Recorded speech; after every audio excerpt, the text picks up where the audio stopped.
Ladies and gentlemen, welcome back to a brand new day with a brand new series of matches. This is the Mogo National Championship 2.0, where we have just taken the journey from 100 different universities down to just 4 remaining teams. We've got the semifinals locked and loaded up today, and we're going to be taking you through this, plethora of action. I'm Universe, and with me, I've got Azora, and we're going to be taking you the first BO3 as it is going to be quite the game. We do have 4 really outstanding teams who've made it this far. That's right. And honestly, the competition level has just, gone up and up. And now it's about, the kind of point where we saw these teams in the first round of 16 and we're like, oh, what would happen if this team went against this team? Yeah. And we finally get to see that. That's right. I mean, it's going to be so interesting. I mean, just imagine being filtered all the way from top 16 teams to top 4 teams. This has been quite a journey. And there were a lot of hiccups, but ultimately we are here. It's the semi-finals, and it's going to be bonkers because all of these teams are just so enthusiastic and they're so excited at this point. VIT Bhopal and Chitkara Knights is the first match which we are going to be seeing real soon, and in the second it's going to be LPU versus TU Cheetahs. So it's going to be amazing today. It's a lovely day as well. Yeah, absolutely. It is a good day, and I hope that today there's going to be no, problems with the technical side. I'm pretty sure that everything's going to be going up smoothly. But I do believe that the stature of these teams is going to be a lot more confident today, because today it is not just one map. You have a little bit of room to breathe in. It's a best of 3. You can play your own favorite map. You can play your preferred map, and you can also have a decider in case you end up losing one of those, which I'm pretty sure they're not going to hope for. But the point is that we are going to watch the teams come on stage real soon for the game number 1. Ladies and gentlemen, the host is on stage right now. The battle arena is set, and only the fiercest competitors have survived the grueling qualifiers. These top 16 teams are ready to unleash their gaming prowess, aiming to conquer pixelated realms and secure their place in esports history.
आवाज थोड़ा कम है.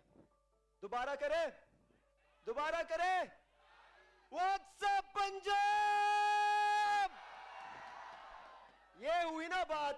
अपना जोश अभी दिखाते हुए आप नजर आए. Now it's time for the teams as well to show us what they've got. Because जो सफर था हमें सब पता है. हमने देखा. It was not at all easy. But आज क्या easy होने वाला है? और भी मुश्किल. Because till today we didn't have single elimination best of ones, but today we are going to have a single elimination best of 3 game. तो कैसे होने वाला है? It is going to be जैसे हमने देखा the first 2 teams who qualified yesterday. The first team to qualify. जो I think बहुत लोगों को ऐसे लगा कि wait, how is this team making its way? Especially क्योंकि एक आखिरी उम्मीद बची हुई है. दूसरी ओर ऐसे एक division जहां पे हमने इनिशियली सोचा था कि ये टीम्स में भी बाहर होती हुई नजर आ सकती है. बहुत लोगों ने समझ चुके थे. But to see most of the teams only from one such division. So अभी के लिए जो hammer है ना, that is stronger from the northern division. और दूसरी ओर central division who had 4 big teams जो सब कहीं ना कहीं round of 16 से round of 8 जो हमारे quarter finals है, they qualified there, but it was not enough for them to stay longer in that ship, and their ships have sunk. But today they're going to be 2 more. But how is it going to function? But हम जो देखने के लिए आए हैं, what are we waiting for? The grand finals जो होने वाला है, Champions Trophy कौन उठाने वाला है, and वो देखने के लिए हम तैयार हैं.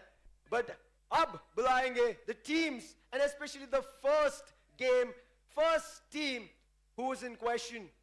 ये team जो रहने वाली है, they have been, I would say, showing us one of the best strategy games so far, and कहीं ना कहीं आप सबके दिमाग में the breach gameplay दर्शा के opponent के मन में घायल करते हुए नजर आए. And that team जो हर एक टीम को अभी जो सामना किया चित कर चुके हैं, that is none other than Chitkara Knights.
Knights, they are ready to take on their opponents.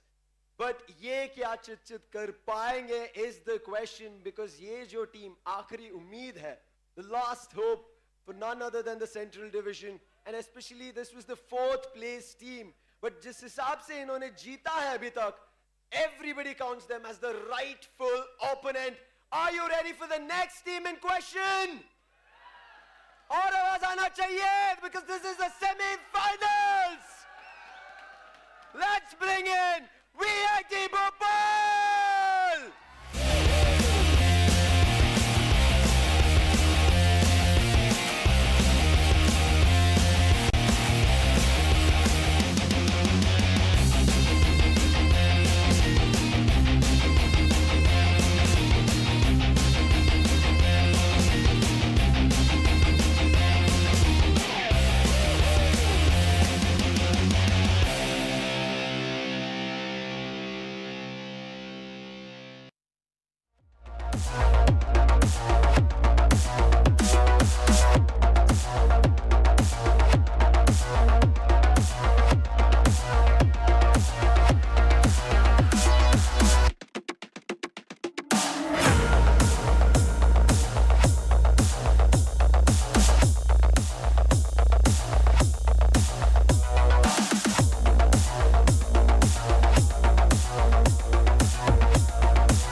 For both the teams, VIT Bhopal and Chitkara Knights!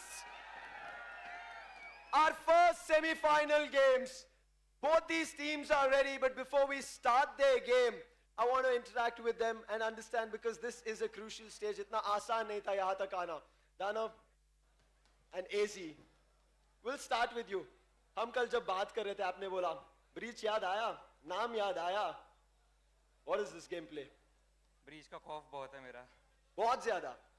ये फर्स्ट सेमीफाइनल है. Can we hear some noise? AZ, we spoke earlier yesterday as well, and you mentioned the first game I casted of yours, and I'm very proud to see you here. How does it feel to be on the stage? It feels amazing. It's an amazing experience. They are a great team. We just expect a great game coming forward. Yeah. I want to know, like, coming into the top 4 is not an easy journey. Not just for the players, but also the university that you're representing. What does it mean to be here on this stage? Coming in the top 4 means a lot to us, because from our division, as you guys know, we were the 4th seed coming into the tournament. And right now we are being treated as the underdogs, because no one expects us to be this good.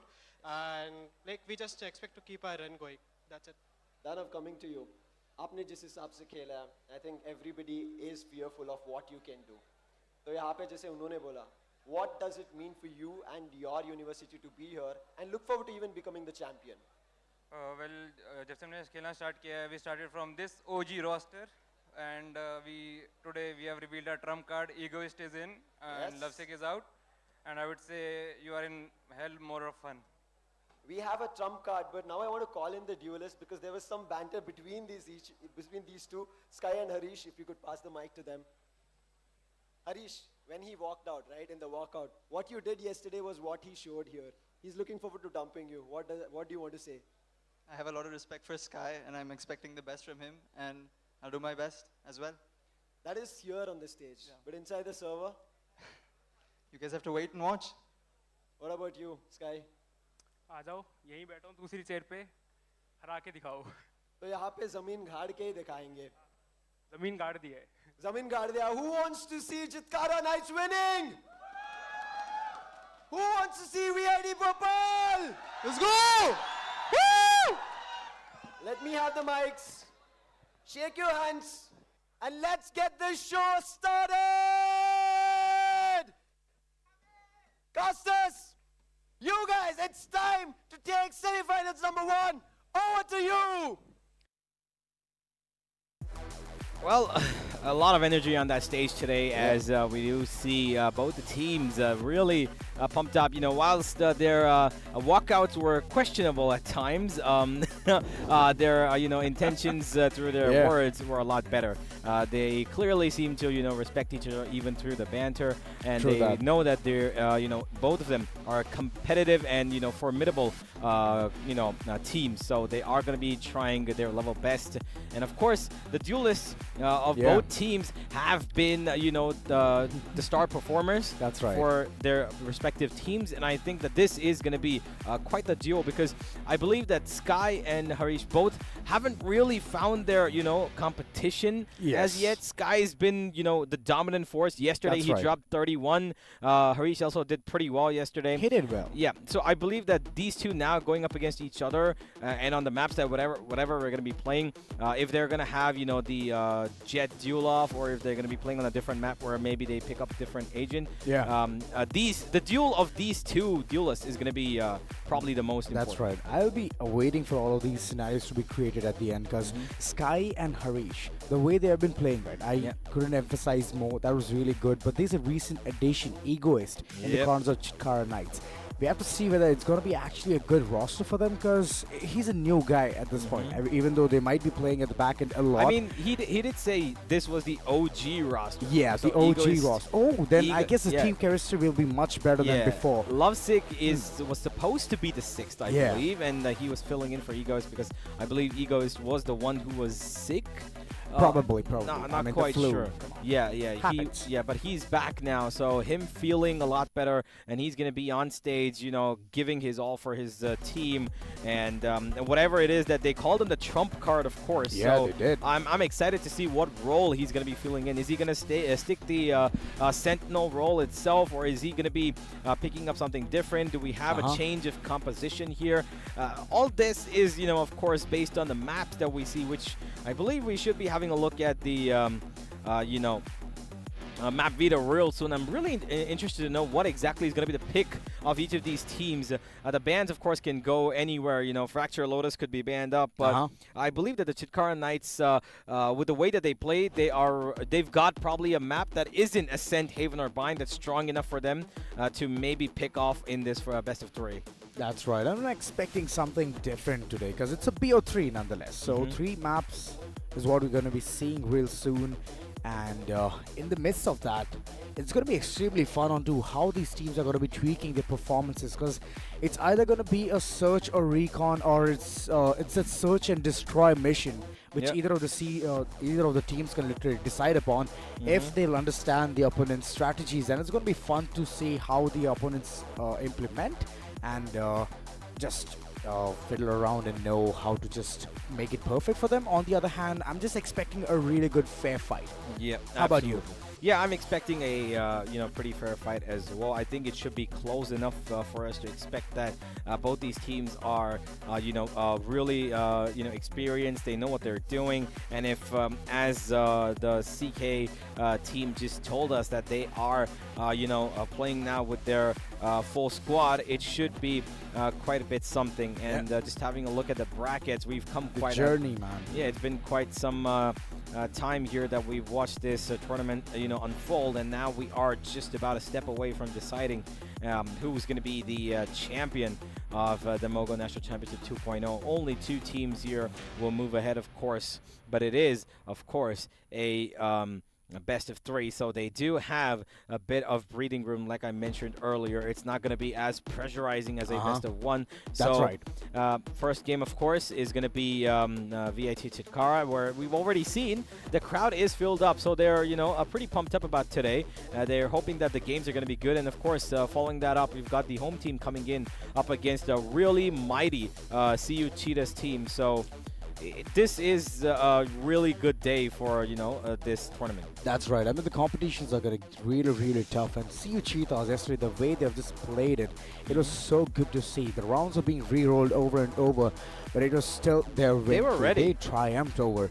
And today's schedule looks jam-packed. 2 games, 2 BO3s, and it's going to be fun because the maps, it's going to be plethora. Multiple maps, not like a single map and we're just stuck in like, okay, fine, it might be the same strategy or same thing going over and over. But today, it's all about those switcheroos and those comfort zones to be just removed from the teams to play a map. Absolutely, and I believe that everybody's already. Oh, look at that! No, everybody's got a plush toy now. Yeah, you can see that.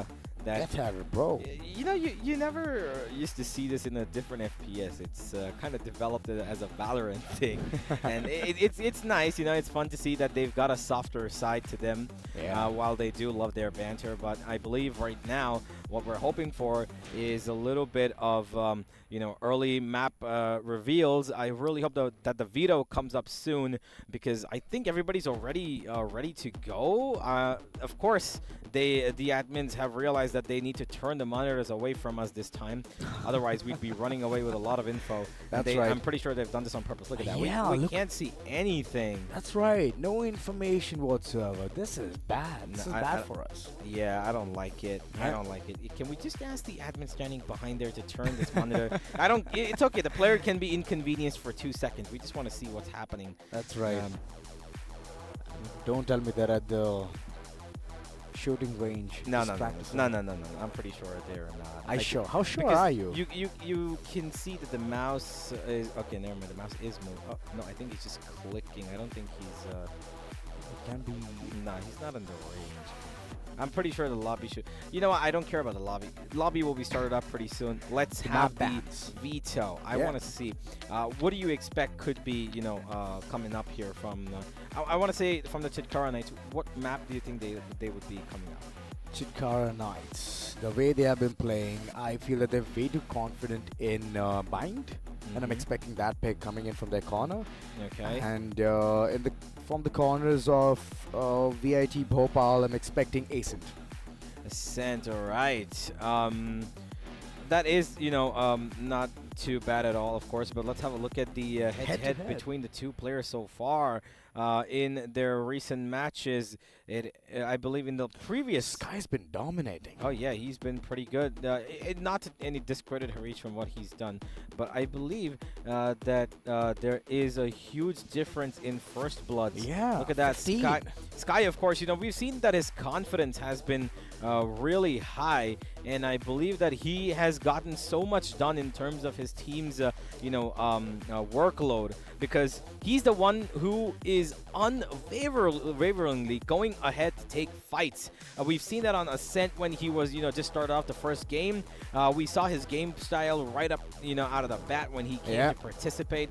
And that's exactly why this man, he dropped 31 yesterday. He dropped, I believe, another 22, 21. I'm not quite sure. 21. Yeah, and here it is. This is exactly where it began. This was the start that we had to see from him, where he gave out pretty amazing performance on day one. This was his day one. Sky was just running around killing people like there was nothing, and he found his timings. He knew exactly how to play well, and he's just look at one more. This was the mistake of his opponent, but he capitalized upon it so well. He just knows how to play that duelist role so well. That's right. This is day 2, if I'm not wrong. I mean, this man's... Oh, it's day 1 itself. This is the place where he got the ace. Exactly. And it was just so amazing. Look at those blade storms just popping left, back, and center. By the way, the first ace of the tournament, and I believe it's still the only... It's the only ace? It's the only ace. Yeah, it's the only ace, as far as I can remember. If I am wrong, please do correct me. I know. There was another ace with Yoru as well in the map of Bind. Oh, right. Oh, yes. So 2 aces in this entire tournament, and it's been flawless. He's still standing up top. Yeah, here's game 2, Sky on Haven. This is where he dropped that 30 bomb, of course. And it was, I believe, against a really strong team as well. I'm pretty sure it was Pune? I'm not quite sure. But either way, it is Sky's day, and it has been his 2 days, to be honest, and he's hoping for more as well. His confidence is his biggest virtue. He doesn't care about anybody coming up in front of his screen. He's ready with his crosshair tagged right at the right zone. And the problem that has come in for his opponents is that they try to make plays expecting that maybe they could work it out, but Sky's always aware. He's been aware so very well about his surroundings. He knows, and it's not just about his awareness. His space creation is something that I'm really admiring that, because he knows exactly when to push in, when not to push in, when to find the exact moments to, you know, pressurize the opponent, like exactly like this. Look at this. The minute he's done this, he's gotten the confusion coming up for the window guy, because he doesn't know where exactly he needs to peek. Has he pushed up? Has he not? And completely, you know, not at all afraid of taking fights. Look at this, just swinging out wide, taking every fight as it comes. Real good stuff from this guy. That's right, and that's the reason JU Eagles couldn't stand a chance against them yesterday. And yeah, well-deserved victory coming in from their corner. But yeah, Harish, on the other hand, we have seen the action being unfolded as, unfortunately, both the times it was Ascent. So we don't have much to prove there, like to understand as well, like the map comfortable part as well. This particular flick, oh my god, he didn't even see him. It was right off the bat. Like, I don't know, man. What was he on at that point? Yeah, he was doing real well in that first game. I think yesterday his, you know, he was a bit silent. Yeah, quarterfinal wasn't his best moment, but he did have a lot of good things going his way on day one. And yep, I believe that he, of course, is going to be giving good competition to Sky. But in my opinion, I think Sky has been doing way too well for him to not be able to do anything crazy even today. That's right. It's all about the consistency, isn't it? Like, you need to be consistent all throughout. And Harish have seen that he's not that consistent. Look at this. Like, he did get those frags, but I mean, in a different map, I want to see how he performs, because we have only one map where this entire team, the synchronization is really good. But I want to see. I want more data in my head.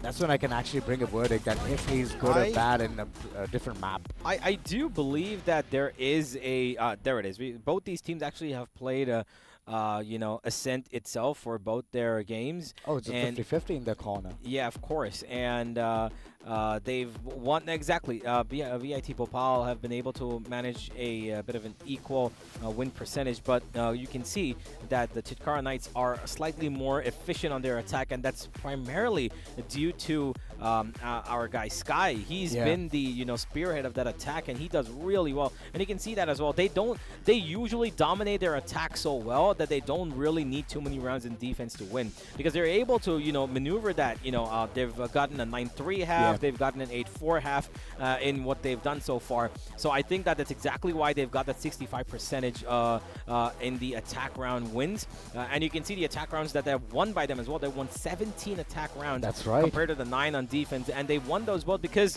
of course, they start on attack, so they know what they're doing. But on the other side, VIT need a little bit of a settlement period, I believe. That's right. Most of their games have gone to a I'm saying most, but both their games, I believe, have gone to a 6-6 half in the first half, and they've ended it 13-11. That's exactly why we can probably see that the attack and you know, defense rounds have been probably the same. I am slightly worried about one thing though. If Chitkara Knights have noticed this pattern of Ascent being their, you know, the opponent's better map, have they banned it, or will they let it stay because they know that they are good on this map too?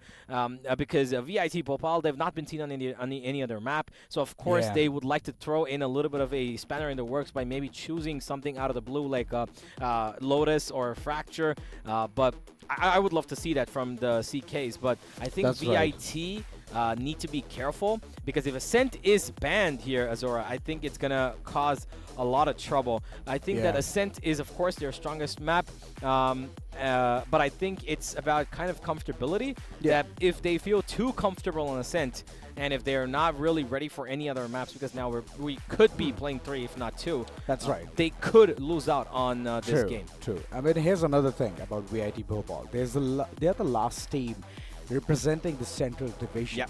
So the amount of pressure they have at this point is just massive. And I guess the shoulders might be breaking at one point, but I want to see how they're going to be performing. And in that midst, if they have Ascent, then I guess it's a comfort zone for them. They can at least win one map nonetheless. So that is if it isn't banned.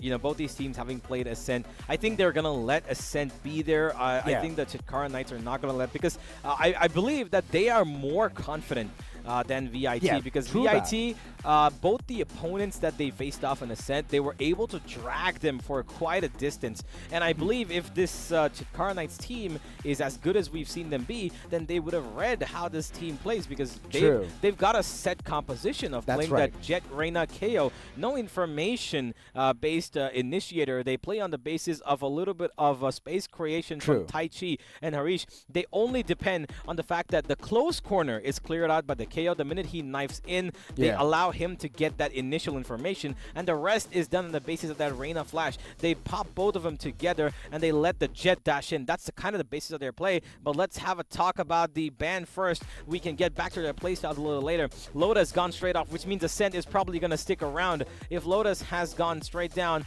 Haven will be the next. All right, I think Chitkara might be throwing in a spanner here. We should be looking at probably one of Bind. Nah, it's going to be Fracture. Okay. Fracture going to be the first. I really like this variation. I thought that, like you mentioned, you know, they might like Bind. But, okay. The veto was right in front of our screens. And I guess it was just pop right back. But yeah, talking about Fracture. A map which has no mid. It's going to be fun because we have never seen that map being played since the beginning. Yeah, of course. Nobody wants to play that map in the best of one.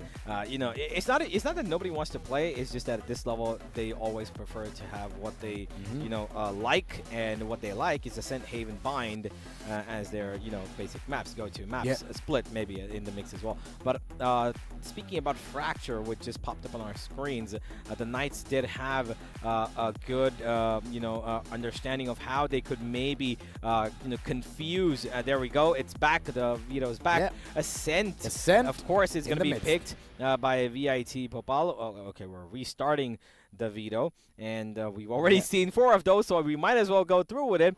Lotus, of course, and then we had the ban of Haven, and that's right.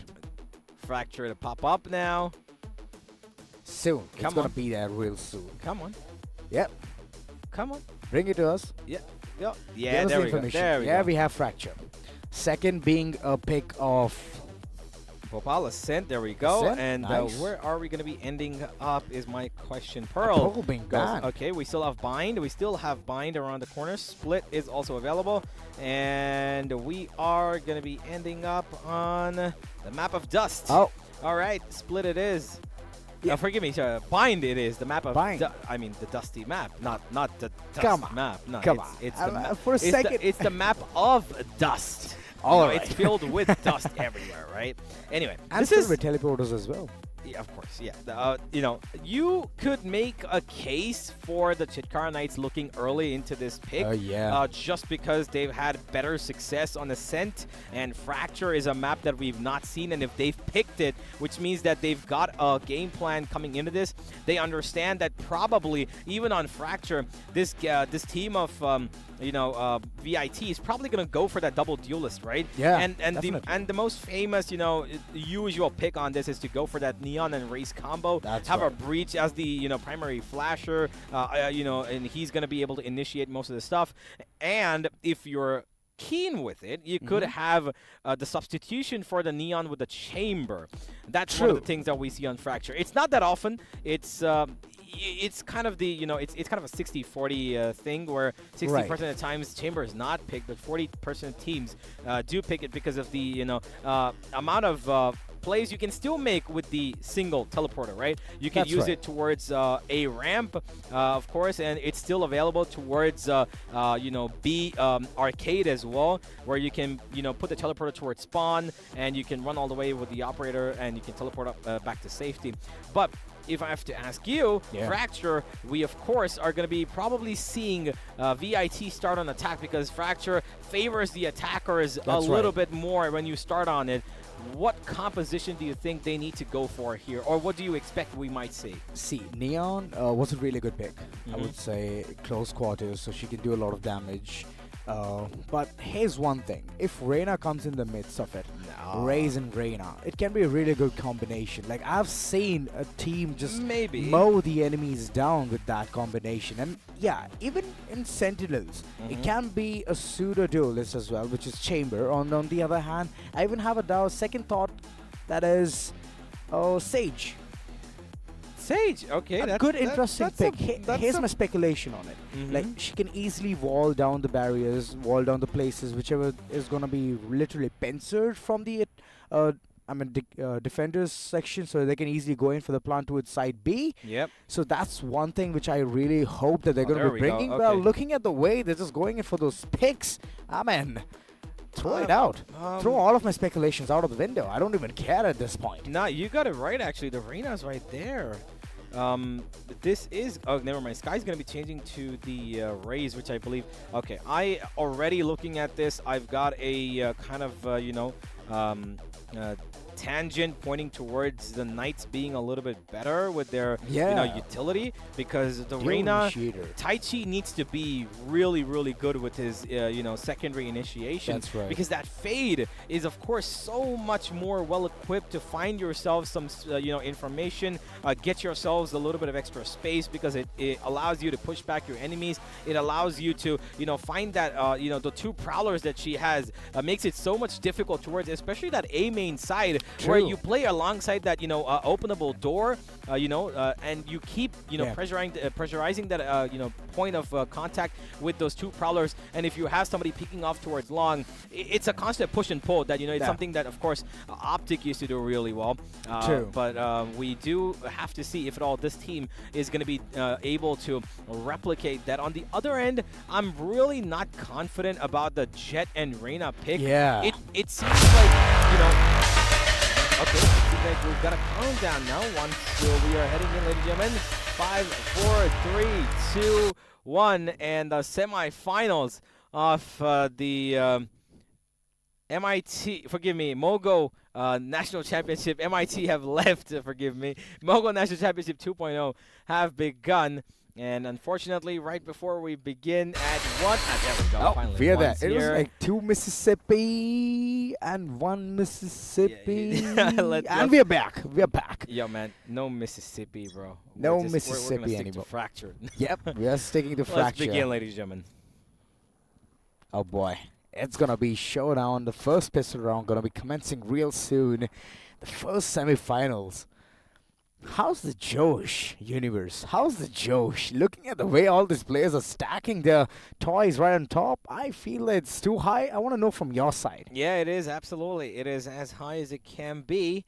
And I am, of course, excited to know if or not this map of fracture with the side is starting on attack VIT, are they going to be able to make good use of what they have, because their utility is, fractionally low compared to their opponent. The Jet the Jet and Reina, the duelist combo that they've got, need to frag out. They need to find themselves frags, because they've been selected now only for that purpose. I mean, here's one thing which I would like to highlight. Sky is a very versatile player. We've always seen him with Jet, but this time he was not the adamant lad that he is. He just went ahead and he took a raise. Yeah, that's good. Of course, so he adapts with the map, and that one thing I really love about the team. I mean, they're always there right on the feet. They have dual initiators as well. I mean, the amount of utilities they have, the amount of information they can seek is a lot compared to VIT. Yeah, come on. VIT is just left stranded. If 1 or 2 players are just going to go down, they're done for. Yeah, absolutely. And I think we, before we even begin, there's an unfortunate tech pause. And right at the start, the game hasn't even commenced. I heard the 3 ticks of the round starting, but I think I was excited because of that. It's because our stream was a little choppy. I think we're gonna just wait for the internet to, settle itself down, and post that we should be starting. It is, turning out to be a problem, but we of course want to give you a seamless experience. Yeah. So we're just gonna hold on, and we should be starting the game as quickly as possible. I mean, seamless experience. Oh boy, with the first technical pause itself. We should. I mean, we're making sure that that's better, one thing. We're making sure that everything is perfect. It's better to be a little bit more positive. Yeah. And I've come in with a positive mindset today. So have I. Like I'm completely positive at this point. Yep. And with that, I think coming back to VIT. Yeah. Again, the 2 duelists that they've picked, they have come to a map where it's a lot of utility-based, fights that people take. They've come into this with minimal utility. The Breach and the Killjoy being the only two that they've got, it is going to be, extremely difficult for them to, maneuver across what they've done. With the picks, I think that they need that Jet to shine today, because if Harish is not able to push himself to the limits, then it is going to be really difficult for this team to actually stand up and fight against what this opponent of Chitkara Knights is, because that raise, if you look at every single agent on the side of the defense, they've got a utility to stop the attacks. Breach, Fade, Raze, Brimstone, Killjoy, all 5 are heavy utility-based agents, and they can do really well on this map of Fracture, because Fracture, as design, is, they've all got really, before you even enter the site, it's all narrow, it's right? extremely narrow. It's narrow. You've got no wide openings to exploit. And if you found out from the defense that there is the attack coming, extensively from one side, a single Breach fault line can, hinder it completely. And you follow that up with a grenade from the, from the Raze, and you put up a Haunt or a Prowler. You're just going to keep pushing. Yeah. And it's not going to be the end over there as well, because you've got 2 flashes with the Breach, which can push them even further. You're just going to run them back to where they came from. And, of course, you've got the Raze with the Boombot if he wants to be a little aggressive, which he has been. That's right. Ladies and gentlemen, we can speculate all we want. Let's find out how this team of VIT is going to fare up. Fracture has begun. You can see already a little bit of aggression towards the arcade and the ramp side. They've taken complete control of one half of the map, and that's good. They've forced the Killjoy away from holding his corner, and they've taken a main control. No sands have been taken. There's going to be a bit of a retake. Of course, the smokes have gone down, but this is a 5v5 retake, as the side will be cleared out, and the plant will go down. There is a Molotov available on both sides, but look at Shibu. He's got 2 smokes still available, which means he can play for the longer game. That's right. Post-plant scenario has been created at this point. VIT Bhopal, Harish has already faced a lot of damage. He's very squishy at this point, but Shibu, what's the game plan? Sky just trying to tag along in that corner. Easy. He's holding a very tough corner, but Itat, what? Taichi just goes ahead. Kami is just left spotless. Chitkara Knights, the defense, it's not at all working. They wanted to go for a post-plant scenario. It was created, and at the end, it's not at all working. The man count just taken away, snatched the first round. VIT Bhopal on the prowl. It is an attacker-sided map. True. It is attacking Chitkara Knights need 5 rounds at the least. Yeah, I would agree with the same. I think 5. I honestly think they should be able to get more given their stature that we've seen so far in the previous 2 games.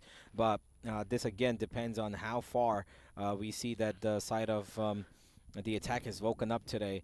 Taichi started off really well, getting that first kill, and he was still alive towards the end. He wasn't the one who was killed, even though he was on 28 HP on top of Heaven, which is, of course, a spammable position. They took the fight because Death Wish came out from the main side and found 3 for himself. And now, again, he's sitting in the same position. He's going to hold on to that for as long as he possibly can, as the defense this time change up their routine, and they're going towards a little bit of an A push here. They're taking A main control, and they're pushing up Sky to get a little bit of information, but he's being held. Harish is ready with that angle, but of course, he's got that Marshall, misses his first shot, gets the second connection. Yes, of course he does. VIT looking comfortable, finding that B side all for themselves, and Taichi is going to get another. There is a Heaven presence here that he needs to be aware of, and the flash in the hands while taking a fight is not the best of options. I think he's lost his life there. Yes, he has. Egoist has started off well in this game. He's found 2 for himself. He's looking for more. Not going to be the case as AZBot just runs with that Spectre. That should be the end of the round right there. VIT Bhopal, they had the bonus for this following round, and they have literally taken down every single one of them from the corners of Chitkara Knights. Chitkara Knights, finally they can break the silence. They have the weapons to work around things with in this particular round, but they have to win it. In the previous one, it was a very one-sided affair, like every single one of them just converting, getting the information, but ultimately just getting defeated because AZ was so busy running and gunning. Absolutely true. This time, look at the attack. They're split up towards A, and they're taking the upper side of the map to maybe do a bit of a ramp and dash push. Yeah. And I think that they are being misread here. B site is where the attack is actually coming. Never mind, they actually changed up. I thought they were going towards A, but they've taken Heaven. It's a good stun, keeping them at bay for a second here. Harish needs to hold on for a few seconds. The spike has already made its way towards the site. The smokes have gone down. The plant 2 will be stuck now as they try to maybe give him a bit of damage. Yes, he will eat up a slight bit. 80 damage, I believe, has been given to the Breezer. Yep, he's gone pretty darn low. And Egoist will finish him off. AZBot's gone, but a Big Yaw takes one straight back for himself.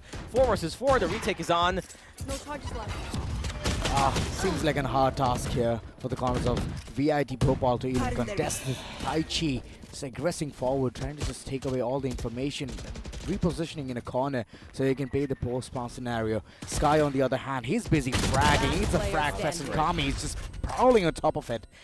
This is bad. VIT Bhopal, they had the fighting chance, but all they had was the bonus weapons from the previous round. Yep. Death Wish, the only one left. The spike didn't even go down, by the way, so they've got everything in control here. 30 seconds He's going to be sitting in that smoke and waiting for maybe a PC to come in for him, but it's not going to happen. Oh, Team Ace? Yep, good stuff from Chitkara Knights here. They did not lose too much here, just the one member. Egoist was the only one who was sacrificed, and so that's going to be no problem whatsoever. VIT. They had good intentions. I like the idea of taking Heaven together, make the shorter range fights available to them. But the problem was that the breach aftershock pushed the plant off, and he knew that he's gonna die there if he had stuck it, because it was it's either to get the spike stuck or lose a life. So he chose to save himself, but in the end, the spike didn't go down anyway. He was not alive for long as well. Egoist, on the other hand, he was like literally having a frag fest in that corner, being a KJ, being a sentinel, holding the entire side down. It's a very hard task because you don't have the teammates support at that corner. All you have is alarm bot, turret, and those nano swarms for the just checking out some corners, just to flush out enemies. That's the max he could do, but he held the ground down towards side B, and the others just rotated towards the CT side, and it was just a perfect cross being created at the end, and those utilities right on the spot. It was a perfect round for the corners of Chitkara Knights. VIT, they need to be very cautious, they need to be very careful with their attacks, because if they keep losing rounds like this, it's going to be tough for them to even come back. Absolutely. For now, I think we have a slight pause. We should be heading into the game quickly. I believe it was nothing. It was just a technical glitch that I think popped up. I hope it was. Yep. The players are still, of course, there's nobody, there's no staff behind there helping them. It's just the internet that's proving to be a bit of an issue here. Everything else seems to be okay.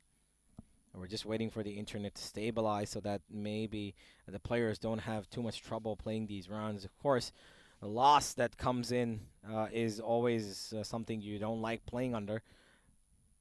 So I have a question for you, Universe. Who do you think is going to be winning this first map? I think Chitkara is going to take it. It doesn't matter what VIT do. I think that Chitkara have got a better, strategized squad. I think that their composition itself is something that is really well made and well rounded for Fracture, and they should have the upper hand going into the second half.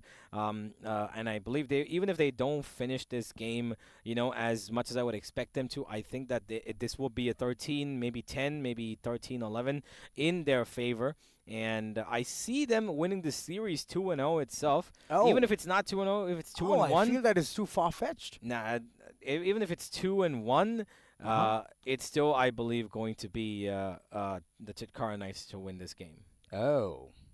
So, according to your verdict, it's going to be a 2-0 in either of the corner. No. But you have 2-0. No, it's going to be either 2-0 or 2-1. All right. The Knights. It's going to be the Knights. I'm pretty sure it's going to be them because VIT heavily rely on their aim game. They prefer that Reina way too much. And while it works for a couple of teams, yes, right? It does. VIT will get read out by this team. I'm pretty sure the Chitkara Knights have a good understanding of how they play their game, and they've got such a strong support support system around Sky to enable him to do what he wants to do. He's got a free reign, and I believe that is exactly why the Chitkara Knights are going to be on the upper hand. And here we go. The game has begun. This time, Deathwish going to be holding on with a little bit of support outside of A. That Smoke kind of a hit or a miss, and they've realized that this is probably going to be, you know, an A stack, and they're running away from it. That's good decisions here being made. They're reading this well, and there is a retake scenario for the B side because Egoist, alongside his Brimstone, is playing real passive towards Tunnel. Canteen. That's right. And they're going to have a lot of clearance. Look at the amount of space that they've covered up here. They have so much information that they've, you know, made sure that the B side is covered off from both angles. Nobody's peeking out, which means that these guys are going to be in either their spawn or everybody's inside. But there has been a rotation called... Oh, never mind. No, there's no rotation being called. They're letting Sky explore that A main to maybe see if there's going to be any pop-up of utility or bullets being fired. But they're changing course once again. VIT... for the second time, making a different decision as they're taking their way all across the B side and now going towards A from ramp. Oh, this is interesting. Like every single time they're having a switcheroo at this point, and they're keeping Chitkara Knights on their toes. And it's soon gonna be an A hit coming in from the corners of VIT Bhopal.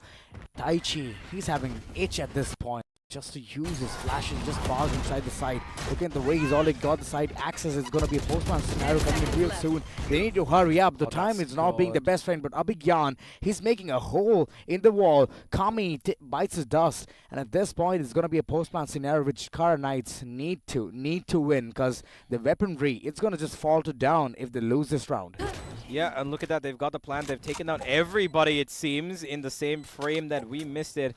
Unfortunately, there's only one man left standing, and VIT, they're taking their attack really seriously.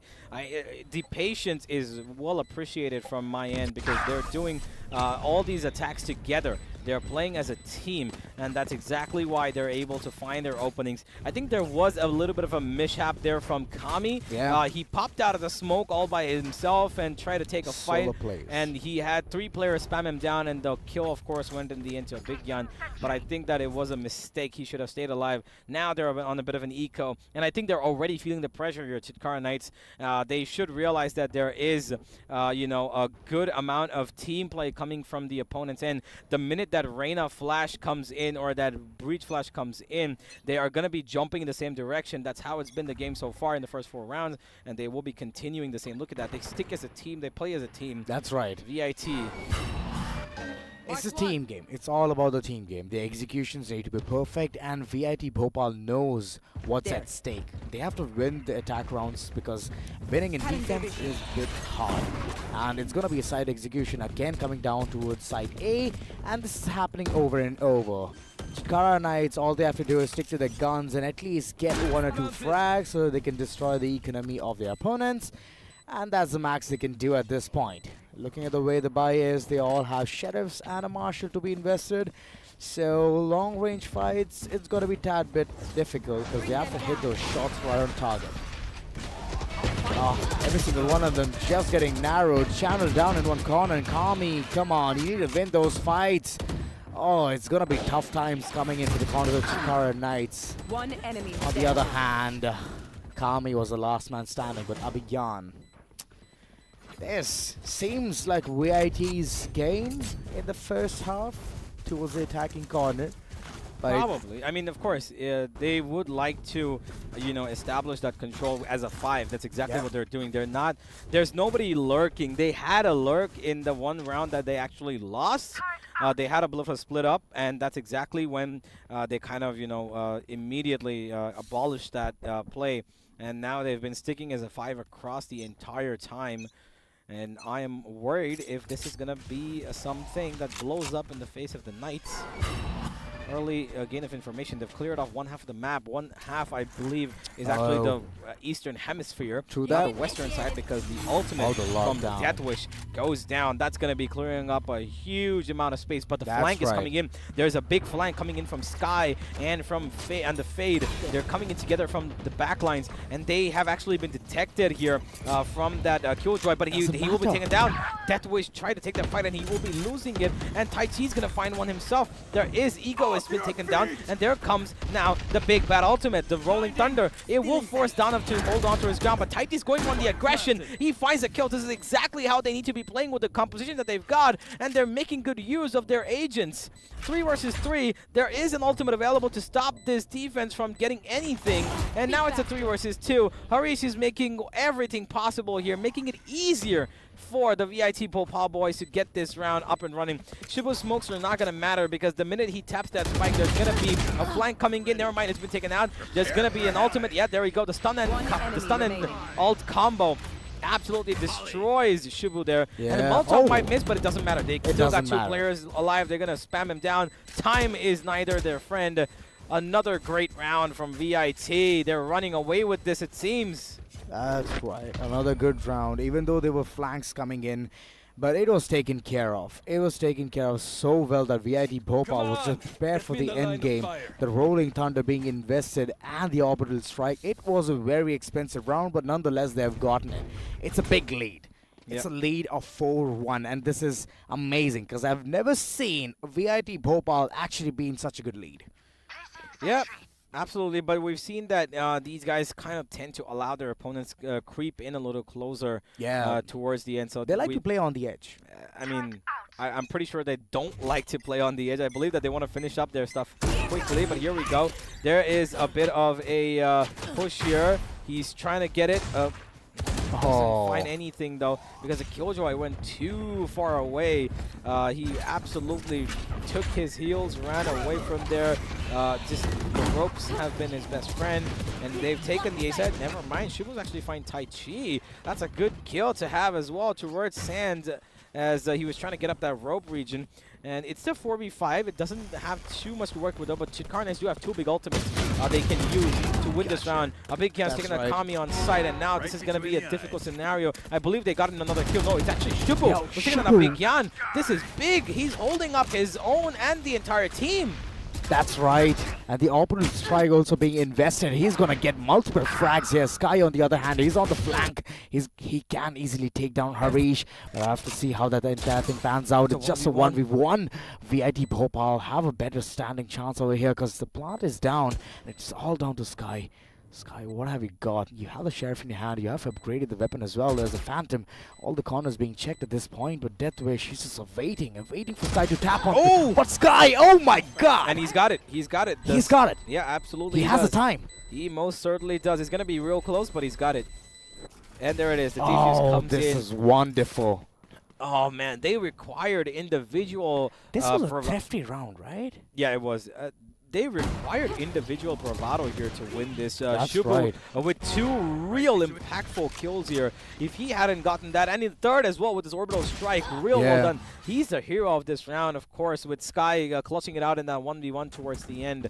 The confidence of Sky, of course, he's really good in his 1v1 duels, and it's really hard to, gun him down, especially when he knows that he has to win for his team. It's been a slow start for the Knights, but I'm pretty sure that they will be picking up from here. They've got a full buy, of course, in this round. It's still scrappy. It's not the best of buys, even though they've got a full buy.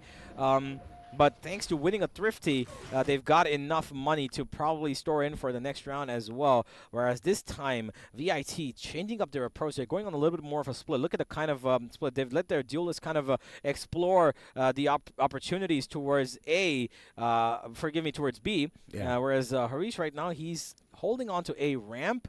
And Sky, he's got a good off angle here. He could just find maybe one player walking in behind those boxes. Tai Chi, yes, he does get it. He will be traded off instantly, though. He does not get off that angle. AZBot swings in at the right time. And now they've found out that VIT got multiple people coming on this B side. So you can see the rotations being called in here. Slowly Breach making his way from spawn, but he's just a little cautious. Could this be an A hit? I think they are not fully... Yeah, there it goes. As soon as the fault line comes in, now they're running back. It is going to be a retake, though, because they've got the complete side covered up. That's right. It's going to be a retake coming in from their corner. And Chitkara Knights, they have good ultimates available at this point. The Nightfall can give a lot of information, and even the Rolling Thunder can give a lot of pushback and a map control as well. Looking at the way VIT Bhopal is just making a post-spawn scenario. Oh boy, the Nightfall being committed. They need to run in right now. They've got no sound cues at the moment, so they need to run in. One's already sticking the defuse, and that's really good. Shibu needs to just continue doing that. They're trying to protect him, and he's gonna get it. No, he's not. A big gun finds 2 there. How did they lose that fight, Shibu and Donav? No way they lose that fight. Kami's the only one left, and he's on 11 HP. There's barely anything he can do. It doesn't matter if it's stuck half. Abhigyan has once again clutched up for his team. He wins those 2 duels on Heaven. I don't know why there was such a deviance in terms of taking that fight, because look at this. Egoist is turning around. Donav comes to try and fight him, but even he gets taken down. So does Egoist from the main side. Oh man, that's just not how it works. They should have just protected him from the get-go. One of the players should, if they're focusing on one fight on Heaven, you focus on that fight on Heaven. Even though you're getting shot from elsewhere, you take the fight that you're facing, not the one that's shooting you. I'm just thinking about the Rolling Thunder. They could have invested that. They could have gotten their round, and that's where VIT Bhopal's entire economy would have been crippled. But looking at the way Chitkara Knights is just proceeding further, it just feels like the defense section is completely left empty. They just want to go to the second half and then prove a point. But at this point, all of the 5 men are alive from the corners of VIT Bhopal, and Chitkara Knights slowly, steadily, every single one of them is just falling fray at the hands of VIT Bhopal. The lockdown is available, but I don't think so it's going to be invested. They have a very low balling round coming in, and Ego is being the last man standing with such low HP. I don't think so you're going to survive this one, man. Back-to-back losses coming in from the corners of Chitkara Knights. They don't know what needs to be done. Finally have the money for this round to buy in to get those heavy hitting weapons, but a timeout is a must. They need to rethink, they need to re-strategize, they need to understand what VIT Bhopal is doing to them. Well, I believe that VIT have got this, complete understanding of how they've maneuvered their opponents to think that they are safe playing the retake, but they're actually not, because VIT have got this really, really good understanding of the fact that the minute they get the plant down, the minute they've got the side, which by the way is being given to them for free. For free, exactly. They're constantly being allowed to take the side, and they're playing on the post plan, and their post plan utility, even though it's not good, they know that it's not good, and that's exactly why they're going ahead to take these fights. They're allowing the Breach utility to stay on for as long as it possibly can. They're hoping that these flashes can allow them for post-plan fights, and that's where they're making these moves of going towards spawn, and also the mistakes being committed by the Knights, opening up themselves into angles that they shouldn't be without any sort of utility, and also peeking out of smokes is a problem. Spamming through smokes yourself when you know you could get spammed back with, the bullet traces, of course. It's only lucky if you spam it through a Phantom. It's only good then. And if you're spamming through a Vandal, it's going to be so problematic. Your bullet trace is going to be seen and you'll be spammed back, as Universe said. So these things need to be kept in mind. And Chitkara Knights, come on, this needs to be around. You have 2 good ultimates to work around things with. And finally, I guess they have heard you. A player is literally playing towards the platform, just trying to get the point. He's being checked in. He's going to be very close to comfort. And looking at the way Egoist is spamming down onto Harish, he's going to be done and dusted. 2 players taken down, left, back, and center. And this is a good sign for the corner of the Chitkara Knights. They have a fighting chance. They have a good stance at this point. And looking at the way Taichi is just cornered up. And oh, this is good. This is what we were talking about. And that timeout is actually benefiting the corners of Chitkara Knights. Yeah, so far the reads also, right? Yeah. Chitkara Knights have been really off. They've not been able to predict where VIT are headed. Most of the times when they try to take A main control, or they've forced the issue towards a ramp, they've always found the opponents to go towards B. And by the time they reach B, the opponents have gotten the plant down. They're ready for the fights that are coming to them. And that's right. That's exactly why the Chitkara Knights are losing out on so much ground, because even if they find map control, it's the wrong region to find map control. It's a little too late. and that orb could be picked up right now, but I think he's just waiting for the last couple of seconds because he's afraid that there could be a player that could come in from behind him. But he needs to know that there's nobody there, and he could just pick up the orb, and I'm pretty sure he will do it in the last couple of seconds. But here's the thing, he could use the turret, right? He could just place it there, wait for the opponent. But you know, the point is he could even die and find the ultimate. He just doesn't want anybody else to get that orb. It doesn't matter though. He's gonna be able to just stay alive until towards the end. Okay, it's slightly. Okay, this is really questionable. He could have just found the. Okay, what are you doing, Death Wish? Why wouldn't you pick up that orb? You had an ultimate for the next round. And they don't even have the Brimstone ult to counter it. Okay, you want to pick it up, not this time now, but what if you get killed in the process? Come on, dude. There has to be better decision-making here. It's minimal things. I'm pretty sure he's going to be able to get the orb anyway, right? He will be, but it's safer. It was safe. Literally three of his teammates have the ultimates, and he could have also joined alongside them, and 4 impactful ultimates to be very precise. Orbital Strike, Rolling Thunder, and alongside Lockdown would have been like perfect combination. But right now it's just the chickening out which just affected VIT Bhopal, and he's going to be taken down as well. Oh, that was a good initiative coming in, but Sky on the other hand, he has to bite the dust. Danav, he's holding a really aggressive angle there. He's seeking a lot of information. This just means one thing, that every single one of them from the corners of VIT Bhopal wants to execute towards side A, and they've already reached in the corners. Egoist on the other hand, he's doing really good. I mean, this is the thing which I wanted to see right off the bat, but right now it's just that they've woken up and it's not too late. Spike planted. Yeah, absolutely. Egoist, he needs to find that first kill. He's just waiting for Donav to come and support him here, but Big Yan, he needs to be careful. He's got that big bad ultimate alive here, and he will find one. He's doing so well, but he gets taken out, and Tai Chi's the only one left. Now, there's one man left, and there is a Rolling Thunder being effectively used. Good stuff. They just want to make sure that this round is theirs. It's not too bad, of course. They're going to let Donav take the defuse this round as well. And never mind. Chip is going to be taking care of that. He needs to be closer to his ult. It is 7-4, of course. I'm worried. Why? The next round is going to be hard-hitting for the corners of Chitkara Knights. VIT Bhopal has 4 ultimates available at their disposal. And it's amazing that they're just going to be utilizing in a post-plant scenario. All Chitkara Knights needs to do is keep the enemies at bay. And if they allow them to enter towards side and make it a post-plant scenario, it's going to be very tough to contest, because 3 hard-hitting ultimates are just going to be breaking their backs. A Lockdown available, Orbital Strike as well, alongside a Rolling Thunder. This is going to be very deadly, but Sky, what a good initiative, just shutting down the blades. Oh, this is good coming in from the corner. And all they have to do is listen to me. Keep the enemies at bay. The Rolling Thunder being invested, and it's the map control which they want, the side control. The Showstopper on the other hand is just demolishing every single one of them, just coming inside the site. Yep, Dana's going to hold on to his angle though. He's going to play this to the end, but AZBot, he just turns and smashes him straight into the face.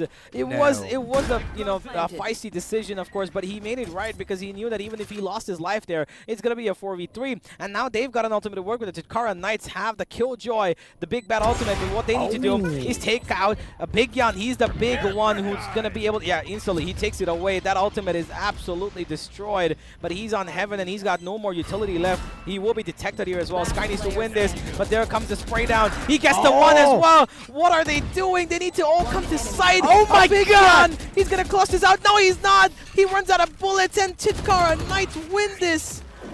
Oh, what on earth did I just see? VIT Bhopal had everything under control. Every single thing was under their control. I mean, not really. They kind of just had to adapt to the aim over there, and Big Yan did it okay, he did it well. But unfortunately, this was all the fault of Chitkara Knights because nobody came to cover up for the diffuser. There was Sky. Yes, he did go up, but what was the follow-up? Both the players who were there, they're trying to fight Tai Chi. No, not Tai Chi, forgive me. They were trying to fight, I believe, Death Wish. They were trying to find where he was. I mean, this was the mistake why I told her this was under the control of VIT Bhopal. Like, every single one of the fights were isolated. It was 1v1s which was given to him. And it could have easily been in the favor of them. It would have been an 8-4 first half, but unfortunately, Abhigyan's bullets just ran out. But yeah, coming down to the second half, it's going to be super interesting on to what kind of strategies Chitkara Knights is going to be pulling up at this point, because they are at the attacker's end, and VIT Bhopal, they have to stop this menace. Oh, that's a good first pick. Yes. Falling. That's always a good sign for the opponent. And now they've taken control of this A site, and they will have the plan. And don't forget, post-plant utility is massive for this team. So the plan will go down, and that is too late. Taichi, though, coming on the backstab, he's actually found one, and he's healed up to 150, so he needs to take this fight a little more cautiously. What is Egoist doing? Why is he peeking that? And he blinded Dana! What the hell just happened there? Oh, this is bad. This is bad. Come on. Chitkara Knights, that was a good start, a good frag coming in the face of Harish. I'm not quite sure if these guys had their breakfast today, but this is not the Knights we saw in the previous games. They've chosen this map of Fracture, and they're just absolutely losing it here. They're flashing themselves, peeking without the flash. Okay, I'm not quite sure why in the world would Egoist peek that. I get your name, but it doesn't mean you peek it without a flash, my friend. And then the flash, when it did come, was just a little too late. Yeah. You know, that the flash could have just been used as a preventive measure. Even if Taichi would have been blinded from way back where he was in A main, he would be pushed back. And that's exactly what you need to do. Waste time. Instead, they just wasted their utility for the wrong moments, and they just killed themselves, to be honest. I think there was some kind of a lag there, but it's all right. Looking at the way Donovan has just initiated things, it's just going to be Sky. Oh, making things evened out. But here's the thing, VIT Bhopal has the weaponry advantage. They have the upper hand at this point, but the shots are being connected.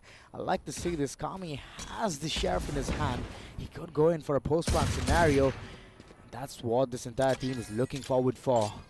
VIT Bhopal taking it very slow. They want to play it passive. They want to play for a post-plant coming in from Chitkara Knights. But they want to hold this well as well. Egoist, on the other hand, they have to go ahead and take ahead the spike, which is being heavily guarded from the corners of VIT Bhopal. Information needs to proceed. Oh my god, Abhigyan, he's going to be crazy at this point. But Kami, on the other hand, retrieving the weapon for his beloved comrade. Seems like an ordeal. 36 seconds on clock. They have to get that spike as well. Looking at the way Taichi is taking those fights. Why are they going for those 1v1 duels?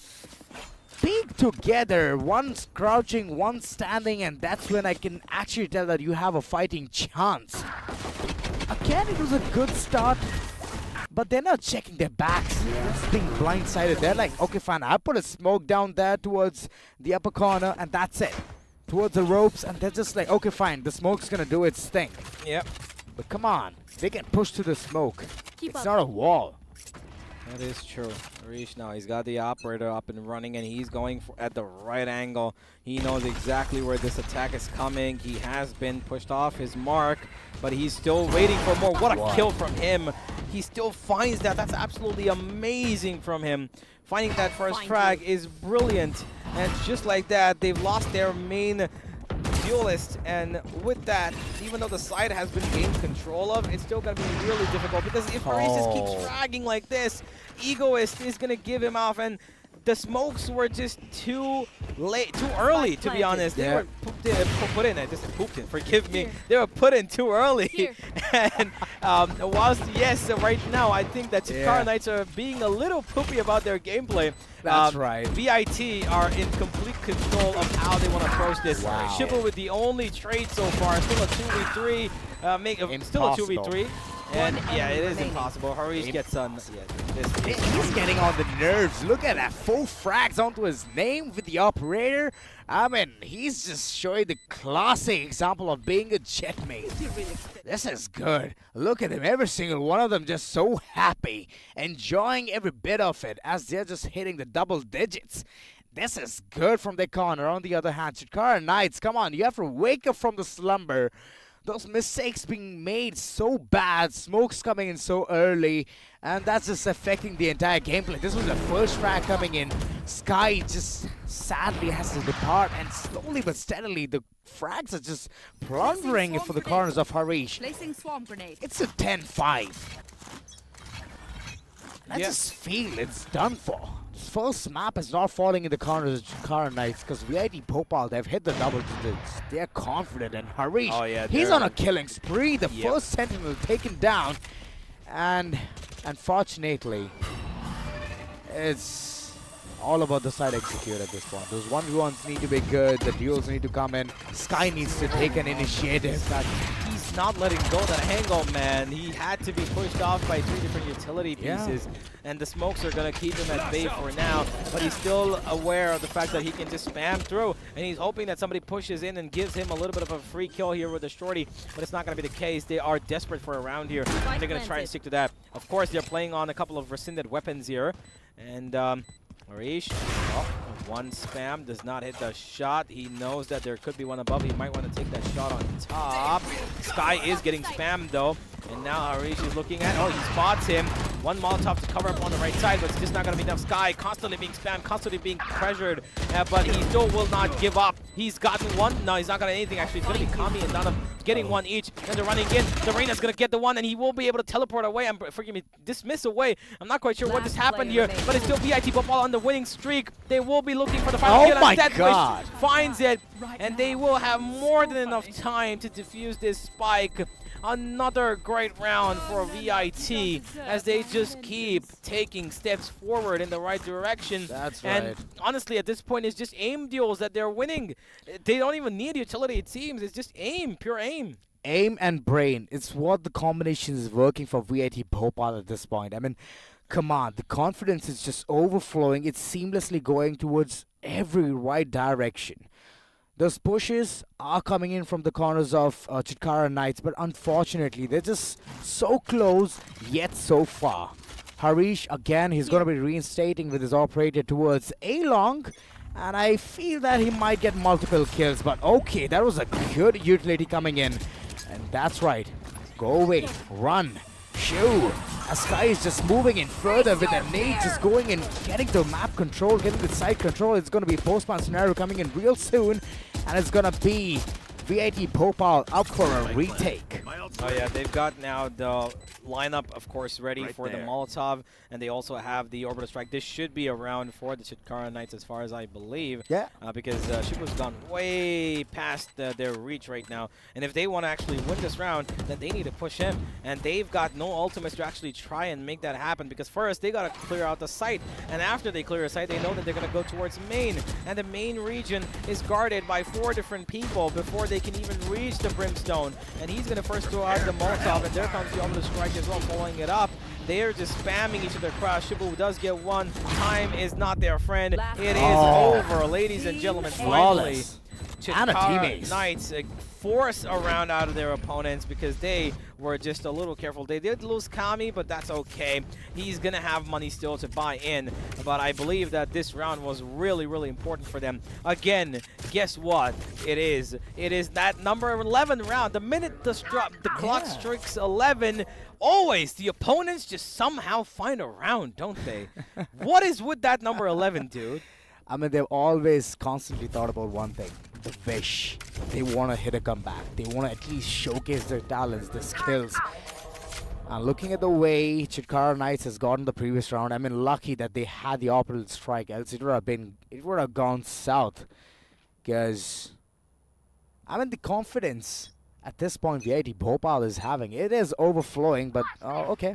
The unfortunate part is that money is being seized up at this point. VIT Bhopal, they have a very important ultimate there, which is going to be in the forms of Orbital Strike. A postman scenario can be easily taken cover of, but Ego is starting things off in a really good tone, really good note. Easy bot.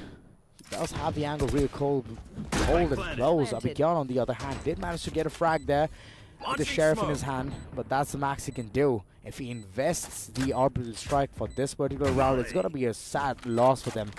The weapon required to work around things. With Sky, on the other hand, he's waiting for the flanks to be coming up close. Death Wish, he's going to be having a Death Wish at this point, and he's going to be taken down slowly but steadily. They do want to take every single one of them, and Chitkara Knights with 3-man standing. This is going to be their round. Oh, this is nice. We have Rolling Thunder for the next following round and the lockdown available. I mean, back-to-back rounds coming in for the favor. This is nice. Round for really thankful for, again, forcing the same issue, going towards A, finding themselves that plant, and then playing on the back of it. They're, constantly finding those openings. And, of course, the utility, like I mentioned, that is abundantly available for them is exactly what they're making absolute use of to force out these rounds. This time, though, you can see VIT have made a little bit of a change. They've got both the duelists stationed on that A site together, and they're playing a bit of a passive role. Of course, it is an eco of sort. No, forgive me. It's not actually an eco.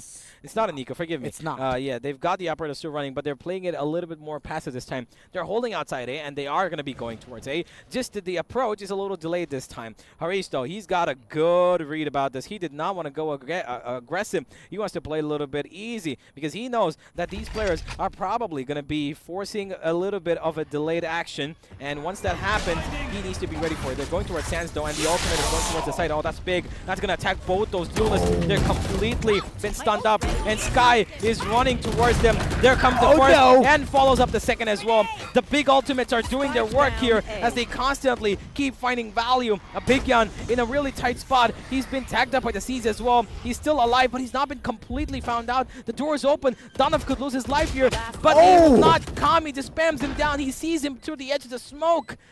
And Death Wish. Oh, the last man standing. Turret right in front of him. The information can be given, but Kami's so sure with his aim. He's going to be taking him down. And another round going in for the side of Chitkara Knights. Finally, everything is falling under pieces, and they're getting those rounds back and forth. But here's the thing. They still have a lockdown to work around things, so they can get the map control, they can get the side control, but that's the max. They have to invest it towards the tunnel section in order to get the side B. Yep. That's the best bet.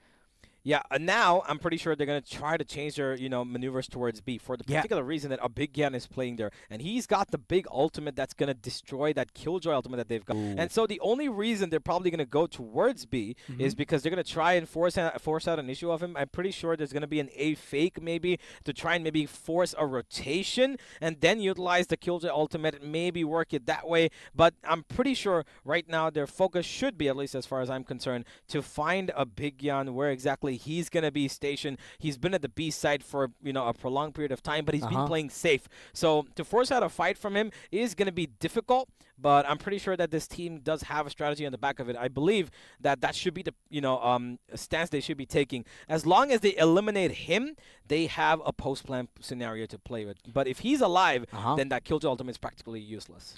So here's my speculation. Lockdown taken down with the orbital strike. Don't you think it's the old thing? No, it's why would it be? Because here's the thing. He could have easily used it for a post-plan scenario. Nah, right? Coming in. Why? But he's not using it for post-plan. He needs to retake. For the retake scenario. It's not really required for him because the point of them is VIT Bhopal. They like control. They maintain control of side, and the reason that they will use the ultimate to break down the Killjoys is going to be to eliminate the control that the opponent is going to take thanks to that ultimate. And like I mentioned, they're going now towards B. They're going to give a little bit of Pixie, and there's the first spot. Tai Chi is going to be spotted here with a jump, but of course, they're on an eco, so I believe that the ultimate that they've got is not going to be utilized this round. They're going to gain a little control. Maybe they could decide to go for the ultimate. Yes, Ego is just thinking about it, but he needs to be careful because that Brimstone is going to be ready at the mark to take that off. He is towards A, by the way. Big Gun's holding up towards A this time. They've kept him. Actually, he's not even towards A. He's at spawn. They're keeping him safe. They know that this is going to be the case, and that's exactly why they're going to let him use that ultimate. Sky's jumping in. No ultimates, by the way, committed here. They're going straight in because they know this is an eco. Good decision from them, but Heaven is still unguarded. It's smoked off, though. It is smoked off, and Sky is hungry for more fights. He's going for it, and he's getting every one of them. 3 versus 5. Retake seeming unlikely. That's right, Harish. He's very close to comfort with a shotty in his hand. He can easily take down Sky if he goes in for the zip line. All the information being retrieved, and he's just going to be running it from the corner. With Kami, he's continuously doing the damage, dealing it at that point, and Shibu is going to be piling up as well. Harish being the last man standing with a shot in his hand. It's going to be tough as Sky is having a hat trick at this point. It's a flawless coming in from the corners of Chitkara Knights.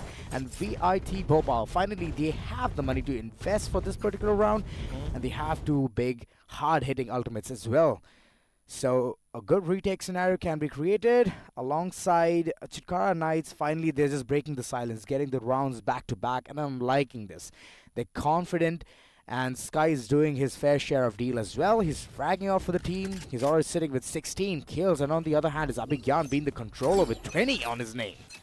Wow. Well, they've been doing real good work. Of course, Abhigyan has been pushing factor for his team to get so far. Yeah. But he needs to step up a little bit more. Sky, he did spot out nothing. Look at the amount of control that the defense has established. Both the duelists have gone on half a world tour. The northern hemisphere of Fracture is practically theirs for the taking, so they know this is going to be an attack coming from the south. So they have established themselves, all of them looking in one direction. They've left AZ alone towards his A side because they know they can play a retake here, given that they've got the Brimstone ultimate. That's exactly why he's playing in towards A heaven, so that the minute this Killjoy lockdown is settled in, he can just put in from that range. And there we go. There should be the Brimstone ultimate coming down pretty soon. Face your fear! They don't want it. No, they are. There it goes. It's been destroyed, and they still, control has been taken in because they were hoping that this wouldn't be happening. But the duelists are coming in from the flank. That's going to be big. They've got now a big flank. They've covered them up from every single angle except for main. So this is actually a problem for the Chitkara Knights because they've got no map control to play with. But doesn't matter. Dana still finds one. How does he do that? I have no idea how he does that. Danav, on the other hand, he's just waiting for more flanks to just come right at the doorstep. But looking at VIT Bhopal, they have a plan. They want to just barge inside the site and take the control. But looking at the way Abhigyan has just creeped up so close. Sky, I feel like he has a good chance out here to win the duel. Oh, easy bot. Okay, I see you. I see you. They haven't been under control, but look at this. The aftershock placed at the right time. Oh my god. And the Rolling Thunder being invested as well. Oh, he gets taken down by the stun player. He stunned him twice. Oh he my stunned god. him twice, but he still couldn't kill him. Shubu, with that final kill, establishes a beautiful round. Number 10, by the way, ladies and gentlemen. We've come from 11-5 to 11-10, and now there is a lot of pressure creeping into the boys of VIT. I'm pretty sure that they require a little bit of support here in terms of the strategy, but they need to take a timeout right now. They're still forcing in, by the way. They've got a buy available to them, and they are forcing in. This is risky. The amount of bank that Chitkara Knights have got, they can afford to buy in as many times as possible, but they don't want to lose any rounds because they know match point is across the border. But Harish, he starts off, he said, I've had enough. On the other side, though, Sky is going to be taking out his duelist duo, and now he's waiting. Oh, he's what a shot! Oh my god! That was disgustingly good. And just like that, we are going to take control, he says. One after the other, he just keeps fighting, and he will be looking for more control. 3 versus 4 though. My god, Harish, what a kill. That second one, he spotted him out of nowhere, and he just... It was through the smoke. No, he saw him. He saw him. He saw the glimpse of it. One, come on, what are the odds? And that's all he needs. He just needs to flick it, and that is absolutely brilliant. And now the Chitkara Knights are completely confused. Where the hell do we go? What went wrong here? Yeah, absolute radio silence from their corner. VIT Bhopal, they have a lockdown available, and they can easily utilize it in this particular round. If Chitkara Knight goes in for a post-match scenario, but looking at the way Kami is going to be aggressing. All right, I see it. The orbital strike being invested. And Shibu. Right here. It's just creating a post-match scenario for the Chitkara Knights. It's good. It's looking good so far. But until the lockdown pops in, I feel like it's going to be done for. They have to just immediately evacuate, but Sky, what a good flank coming in. He's going to be taking down the second as well, but Kami, chimes in at the right time. Deathwish being the last man standing. It's going to be problematic right up against Sky. Oh boy. This is going to be huge for the Chitkara Knights. Them winning this round is actually massive. Yeah, and Deathwish has been spotted. And now all Kami needs to do is play with his food. And he will be not doing that. He will actually eat it all up. What a round. What a comeback, ladies and gentlemen.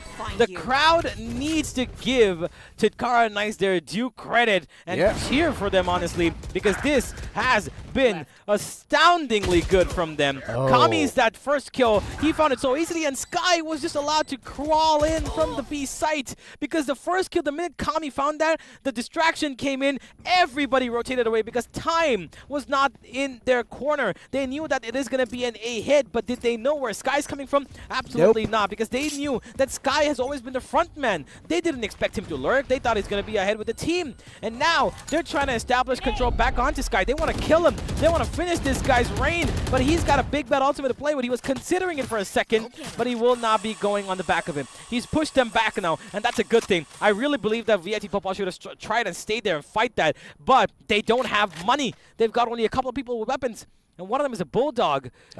This is total control for the Chitkara Knights right now. All they need is that big bad showstopper to find one kill, and this round will be dusted. True that. For now, it's just a standstill. Every single one of them just waiting for the smokes to just dissipate. Move away from that corner. Way deep Bhopal. The plans look very, very redundant. They want to hold the side down, but how? They don't have the power. They don't have the weapon. There you go, the big bad ultimate being invested. It's giving a lot of space. The entire side is under the control, and if Sky plans to just release this, in the other direction, there would have been some other story, but okay. He got the space. It is a post-plan scenario coming in. Harish, on the other hand, has a classic to work around. Thanks to that Sky, he'll get the information that Taichi is just moving in the corner, but look at that! Being capitalized so well! 3 frags! How is this possible? Taichi, on the other hand, is still having a frag fest, and every single one of them has to depart as the last man standing. Dano, what do you have to bring on the plate? That's not going to touch him. That's not going to touch him. He's going to seek the defuse, and that's it. It's over. That was way too far away. And they're one single move of going in for the flank from the door as a team. 4 members coming out of there. One flash is all that completely turned around this game. One singular Reyna flash was all they needed. They got distracted, and Sky caught out in the open. I don't know why he was moving in towards aiming. I believe he wanted to go all the way around. I get it. But he could have turned back looking at the flash. He did, and he got blinded. That's exactly why. He got blinded by, I believe, AZ's flash, and that's exactly why he couldn't fight that. AZ had a flash along with the Reyna. Yep, the timing. So unlucky. This time it's just gonna be a slaughter fest. VIT Bhopal off to a really good start. Bladestorm being invested, but Egoist trying to still be the perfect partaker here. Try to bring Chitkara Knights the edge for another equalizer and more an OT. That's the max they can look for. But I feel that VIT Bhopal has a better chance of winning this particular round. But it's still a very far-fetched thought. Of course, it is towards the end of a map that usually VIT find their, mojo. And so far, after giving a comeback of from 11-5, they've allowed it slip so far away. They now look at it once again, another 13-11 victory if it all comes down to it. Egoist needs to be careful here. AZ's ready to fight, and AZ wins it. And that just might be the final nail in the coffin here, ladies and gentlemen. Harish gets the 1 kill here, and he's probably settled it. There's a Molotov to stop that Brimstone, maybe give him a little bit of damage. It does not touch him too much. Harish wins it, and now it's a 3 versus 2. Make that a 3 versus 1. They've got an ultimate as well. This is it. This is probably the end of this round. They've spotted Kami. Oh my god. And he will be taken down as well. 13-11. What a victory. Honestly, it should have been a lot sooner than it came. Yeah. It should have been 13-7, maybe 13-6. But here we are, 13-11. They still take it. They take it all home. And my god, this is a brilliant VIT Bhopal team who wins it all. I mean, this was so unexpected. On the pickoff, Chitkara Knights, they won this map. I mean, what are the odds? And I feel Ascent is just going to be saying another story. It can be a landslide victory because VIT Bhopal is very comfortable in that map, and we have Absolutely. seen them play. We have seen them decimate the opponents. I mean, every single time it's just that map. They just try to start ringing in, chiming in, mid-control, all in the pocket. Towards side A, executions come in perfect, and even those risky maneuvers when they try to switch around, go towards side B, and then they just try and make their own plays. It's all on point. So Yep. I'm worried about Chitkara Knights at this point. They had a really good run.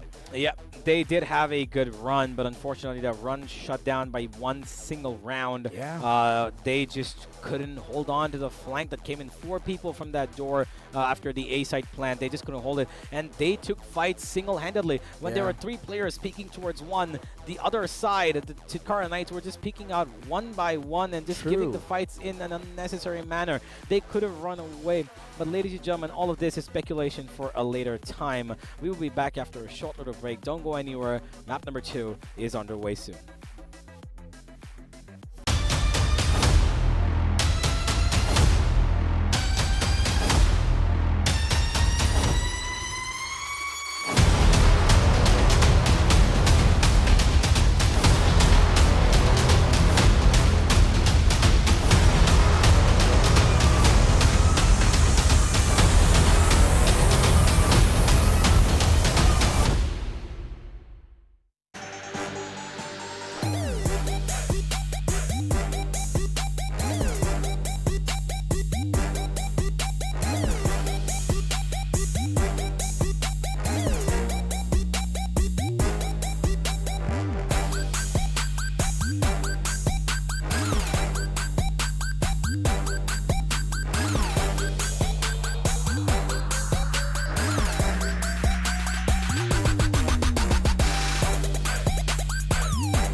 All right, ladies and gentlemen, welcome back to Mogo National Championship 2.0, and we are witnessing the first semi-finals. That's right. I am Alzora, and alongside me is Darshita. Darshita, the first map was amazing. It was bonkers. Yeah. See you.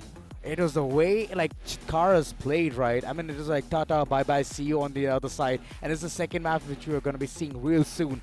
But what a way to start. Bhopal. Oh boy. I guess you have seen it at the back end, right? What was your view on it? What was going on exactly?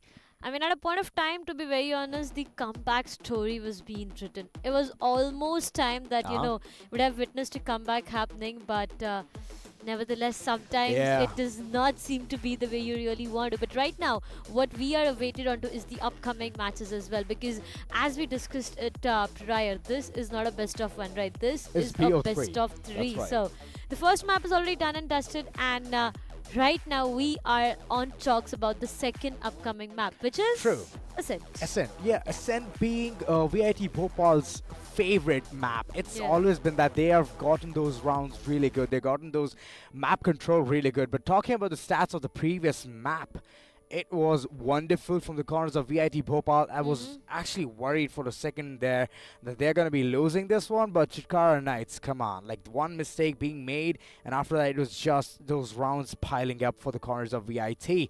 And talking about the performance of Sky, I mean, he did play really well. Those initial first bloods were being drawn, but it is not that impactful. And on the other hand, it is Abhigyan, the controller from the corners of VIT Bhopal. He did a significant job there.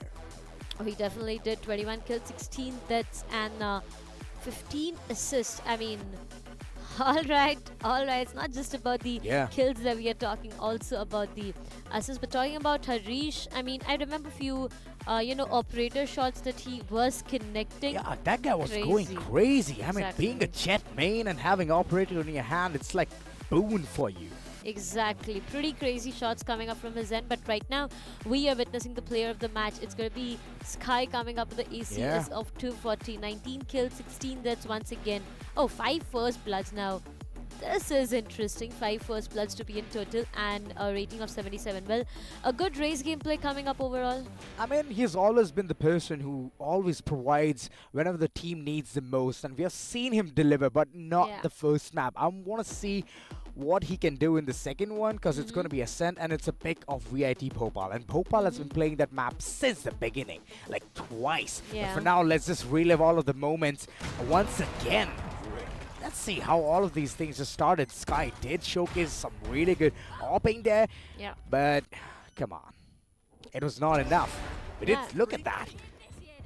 Look at that, just a glimpse, just a pixel, and you're done for. Your opponents are just going to be dead.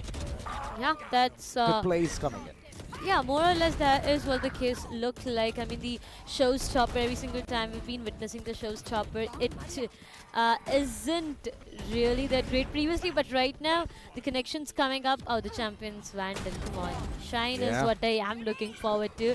But more or less, it was an amazing match. Now, this is what I was talking about. This flank, I mean, Sky coming up from a complete different angle. He had enough amount of time to change things around, and eventually things just went all around. But amazing map, amazing stuff. And now I can actually say the competition is just getting intense. And it is getting intense. At stats, this was just perfect. It was very close, neck-to-neck battles here and there. The stats are literally close by. 15.26k damage on the other hand. Chitkara Knights was 15.28. Unfortunately, they lost it. It's alright. The second map needs to do a lot of mojo for them. But looking at the match summary, every single one of them has been dominated by Sky. And still Sky and his team couldn't win the first map. I mean, you have to feel sad for Sky right now. Maximum first blood, highest rating, and the highest of ACS overall. It's all on his name. He's all around. I mean, he's literally all around. Exactly. But the only thing that they did not get for themselves was the 13 on board, which is heartbreaking, right? 13-11 for the sides of VIT Bhopal. And as said, the upcoming map pick is once again from the sides of VIT. So this... I mean, the previous one was from the corner of Chitkara Knights, and this time it's going to be VIT getting the pick, getting the comfort zone and the Ascent. So we've seen them play, right? Yeah. Like every single time they're all around the map. Harish is just going in for a frag fest, getting it back and forth for the team, and he's just making the edge. He's just making those plays so that the team can win it. And I want to see what can Sky do better. What can Chitkara Knights do better in order to see the third map. I want to see the decider. I don't want to see a one-sided affair, which we have been talking quite a lot since the beginning, right?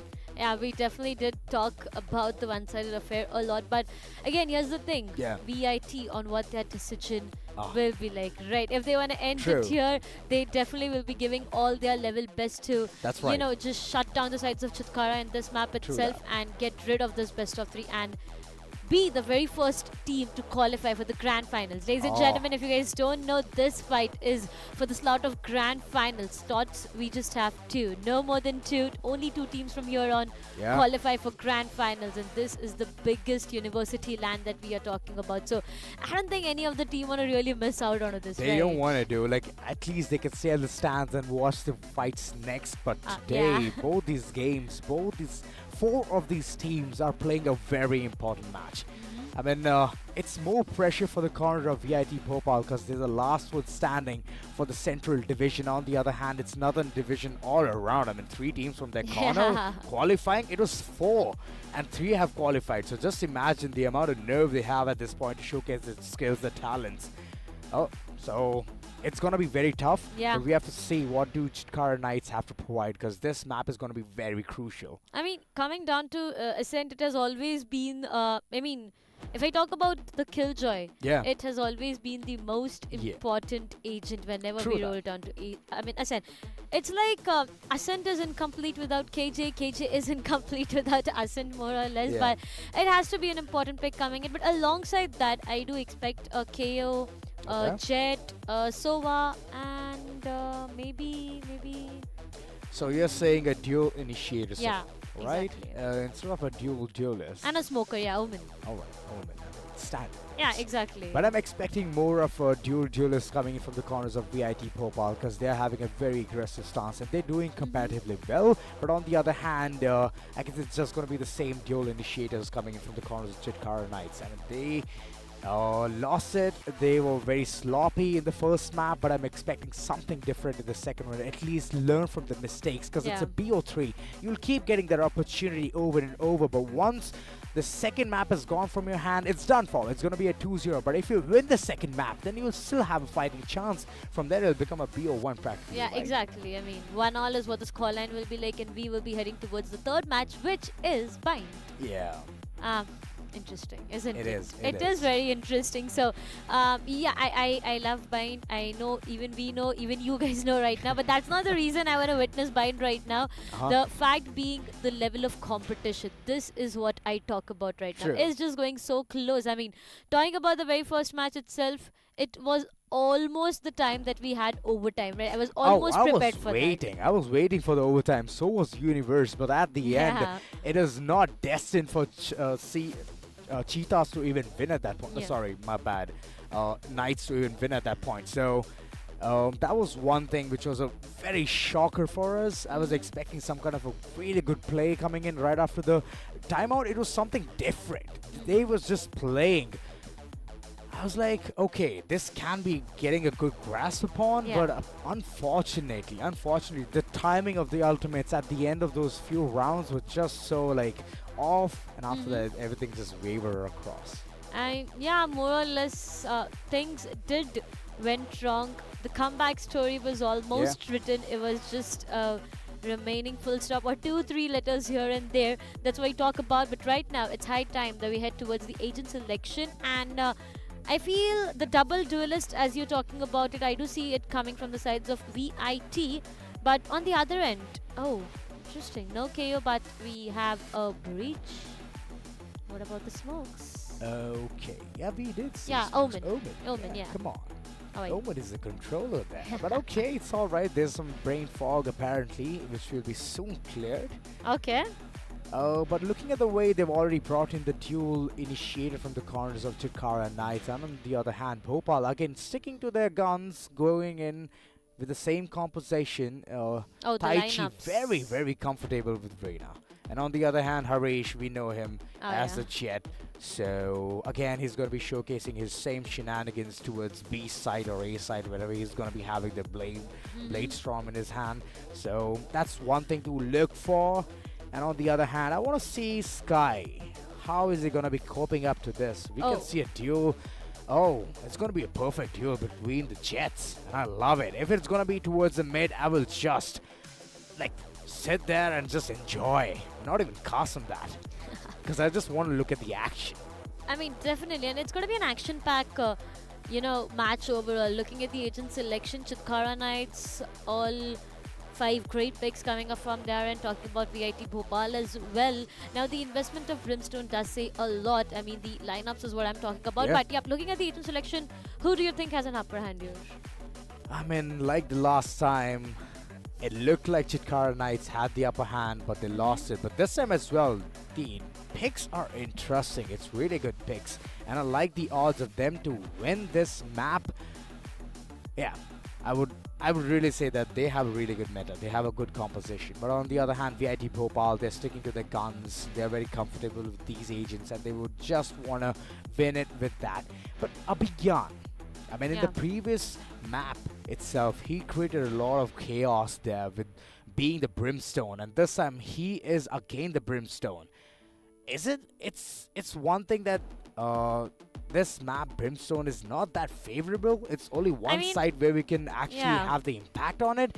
It's just that his smokes are not rechargeable. But on the other hand, Kami is going to be playing a very vital role, and I'm expecting some kind of a really good play coming in from their corner. Also, coming down to the second half itself, when VIT Bhopal will be on the attack side, Abhigyan would have a big responsibility on his shoulders. I mean, if they are investing onto a Brimstone, I do expect lineups coming up. So, hell lot of lineups. Yeah, exactly. So at that point of time, Abhigyan has a huge responsibility to stay alive till the end, because if he is not, there's no lineup, and then the duels is what they have to go in for. So it's a lot of things that comes up alongside those lineups. I mean, he is the only smoker that the team has. Alongside that, he has lineups to play around with. So he does have a lot of responsibilities on his shoulders right now. So let's see how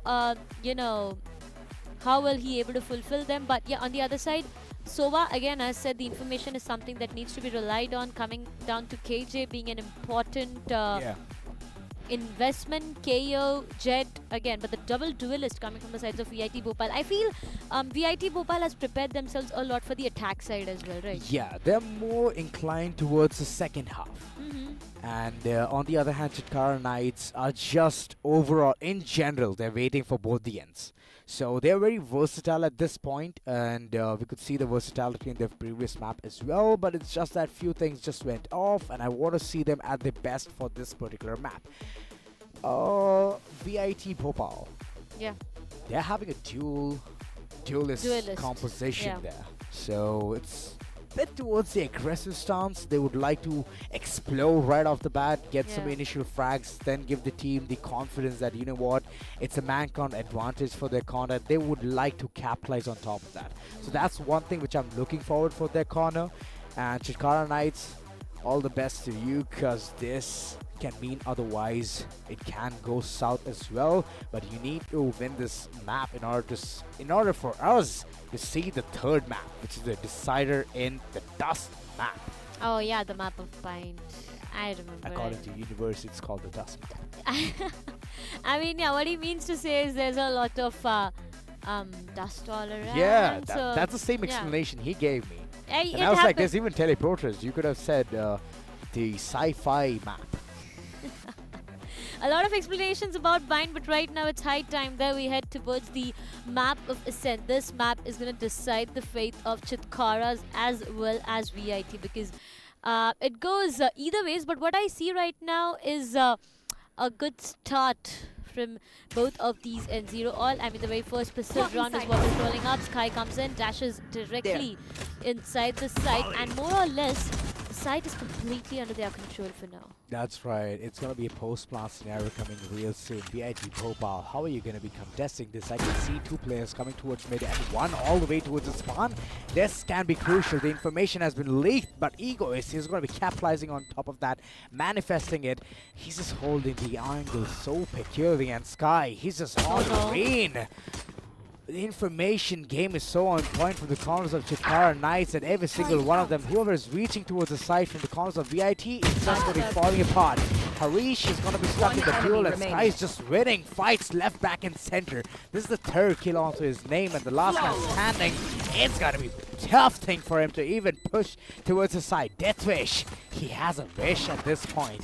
But a flawless coming in nonetheless from the corners of Chitkara Knights. This is a good start, a confident start from their corner.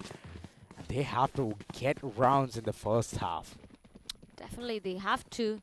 Being on the defense side as well, it's going to be a very important role that they have. But again, here's the thing, to start things off in the very first pistol round itself, I feel, you know, it was a quick round, quick execution coming up. They got the site so easily. The complete side was under their control, and then it was all haywire all around. But coming down to second round asset, they do have an advantage here. I mean, looking at the weaponry. That's right, but the site A is open. Yeah, it is. Exactly. It's going to be a B stack, 5 players B stack coming up. That's right, but a recon dart would have been so helpful for the corners of Chitkara Knights. But right now it looks like they're just falling inside the angles which have been so keenly held by VIT Bhopal. It's a shotgun. Oh no. So close. Oh no, it's a classic. If Thana falls for this, it's going to be very, very difficult. Slowly and steadily, he is trying to make his way further, but you know what? It's going to be way too difficult. The cross holded by both of these players can actually be way too painful for him. Slowly and steadily inside the site, he dashes in. Sky will be able to find one. Yes, he does. 1, 2, 3 players goes down. VIT Bhopal, the 5-player stack does not work for them, and that's going to be the second flawless. Chitkara, the way they've been performing, oh my god, VIT, they are completely clueless right now on what is exactly happening around. And look at them. I mean, the very first flawless, it was a pistol round. Coming down to the second, again, it's a flawless. Yeah. They have a mental reset at this point, and I'm liking it. I'm liking the odds of Chitkara Knights. They want to get the rounds in the first half so they can easily hold the fort down in the second. And this is good. But here's one thing. The bluff was being called. I mean, come on. It was all 5 men waiting towards side B, and every single one of them were taken down. Sky just went berserk with the Spectre in his hand, and I like that. I mean, come on. Harish was so close to convert. He brought in the classic as well. I was expecting some kill or two, but unfortunate even just struck down them so hard. 2 flawless coming in back and forth, and right now I feel like it's gonna be VIT Bhopal having the full buy in the corner, so they'll have those money to get all of those hard-hitting weapons, but they need to get this thing right. If they don't, then it's gonna go south. Also, at the same time, to highlight the second round more, no weapons were dropped. Yeah, no weapons. Not even one single weapon was dropped, which means, they will definitely be playing on their bonuses. That's a different thing. But the full buy round, it's going to be very important. The confidence that I see coming from the sides of Chitkara in this map, at the attack side itself, it's just looking way too good right now. I mean, that's right. Good stuff's coming up. Way too much of confidence. They are just, going inside the side, pushing inside, and having those rounds for themselves. That's right. And it's looking good. But the full buy round, do you think it's going to change a lot of things? Oh, it needs to. It definitely needs to change a lot of things. That's the reason it's called the beginning of the map, right? First rounds, if you get the pistol, it's going to be comfortable for you to get the second one as well because you have the bonus in your pocket. Yeah. But right now is where everything just starts. VIT Bhopal, they can go in for a prowl. They can get multiple rounds from here. But Chitkara Knights, I feel that they have some kind of a plan running back of their hand, and the team coordination, it somehow feels like it's on a next level after the first loss. Yeah, it definitely is. A bit of technical pause that we are on to right now, but it's completely fine. We soon will be heading inside the match itself, but great stuff. Chitkara Knights, they did not want to give up so easy. I mean, VIT Bhopal, the way they just snatched away victory in the previous map itself, I feel Chitkara Knights is prepared. The break that they had in between, they were all, it just feels like they've re-strategize. They have been back into the game. But as you said, right, this is the third round. There's a full buy round coming up from VIT Bhopal. And if by any chance VIT Bhopal lose out of this one, the economy gets completely damaged and it might just be a 0-4. Oh, it can be. Oh, it can be. That's an interesting speculation coming in from your corner, Darshita. I mean, kudos to that. I feel that it can happen, but VIT Bhopal is very well equipped for this particular round. Yeah. They'll be having those weapons, and I would really want them to break a leg at this point and try to explore the map, get the information, at least have some mid control. Whereas So was doing a really good job there reconning in that corner. Like, his own drone was literally seeking a lot of information there in the second round, and he did get it. But at the end, even though the entire squad was sitting like ducks inside the site, they were just taken down. Yeah, I mean, VIT come on. Bhopal, Yeah. I was just expecting something different. At least one or two bodies to be fallen there and then retrieve the Spectres and then give a really good bash to the opponents, but I couldn't see that. I mean, you know, coming down to the side itself, we just were talking about it. They had a cross setup. There were two players that had a complete setup for themselves, and it was a 5-stack hole coming up from there. Yeah. So at this point of time, we at least do expect them to have 1 or 2 kills for themselves. As soon as the Jet dashed in and, you know, tried to close the mid door, it was the Jet from the other team trying to go further and take her down, and that's where everything just turned around. The cross went into vain, the player gets taken down, and everything just got messed up. I mean, courtesies of the dash, right? Yeah. Harish was a bit too aggressive there, hungry there for the kill. He wanted to take down Sky instantly, but at the end, he just met his combo. Okay, we're back, finally. I was just wanted to see how this third round rolls in, but looking at the way VIT Bhopal is just not so very well equipped. Harish is seen with this stinger nonetheless. Expected some buy coming in, but Sky is just aggressing forward, moving in towards 3. He's just wanting to get hold of the side. Execution being done. Solo-handed him, but Harish, he just goes crazy. Gets a frag on the Sky. His arch nemesis has been taken care of, and the weapon upgrade coming in as Spectre can be showcasing a lot of skills there. Chitkara Knights, they have to succumb. They have to take the L for this one, as they're just slowly, steadily moving in towards the catwalk, getting the mid control, getting the information, but still they have the same ideology to move in towards street. This can be deadly, this can be dangerous. Egoist, like the name is, just trying to showcase the amount of aim duels he can win at this point.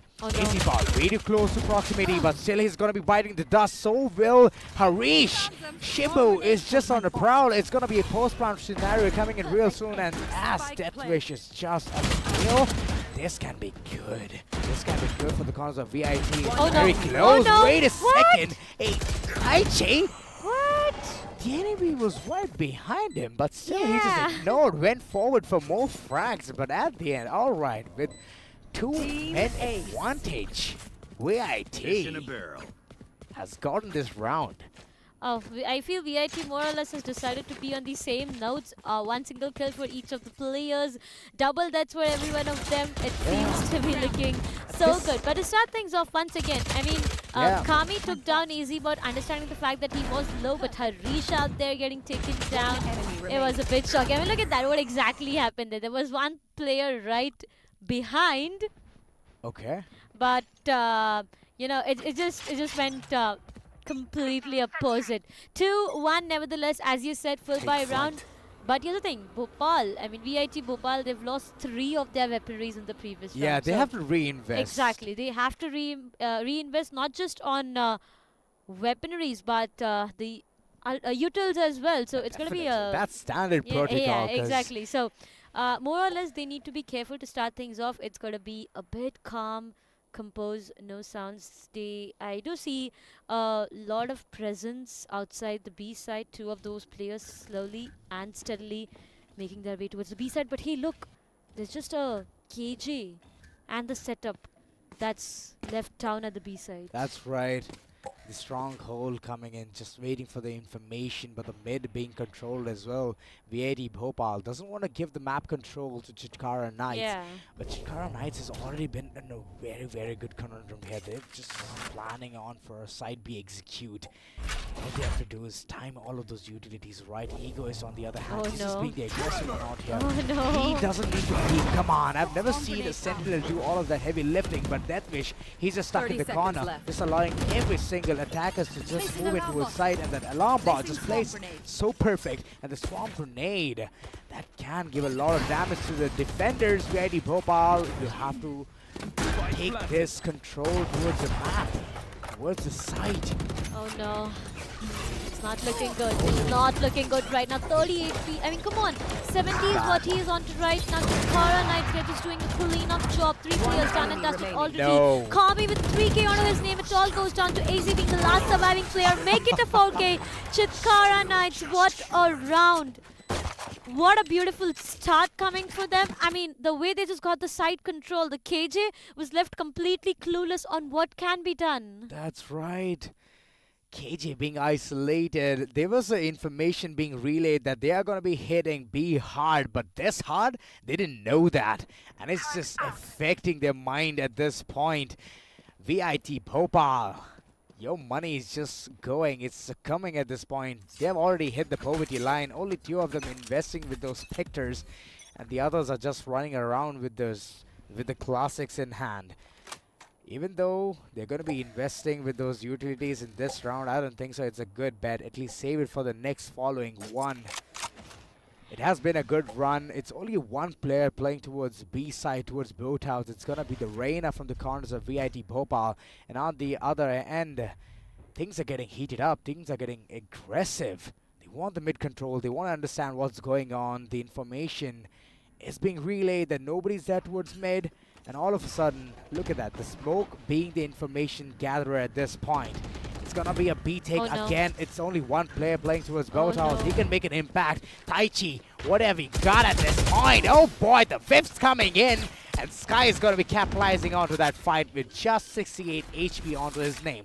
It's good enough. And the post-match scenario coming in as well. The way he's just missing out of those shots, not the best possible answer. VIT Bhopal once again with 3 remaining players. Danav, he finds one out of AZ bot. 2 remaining players. They need to jump out of that position. Danav finds one more, and it all goes down to Harish being the last surviving player. He just has a shot to walk around with. Danav, best util usage, best 1v1 duels. Danav takes back a 4k out of his name and a flawless once again. Chitkara Knights, I mean, come on. I expected something different. Exactly. Like, I thought VIT Bhopal is going to go on a killing spree and Harish is going to be the heavy lifter. But looks like it. Chitkara Knights is all prepared for it. Looking at the way they have 2 ultimates available, one being the expensive recon. They can literally do a lot of switch arounds. Vidhi from the shadows on the other hand. The map control, the side control can be gained with the Rolling Thunder. Danav, I mean, the way he's performed in the previous match, I'm still not able to get over it. But once again, here comes the B side execution. Oh, damage. He got the information though. He got the information though. But for now, as you said, Rolling Thunder will definitely be invested. Updraft, dash, inside the side, second lane control, and now the side is completely under their control. More or less, began to start things off, finds one out of Shibu, and that's going to be Deathwish. Oh, he definitely writes down the death of Kami, but the job is not yet done. 3 versus 4 is what the post plan looks like, and now the positioning is something which is going to change a lot of things. Egoistic, he needs to be a bit careful. Harish, what? How would you just miss those shots? Egoistic with a 2k onto his name. It all goes down to Danav, putting the last nail into the coffin. Chitkara Knights with one more. What a beautiful round. Egoist was just playing around with the food. Yeah. Harish, on the other hand, he has the operator. He wanted to get the shot. He wanted to nail Egoist, who was at Cubby itself, but couldn't. He whiffed, and that whiff costed him so much. Look at them. The economy has been crippled, and this is one thing which Chitkara Knights is doing so well.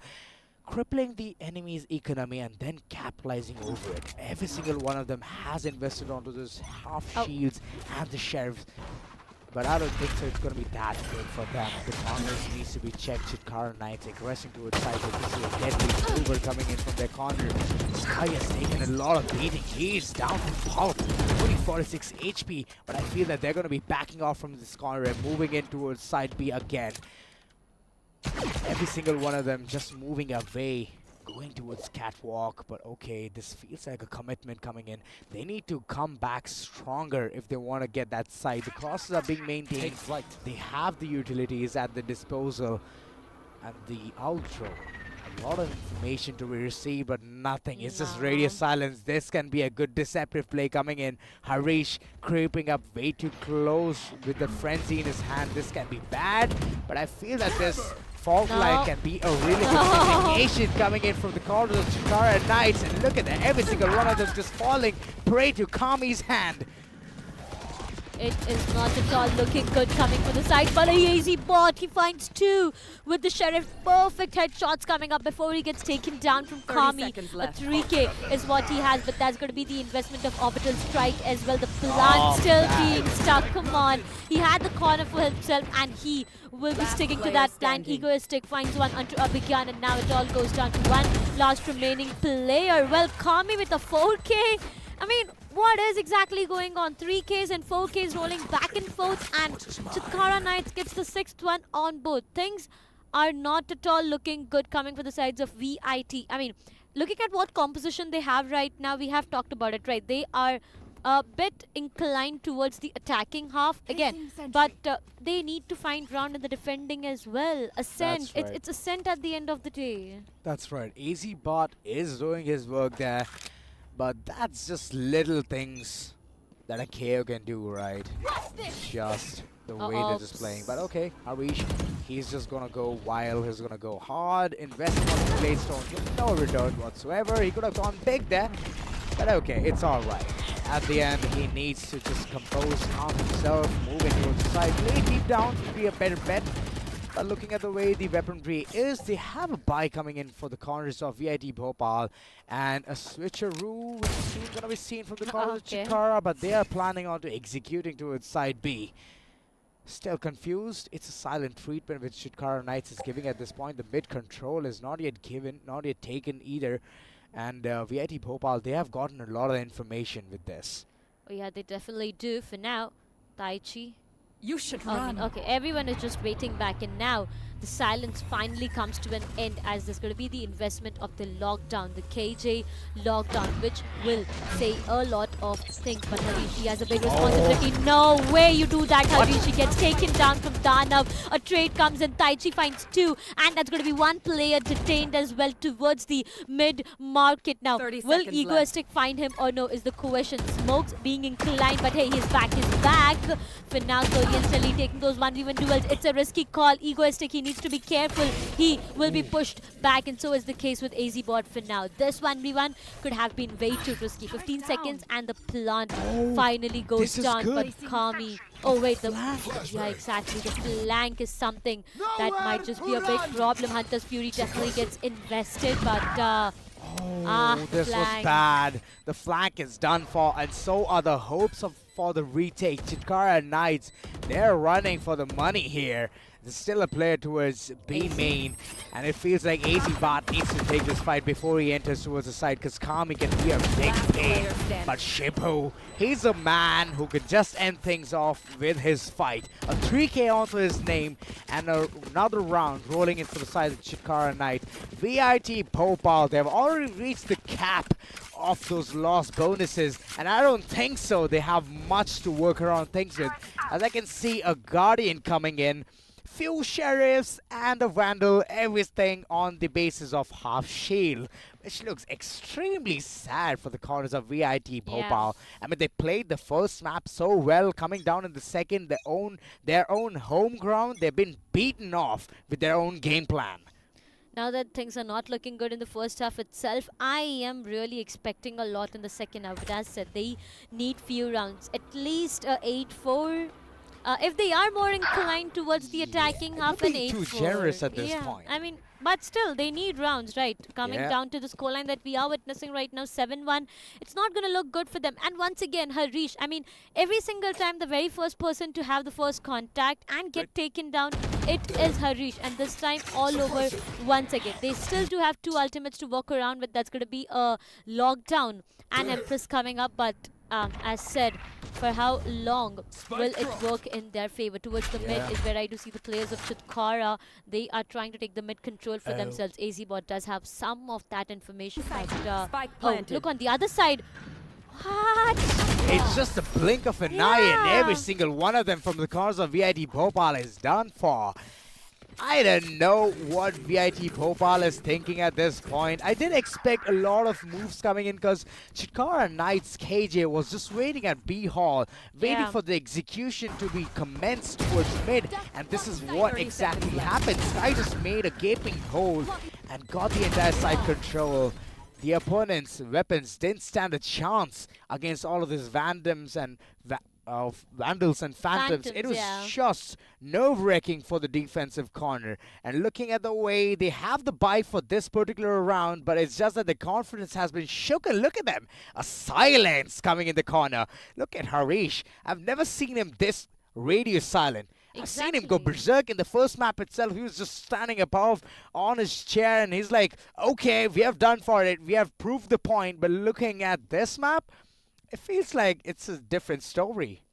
It overall is a different story for now. Things are not looking good for them in terms of the scoreline that they have, in terms of the economy, in terms of the 1v1 duels that we keep talking about. It is just going completely against them. VIT. I mean, come on, this is your map pick. And, you know, the sides of Team Chitkara, they are dominating. It's more or less a one-sided affair that we are talking about. I mean, to start things off, Chitkara Knights, they got 2 rounds for themselves. It was the pistol and the advantage again in the upcoming round. But after that, one single buy round is what VIT has got.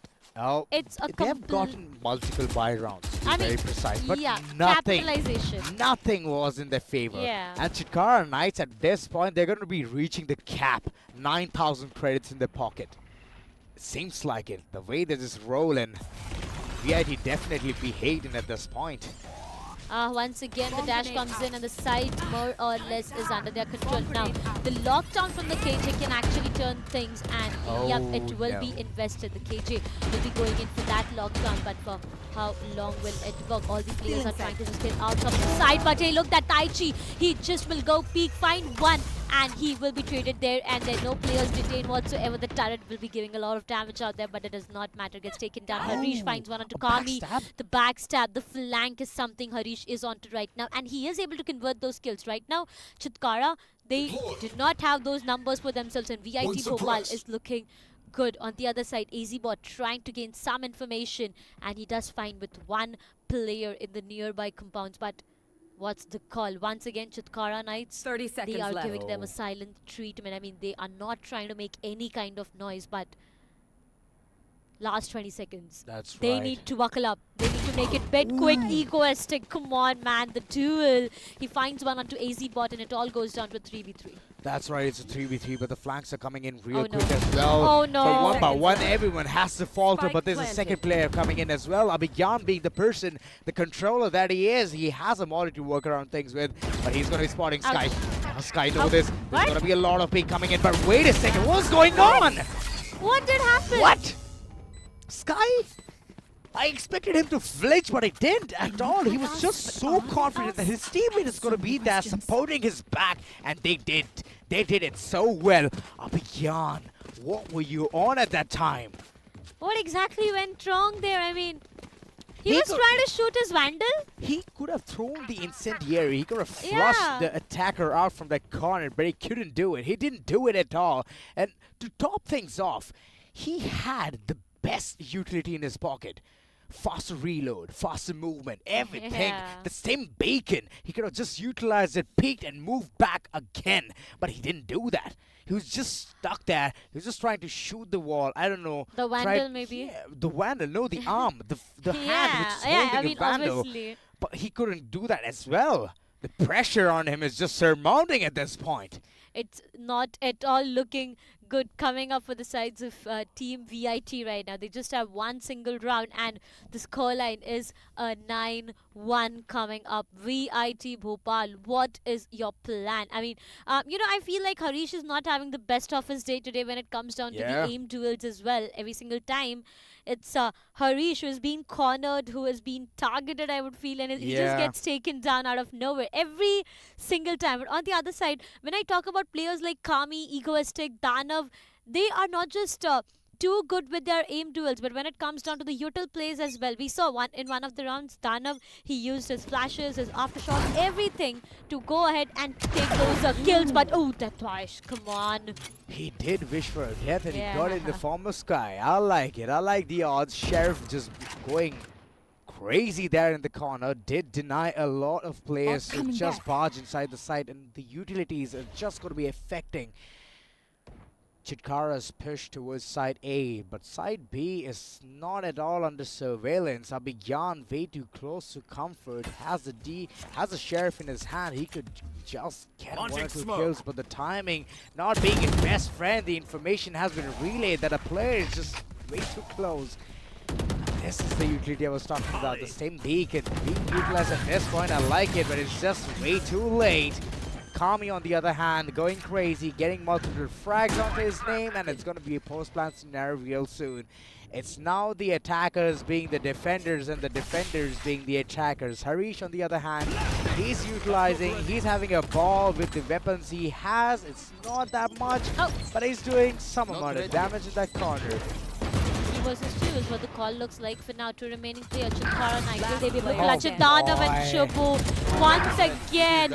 I mean, how does Chitkara does it? I mean, how do they do it every single time? Yeah, this is doing it and running away, getting rounds with a marathon. Look at that. It's a 10-1 scoreline. They did not even have those numbers for themselves. Yeah. And still they converted. I mean, the weaponry was something of an advantage, but they shouldn't have gotten that. They shouldn't have gotten that. Abhigyan's smoke did help the team. But it's all right. Yeah. Harish, he's going to be investing onto those big weapons. Exactly. And finally, I'm seeing the operator come alive, come in action. But how much result is it going to be giving for the side of VIT Bhopal is going to be the huge question. But on the other hand, Chitkara Knights has 3 big ultimates. And I'm liking their odds at this point. I definitely am, but right now what's happening in the mid is something that I am not liking at all. Look, the doors of opportunities have been shut down for them right now, but okay, this time Beacon comes into the play and the Empress as well checking each and every corner. Taichi finds one, gets taken down instantly. Okay, a dismiss would have definitely worked, but timing not being his best friend. For now, the spike is planted and it all goes down to post plant. Kami once again, 2K is what he has. Sky finds one onto Harish. Rolling Thunder being activated now. It all goes down to VIT Bhopal having one last remaining player. Guess what? They know where he is. All the util being spammed. I mean, look at him. Oh my god! Every single thing is on him. Every single thing. Right from flashes, stun, smoke, every util that they had, they put it up on the last player. And what is remaining? Big brain moves coming in. Oh my god, this one lurk which came in from Kami. I mean, he is the omen and is setting up an example. And it's perfect. I love it. I like the odds for the corner of Chitkara Knights. And they're doing so well in this map. Oh boy. We are all in for a treat. 11-1. What a first half. After witnessing a 13-11 coming from the sides of VIT Bhopal and the comeback, I'm in shock after witnessing the 11-1. I did not expect this to be happening. VIT Bhopal, now that you have an attacking, lineup, wait, what? Once again, Sky! No. The best of the aim out there. AZBot gets taken down. A trade does come up in form of Sky getting taken down. Therese is where they are anticipated Killjoy. If she tries to be aggressive, she might just get punished. But they did not anticipate him. 2 players right in front of him. She takes down one. Gets denied Egoistic. A good trade coming up. Chitkara Knights left just with 2 remaining players. That's right, post plant and the Reina being overhealed. It's a good fighting chance for VIT Bhopal, but they have to get this pistol and the bonus round perfect you know, to at least hit the comeback, but I am not sure about it because Chitkara Knights is already running for the money here. Shibu, on the other hand, good dot there, but at the end it's not going to be of any capitalization as Taichi is going in wild. He has gotten 3 frags in this particular round, but it's just that the man count was just 2. And we have seen Chitkara Knights do wonder. First 2 rounds were flawless for them. 2 flawless rounds back to back, and once again, but you know what, VIT Bhopal, they got the pistol round. It was important for them, right? By any chance if Chitkara would have found it, it's done for. They had the advantage, and then they had no fighting chance. It was game over. Yeah, exactly. They had no fighting chance left. So for now, VIT Bhopal, slowly and steadily, they get the pistol, they have an advantage. And look at Chitkara, they won't be investing, they won't be forcing, they will just wait back. They know they have a great lead, even though they're going to be losing any of these rounds. It's alright, it's fine by them. But Danev, what a good combination. Smoke and a frag, but unfortunately, that was the max he could last. VIT Bhopal, they have to free the spike and go ahead for a post-pop scenario. They're very well going to be creating that. Egoist, on the other hand, Frenzy, being his best friend, did manage to get a frag, but I guess that's pretty much it. Chitkara Knights, this round is just going to be succumbing for the corner. Harish, on the other hand, has a Phantom. Oh, he needs to duck down. He needs to go underneath hell. Yeah, he does need to. But now, wait, what? The turret? I mean, the Frenzy? What? It's going crazy. It's going crazy. No way. Lineup. Where is the lineup? He did manage to get a frag there, but at the end, it's Egoist winning it. He has the time for the defusal as well. Okay, it's close. He has it. Oh, it's... What? It is a clutch. It is a clutch. It's all right. It's all right. I was on my toes at this point, but okay. A round rolling in for the corners of VIT Bhopal. That was a good execution coming in. Luckily. Yeah. Luckily. I was just expecting for the incendiary to drop, and it did. Such a messy round coming up. Now, here's a big problem for them. The economy. So many weapons being dropped at the same time. I could see a Spectre there in the midst of all of those randos, you know. Talk about being the odd one out. I don't know what more to say for now. I mean, such a messy round coming up to start things off. Sky with 2 for himself. Danav does get taken down, but the job is not yet done. They have given all the damage that they can for the sides of VIT, and now they're just left behind with 3 remaining players. VIT, a do-or-die situation. They need to take those duels. Harish finally finds one on the Sky, equalizes it down to a 3 versus 3. He needs to go down and get the plant done as well. 3-11, way. But no way! Why is no one checking that angle?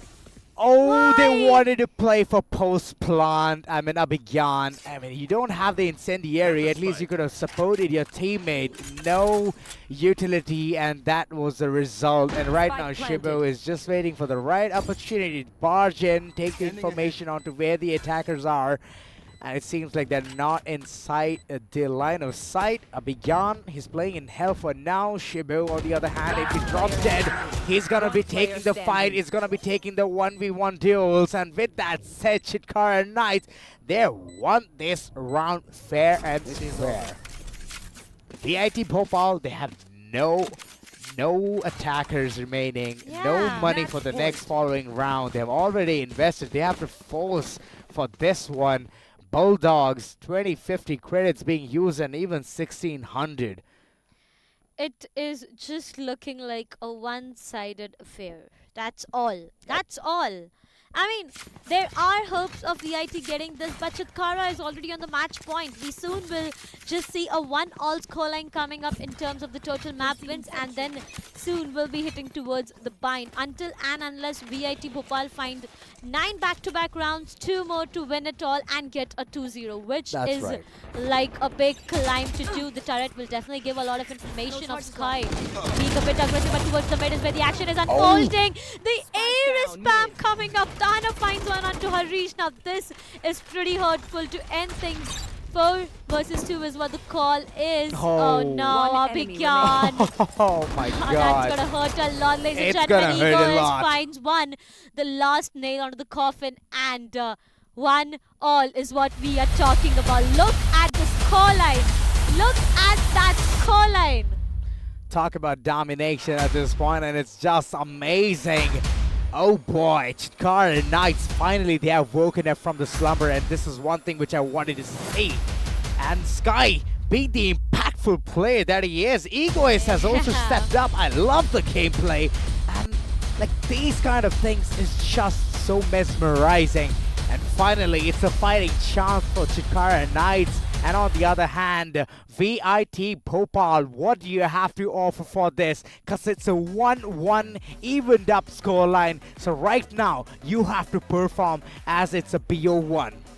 It all goes down to a BO1 That's once right. again. I mean, over and over for past 2 days, we've been witnessing a lot of BO1's action, but right now, it's a decided. We've witnessed a lot of BO1s, That's to right, be we very have. honest, but now this is going to be a decider. The way the entirety of the team is performed, there are, some players that I would love to talk about. Danav, Kami, Egoistic, Sky, every single right. player. I mean, you can just remember the name. You just call out the name and you remember the game. That's right. I mean, you name it, they got it. Yeah, exactly. They've been playing so well, so on point in Ace, and I just loved it. I loved the gameplay, and it was so dominating. But through the other break, we're gonna be seeing the third map. So stay tuned and just be there for this action.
Ladies and gentlemen, boys and girls, welcome back once again. This is a short break that we were on to get back to the last match of this best of 3. This is going to decide on who takes the best of 3 on their name and gets the slot for grand finals. But you know what?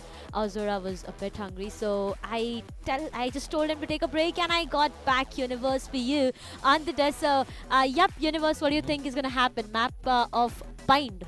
Map of Bind, I believe that we are going to see, again, probably a 13-11 scoreline. Huh? Both these teams haven't seen the light of day on Bind, and Ascent was, of course, something. It went kind of the way I expected, maybe a little bit more than what I expected, because I knew that a team like, Chitkara Knights, who are really good with their composition on Ascent, would be able to punish a squad like the VIT Bhopal, because if you're playing the KO and you're playing Reina and Jet, and you've got no informational based agents, and you're playing on the basis of pure aim, you're gonna get taken out, because that Sova is gonna prove to be a little bit of a problem. And Ego is too doing a really good job on that Killjoy. I think that they just kind of overestimated their powers, and maybe thought that, you know what, we're gonna shut this at 2-0, but no, the Knights said we're gonna come back and we're gonna take it double. They delivered a pretty hefty scoreline, and I believe now going into Bind, they've got so much more confidence, and they will be trying to maybe turn things around in a way that we might not expect if they're gonna go for a different composition, which I would really love to see, because this team of Knights has stuck to their basics most of the time, apart from Fracture, of course. But now on Bind, I think if we see something weird from VIT, because they've stuck to the double duelist across. They love their Jet and Reina, right? They've not changed it across any sort of manner. So if they do stick to that Jet and Reina on Bind, I'm not going to be convinced. It's going to be a bit difficult for them, right? I mean, the way they got the victory in the very first map itself, I remember the map of Fracture, 13-11 was the scoreline. So it was actually looking good for them. They had the confidence, they had that momentum. But coming down to Ascent 3-13, I mean, I am completely clueless. Look at the overall deaths from the player. Deathwish with 7 kills. We have Abhigyan with 7, Itachi with 8, AZ with 6, and Harish with 5. I mean, no one is even able to hit those double digits for themselves. Yeah, the lowest is Sky on 12 and Shubu on 12 on the side of the CK. Exactly. And on VIT, they've got the highest on 8, that is Tai Chi. So this is, kind of a stomp on the Chitkara Knights part, because they were really annoyed, I believe, from the previous game. They had a chance to win it. They came up to 11-11, and they really did have a great chance. But unfortunately, one tiny little mistake of allowing their opponents to come in through one singular flank on that Fracture map of A destroyed their chances of finishing this off 2-0. But now they have said, you know what, let's just quickly finish off Ascent and move on to Bind and get these VIT boys out of here. But VIT, I know they're not ones to take a beating standing and just, stay silent. They're going to come back into this game with a lot more force. But I need to see something different from these guys. Yes, they've got their aimers. Yes, they've got a couple of people who can do really well as, lurkers. But I think that what they need right now is a change in composition. If they don't pick up that raise on Bind, I do a raise, or at least maybe a little bit of Bind-based agents. I'm gonna be really concerned for them. Exactly. I mean, look at KJ and look at the kills. I mean, the player of the match, the MVP is in the hands of KJ itself. It's been an amazing match, an amazing play coming up from all of these players. I talk about Danav, I talk about Shabu, I talk about all of these plays. I mean, the map highlights are already here for you to enjoy it once again. But more or less, it just seemed like Chitkara Knights was dominating. In the attacking half itself, they were just getting so easy entry and the control to the side itself. Yeah, so and this clutch right here that he had, was able to take so many fights without any sort of fear. He was unfazed about it. He did lose that round, yes, but it was just about by 9 milliseconds. If he could have afforded to go in a little bit earlier for the defuse that he could have tanked me, but he was on 48 HP, and that Molotov eats you up pretty quickly. But either way, it still ended 13-3, so they're not going to be disappointed by any stretch of imagination.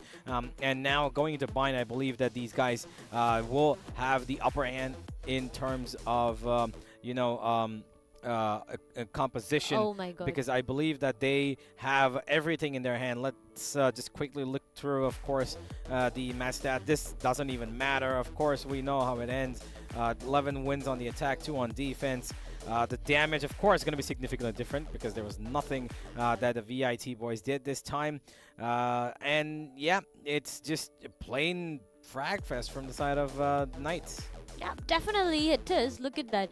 VIT, I feel they got 2 attack wins. That were the first pistol round and the upcoming advantage that they had in terms of the buy. So those were the 2 rounds that they had in the attack, and after that it was just Chitkara all over. In the very first half itself, 11-1 is the scoreline that we talk about. To end the very first half, come on, 11-1 is something no one expects happening, but a total of 1-0, 9 kills, and we have Sky as the maximum first blood for him with 4 highest rating, again egoistic, and the ACS as well. Yeah, absolutely. This just, keeps on signifying the amount of dominance that they portrayed in this map of Ascent. But of course, this is now all in the past. Now we have to look forward to what is basically this best of 3 has been transformed into a glorified best of 1. It doesn't matter now what 2 maps were played, because now all that matters is whether or not Bind goes into your favor. And Bind is, of course, a tricky map if you're not able to establish the right control. Are there going to be picks of a double controller for a VIT if they're sticking to their double duelist? Which 2 duelists are they going to be going for? Is there going to be a Sentinel involved in this? Are they going to be able to afford to pick that Reyna and Jet once again? Reyna, maybe I can understand. Reyna has a good entry spot on this because the distance between the bomb site itself and the entry points is not too far. So you don't need too much movement-based agents there. But we've seen before that Reyna as a singular pick on this map has proven to be a problem, as we saw yesterday. I believe it was her DIT who had played that single Reyna. But today, I hope that this double duelist has a raise in it. If it doesn't, that Jet is going to be massively undervalued because of the utility. But I have been proven wrong on an occasion before where these guys of VIT have shown that their aim is enough and that they have taken fights in a manner that they don't need utility. They just need to straight up take an aim fight. And that's exactly what I believe the boys of the Knights should be eliminating, because they've got so much utility on their hands. They play on the basis of utility, right? But there are so many moments where they were dry peeking. They were giving out fights for free, where they could have flashed out, where they could have pushed you up. And there were a couple of rounds where we saw that Harish, when he was having the operator, he had a flash come into his face. He was forced off by the stun. He was forced off by the boombot as well. And that was a good round because they pushed him from A main all the way back to spawn, right? So those are rounds that we need to see constantly coming out. And on Bind, there are so many different angles because on the A site, you can stand below, you can stand on top of hut, you can stand on top of the, the armored truck. And heaven as well. But do you think a Jet would be if they do pick it, do you think it's a viable pick for them, or is it going to be a problem? Going with Jet would be a big problem. Right now, the boys of VIT, they need this map. I mean, come on, the way they've been playing all around in the very first map itself, they got this, they got that confident. After winning a map itself, you have a lot of confidence, you have a lot of momentum. But looking at what happened in the second map, it felt like the momentum was completely into the hands of Chitkara. With them enjoying, I would say, not even having rounds for themselves, but they were just enjoying the rounds that they had for themselves, back and forth, left and right, again and again. And it was all the cleaning job being done. I mean, it was just them piling up bodies here and there, left and right, and they were just getting it for themselves. So this map of Bind is going to decide a lot of things. Again, it all depends upon who is starting on which ends, and as you said, what agent selection that they are looking forward to. Absolutely. We are just about waiting for the agent select to pop in here. I think given the sort of color schematic that we've seen across both the tables. It seems like the attack side should be for the Chitkara Knights, and we should be seeing VIT start on defense if we are to believe the color schematic behind these teams. But we're just waiting now, I believe, for just a couple more moments as we should be seeing the agents select, and that is going to be entailing what this game's direction is probably going to be for at least the first half. But according to you, do you think a double controller is required on Bind, or is one controller enough to, you know, make do on this map? I feel one controller double duelist. All right, so you like the aggression. Yeah, okay. exactly. I mean, as you said, right, the investment of Jet is something that I would definitely avoid. But oh no, wait, Harish, come on. Okay, hold on. They're repeating. Oh, never mind. There's a Jet on the other end as well. Yeah. Okay, now this is it kind of overlapped on my own head. I feel like I'm stupid now because both of them have picked Jet. And, exactly. But I'm just confused. From VIT Bhopal have stuck with the same you know, outcome as Ascent. I'm kind of confused as to what their game plan here is. Exactly. I believe this was, except for the pick of Breach. On Fracture, AZ's Fracture was a breach. They've just kept the same composition across every map, it seems. They're so confident. Honestly, a team like this, which is just like, you know what, no matter what the map, we're just going to play the same composition of agents. They seem really confident, and it's going to be VIT Bhopal on defense, of course. On the other end, no raise on the map of Bind kind of disappoints me, but if they're confident in what they do, and fair and square, we'll watch it happen. We'll watch it all go down. By the way, there is no Sky either. There is no proper agent to gain information for the side of VIT. This is just kind of going to blow up in their faces if they're not careful, because a KO... man, I mean, to be very honest, to start things off, when I did see the picks coming up from the sides of VIT, there was an investment of double duelist Rena and Jet, if I'm not wrong. That's what we saw. But, you know, it surprises me for a fact that no raise has been invested coming up from the sides of Chitkara as well. They even have decided to go in with a single duelist as Jet. I think the reason behind that would be the first game where he played Raze, it wasn't the best of games for Sky, right? So maybe he's like, you know what, if I'm feeling that confident, the way he was doing things in the last map, he's like, you know what, if I just continue with the Jet, I think it's going to be better. But here we are, ladies and gentlemen. We do have a double controller, double initiator, and you know, they're practically going for the Fnatic route here. Actually, they do have a Raze. Look at that. Oh wait, they do have a Raze. Are we seeing something different to what we just saw in the agent selection? Yes, we are, I feel, because there is a race coming up with a Viper, Sova, Sky, and Grim from the sides of Chitkara. And I think this round is going to be rolled back because you can see everybody's AFK on the defense. So I think that round is going to be replayed again. A little bit of confusion. I think they probably messed up with the... Oh, wait, they showed us the same composition as Ascent. Never mind, I mean, that wasn't on purpose. I got so scared. Exactly. Same here. To be very honest, it just got me on what is exactly happening in the entirety of Bind. No Viper, no Raze, no Sky. What is exactly happening now? That we do have a glimpse of what agent selection it is like. Still, here's the thing.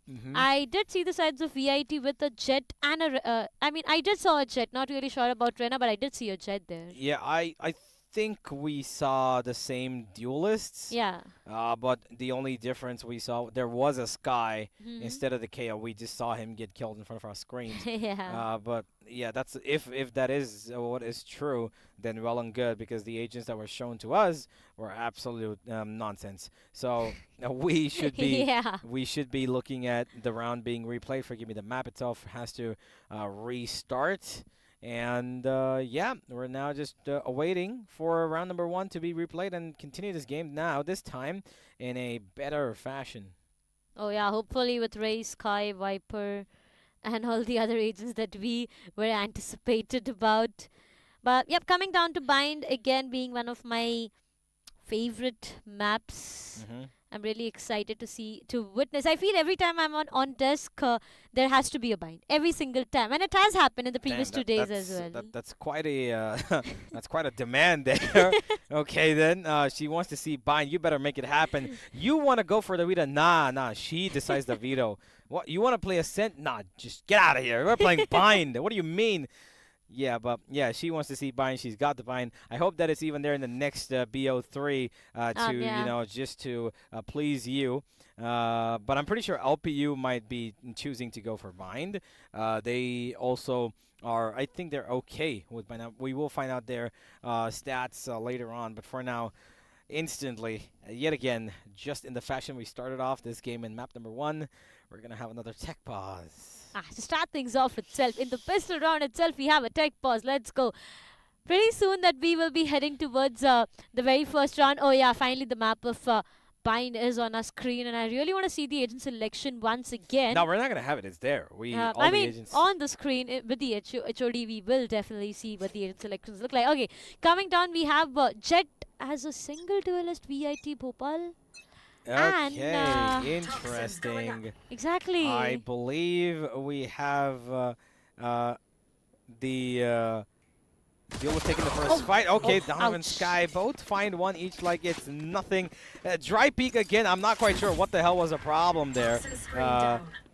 They just wanted to go for the peak. No utility support whatsoever. Yeah. Now it's a 3v5. Retake should be commencing in just about a second. Pigyan, by the way, still inside U-Haul. He's not been checked, and he's keeping himself alive there for as long as possible.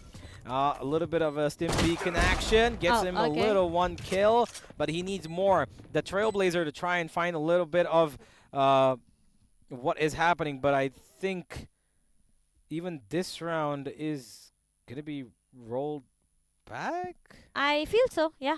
I mean, we are on a technical pause once again. A bit of a technical difficulties that the players are facing right now, but I feel soon it will be all sorted and we will be in the map itself, the map of Pine. I mean, to start things off, VIT, Bhopal and Chitkara both have been showing phenomenal performance in the very first map itself. Coming down to second, it was all about a one-sided domination by Chitkara, where they just let them have 3 rounds. One full buy round, 1 pistol, and the advantage that they had with the pistol itself. So that's all the 3 rounds that, VIT had in the previous match itself. Chitkara, they got the best of the attacking half in the map of Ascent. And now when it goes down to bind, we have Chitkara on the attacking half and we have VIT on the defending. So, looking at the defending and the attacking half, what do you think, Universe? Who has the upper hand? I would say that Chitkara are coming into this game with a better sighting of agents. I think that with the Rays, they should be looking at a much better trajectory of attack because they can clear out a lot more space than the Jet. The Jet is going to have to dash in and do it on himself.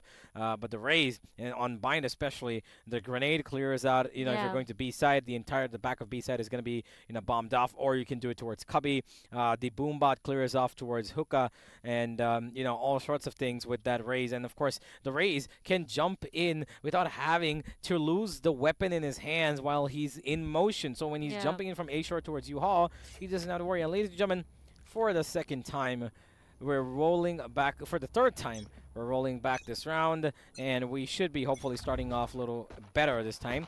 They did go to, never mind, last time it was an attack towards Showers that found them 2 kills. This time Harish hits back, and he takes out Egoist, and that's going to be a problem. The Brimstone not being there means they're losing out on big smokes there to cover off the site. Now is just going to be the Viper wall that protects them between these defenders who are waiting here. By the way, 3 of whom are sitting here.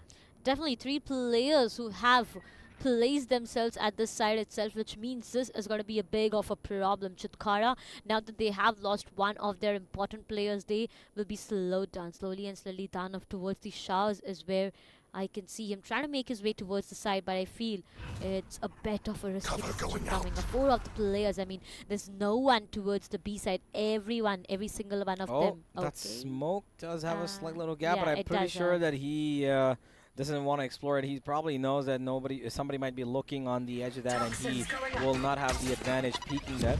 A good recon coming out here. Oh no. The pulls angle, but they don't cover the backside. Oh and no. they actually Molotov themselves. Oh, that snake bite is actually so unfortunate. It bounces off for them itself, and they all are vulnerable. A Big Yan gets another.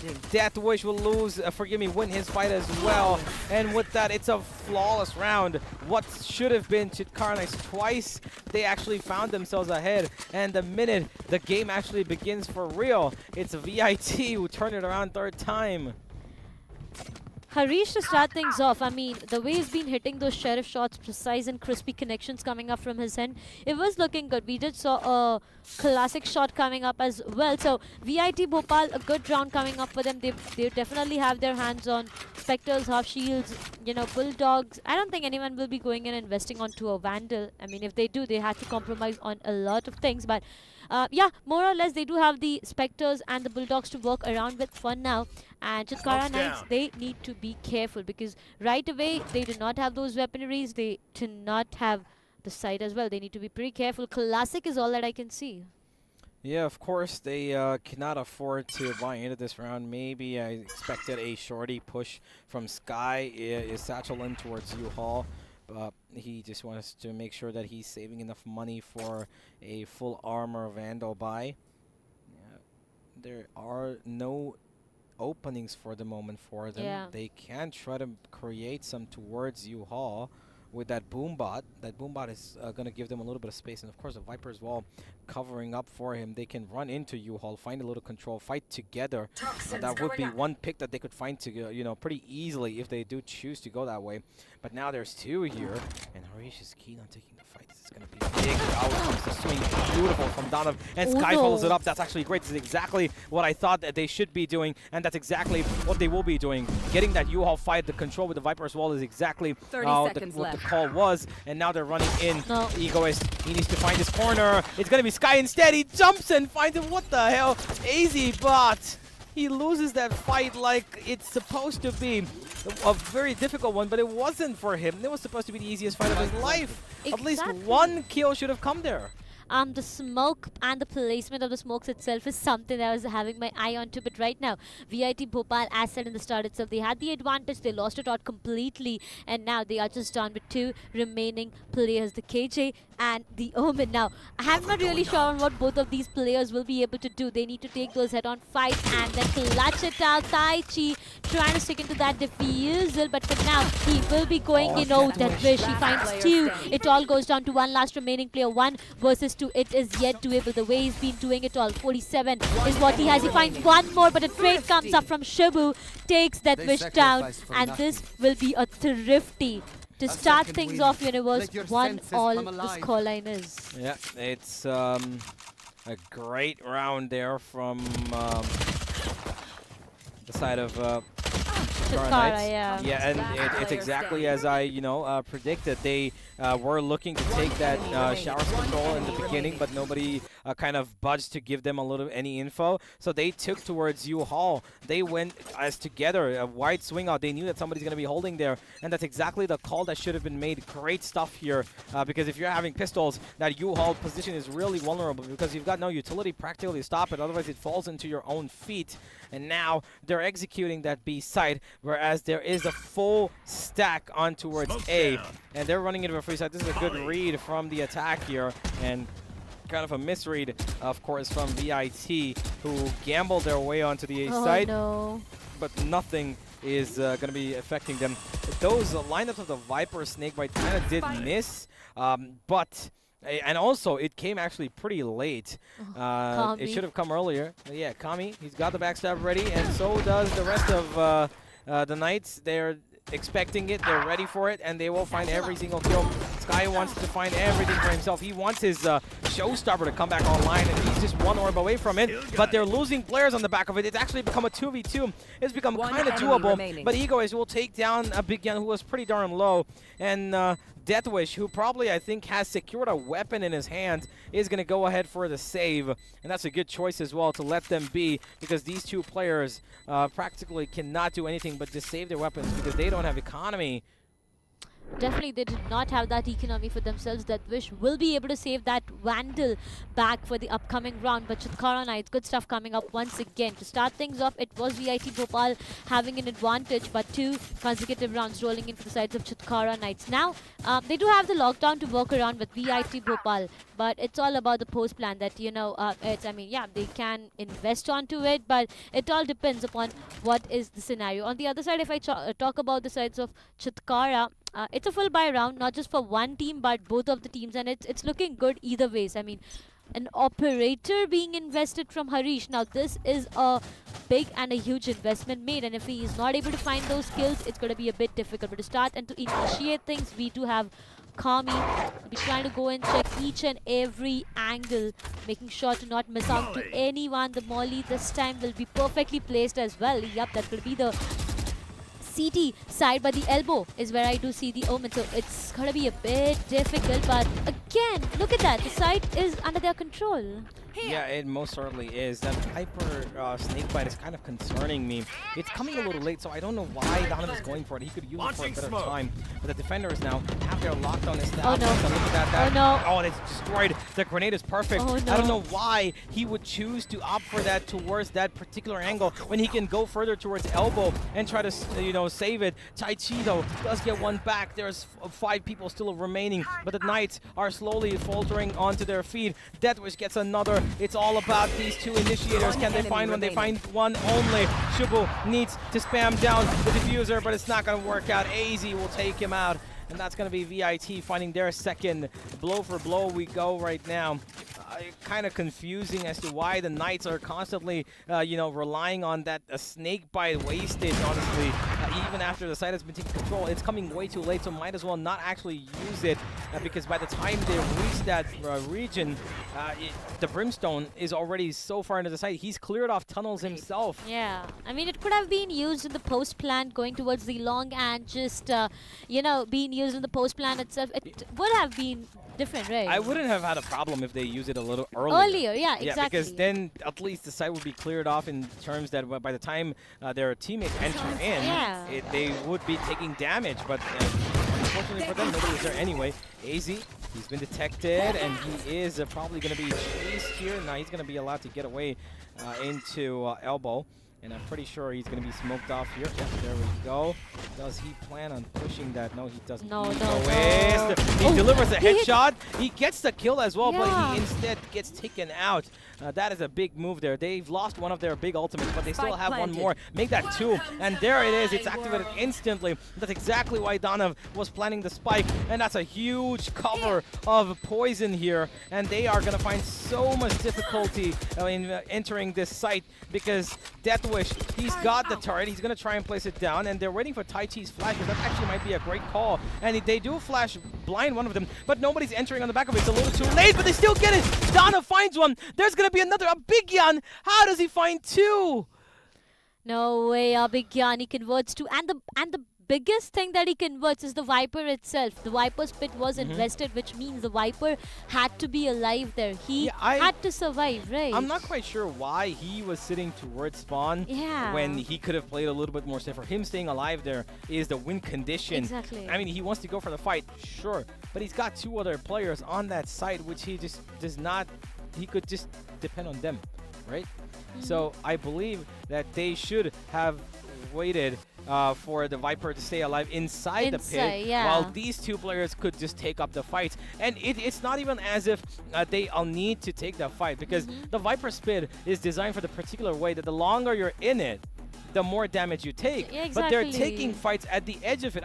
Of course, I get the point that, you want to blindside them from 2 different angles. But the thing is that you want to let them take that damage, tank it all up, so that it comes down to just delivering 1 bullet to finish them off. I mean, the Viper had a judge. So, as you said, right, he would have placed himself a bit behind. Okay, so as seen in the map itself, he would have placed himself a bit behind. Abigyan got the opportunity to convert 2, and it was just not looking good. Chitkara is just left with 1 single remaining player for them to try to find one. Oh, make it a 2 for now. He can convert more. Deathwish just writing the death of the players out there, but he's got no time. Now, not being the best friend out there, he needs to run. Won it. Yeah, they did. Wow, that is surprising. Even after losing 3 players, Sky was the only one alive, and he only had a sheriff.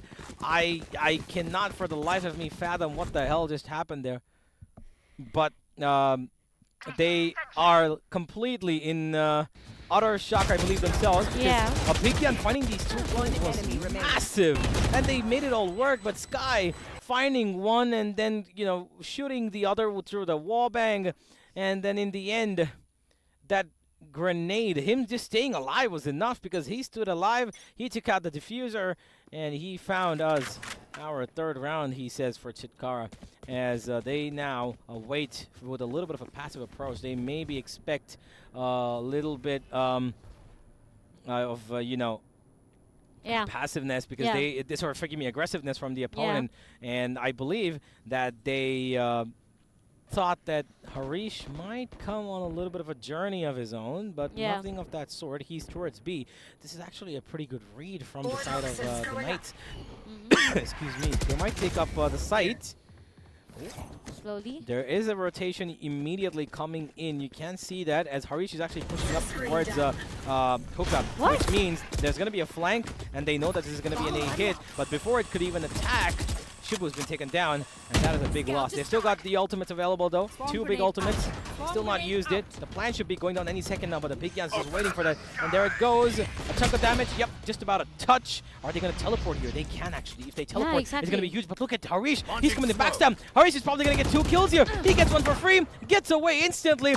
Goes for the second. He's just going to hold on. But he's been tagged up pretty low. Now they're surrounded. Now they're sandwiched. And they need to win one of these fights. One more kill. Come on. No, it's not going to come through. A Bigyan and AZBot find one each. And on the other end, Harish is just waiting for a teleporter. Ego is though winning all his fights. And he makes it a 1v1 out of a 1v5. Why would you do that? Last remaining 10 seconds is what he has, and he does have the ult to work around with, but 5 seconds. He needs to plan right now. He needs to go in for the plan. Time is not the best friend, and now he needs to go in for that fight.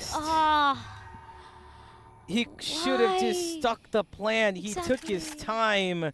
I'm not sure what was running in his head.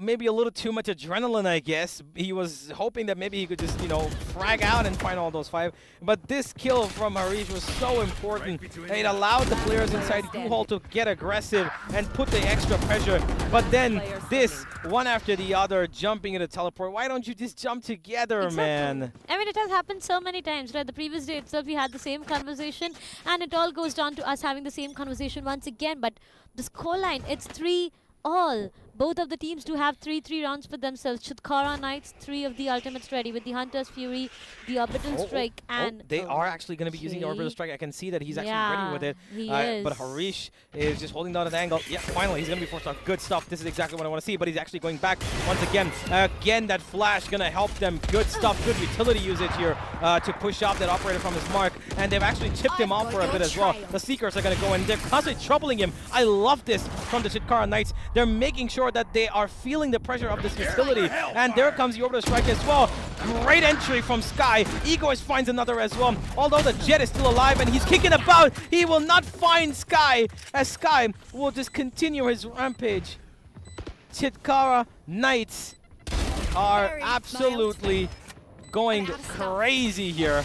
A great execution, honestly. Oh yeah, definitely a great execution coming up 2 versus 4. Well, make it a 1v4 for now. The KJ is to be the last remaining player. Sky finds him, shuts him down there and there. And that's the 4th one on board. Now, they still have those ults to walk around with, so it's just looking so good. VIT Bhopal, this is a close match, a close-cut competition that we are witnessing. That Wish with 11 for himself. Exactly. That is...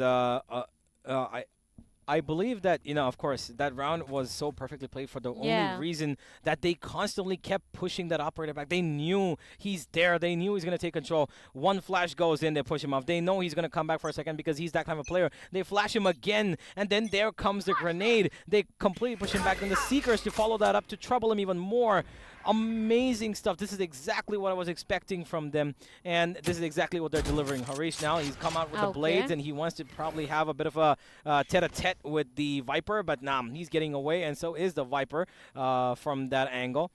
Forgive me, so is the Sova from that angle, as we now have a bit of a standstill outside A. They can still use Sky's showstopper to run into the site and get a little bit of space created thanks to that ultimate. But it seems like they're taking a little bit of a conservative approach. Maybe it could be a fake. Not entirely. Yeah, they were waiting for a bit of utility dump from their opponents. Once that has been done, the smoke has gone down. Now they know that the opponents are going to have to play on the back of their aim because their utility is ridiculously low. Yeah, exactly. They were just waiting for that right opportunity, and that might just strike in very soon. Right now, all of these 5 players are yet awaited outside the same side. The A side is what the execution might just look like. The poison arm comes in, and now it's time for them to execute towards the side. The flashes are definitely on point, but the showstopper now, will he be able to find one? Yes, he does. Inside the smoke is where the player was, but still Scar is able to find. Now there's one more player, comes out of the smoke, walks onto his own, that gets taken down. Abhigyan and AZ Bot. It all goes down to VIT Bhopal having 2 remaining players. Harish, will he be able to change anything? He does have the Blade Storm to walk around with, but 5 remaining players. The spike has already been planted, and as soon as the smoke fades away, it's going to be a lot of problem, a lot of chaos. Oh no, look at Kami. Look at Kami. He's ignited the fire and he's just walking off that fire right away. Harish, last one surviving. 1 versus 5. 4 remaining blades. Yeah, it's okay. He doesn't want to even waste the blade. He probably just wants a couple of exits, and he's deactivated the dash. He's going to take the fight against Egoist, and of course, Egoist, staying true to his name, is going to peak him with his full ego, and he's going to win that fight. It's just going to keep boosting him up and up. Chitkara Knights, another beautiful round for them as they put up 5 on the board. Early lead here established once again. Again, a great entry. I feel like it could have been saved the minute he got onto the site.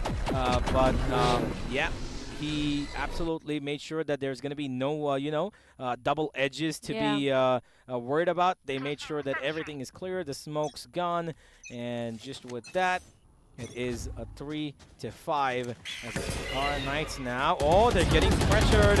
Harish gets one, but he's instantly traded off. He's got no support. AZ didn't even try to come down and take a fight with him. It's a 1-for-1 trade, yes, but what is actually the consequence? VIT Bhopal losing their jet, not too much of a problem, but the Knights have lost their Brimstone. Now they're forced AZ off good. He's actually gone, and he's going to be activating the Seekers. Nah, he shouldn't be, not from so far away when he knows that this could be a B hit. Danav, again with that lineup, he's going to just get ready to clear off that angle. It's going in, and this is exactly what we want to see. They're taking their time to enter in. They need to wait and find out if these corners are being cleared. Yep, good clearance this time. Not too early, not too late, just right here. No smokes to cover off, yes, but there is the Viper Orb to make sure that nobody pushes it off. That is the problem with the Brimstone leaving, but now they've got no issues because they've got that Hunter's Fury. They do have the Hunter's Fury to walk around. On the other side, I do see Seekers. Now, will they be invested or no is yet the question. As I say that, the Seekers do come online, and now it's all about the post-plan scenarios. Smokes being placed on point. The position do get compromised. They know what the location is, but AZ Bot, he will be sticking that defusal. Hunter's Fury comes into play. Does tag him a lot. Half defusal done and dusted. Death Wish. Will he be sticking? Yes, he is. Right for now. He will be sticking, but Kami comes up, finds to Sky, finds one more onto AZ Bot. It all goes down to one last remaining player. Abhigyan gets taken down. Once again, Chitkara Knights with one more round. It all started off with the half defusal being done. Deathwish was trying to complete it with Kami. He just came out of nowhere, took 2 players down, and it was done and dusted. One more round for Chitkara Knights. 6-3. I mean, 3-all was a scoreline a while ago, but right now they got 3 back-to-back rounds for themselves. Yeah, and that's pretty good. And with the way that they've been playing, it has turned out to be a problem for the VIT boys. Here we go yet again. They've taken control side. It seemed like we just skipped a couple of seconds there. Yeah. But yeah, here we are. Now that we are in real time, there is going to be an exchange of fuels here. Abhigyan has taken out one, but there's more to go. It is an eco, of course, for VIT. They're still not fully equipped to take these fights. Danav goes out of the smoke and still wins that duel with no punishment whatsoever. Yeah. 4 versus 2. This seems to be over and done with. He's just tipping onto AZ's shoulder. He needs to be careful himself, though. One bullet can take him out, but he delivers one straight back to AZ. Saying this is my ground now. 7-3, and the Knights are not just slowly gaining rounds, but they're gaining confidence. They've got a lot of, issues in the past that they have now resolved.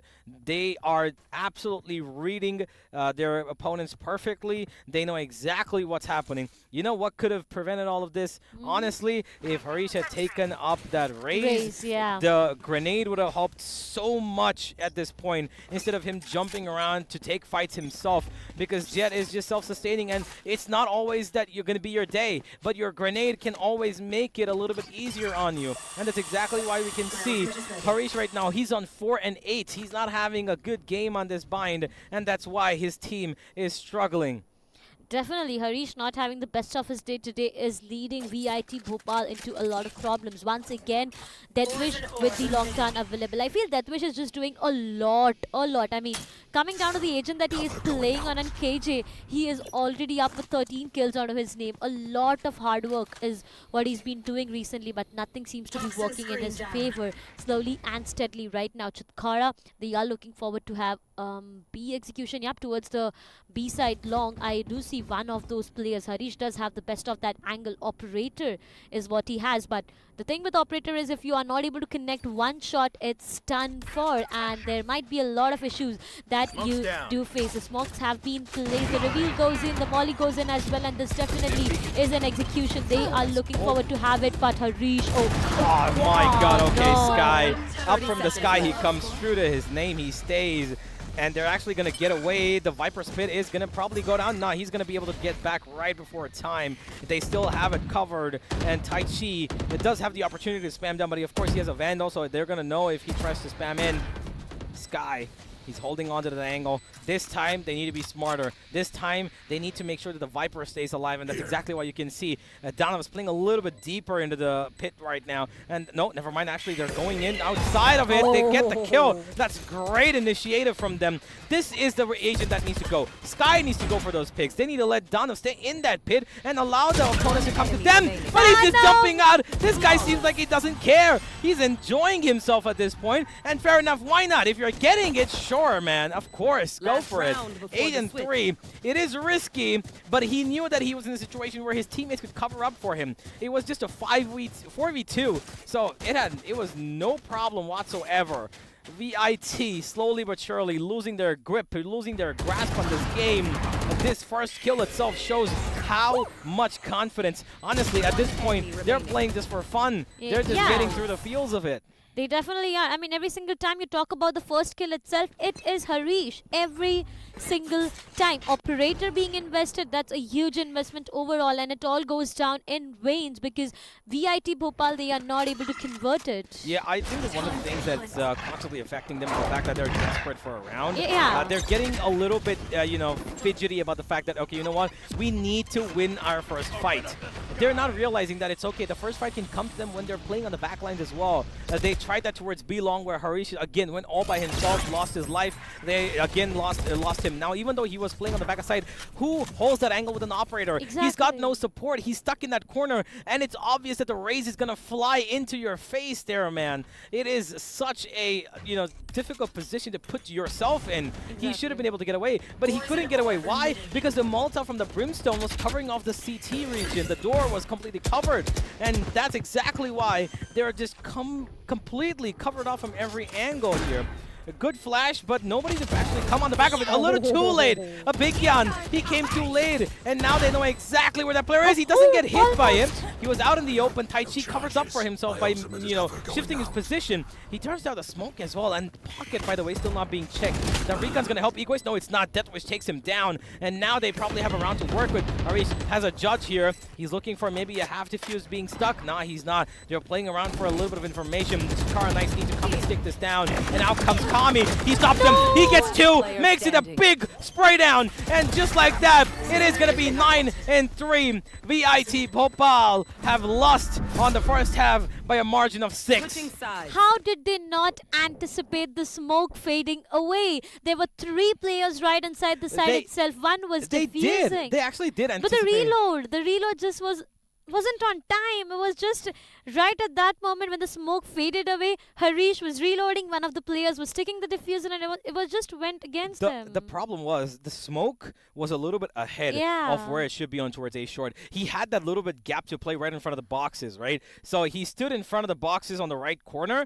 and nobody spams there. Exactly. Nobody really. They were actually shooting above him. They were trying to make sure that nobody comes in through there or towards the right side corner. Cubby, nobody knew that smoke is going to be used in that way. It honestly was. Even though Tai Chi got that first kill, that smoke was a little iffy. And now they're going to have to force their way through towards B-Long. Look at this guy. He's still... No, never mind. It's not him. It's Shubu. Forgive me. I got a little too excited, but the bomb has been dropped. And they're trying to maybe hold on to it. Nah, it's not going to happen. Abigan gets away with it. Harish, though, finds one kill. He comes in from hookah, and he finds two. Make that a double. Is he going to go for a triple? Going to be difficult. Shibu immediately repositions himself, hoping that he can find something towards B-Long, but nobody's there. Deathwish, though, comes in and finds Donovan towards the teleporter, and that should be it. That should be the round.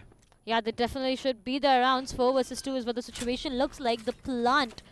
From the sides of Abigan, it successfully goes down, and it all depends upon the 2 remaining player. Well, a teleport, but still Egoistic finds us onto Deathwish, and now it all goes down to 3. The reveal dust comes in, but will they find that information? They know there's one player at hookah, there's one player at long. The elbow has been smoked. The shock darts come, and it does definitely deal a lot of damage. Egoistic finds one more onto Abigan. 2 more remaining players. They've already equalized it. Will they be able to do this time? Is something they need to be careful about. Well, Shubu finds 1, 5 HP. Look at Harish, he's low. One bullet is enough to take him down, and he's got it. He's got time, I believe. Exactly. Yeah, he's got more than enough time.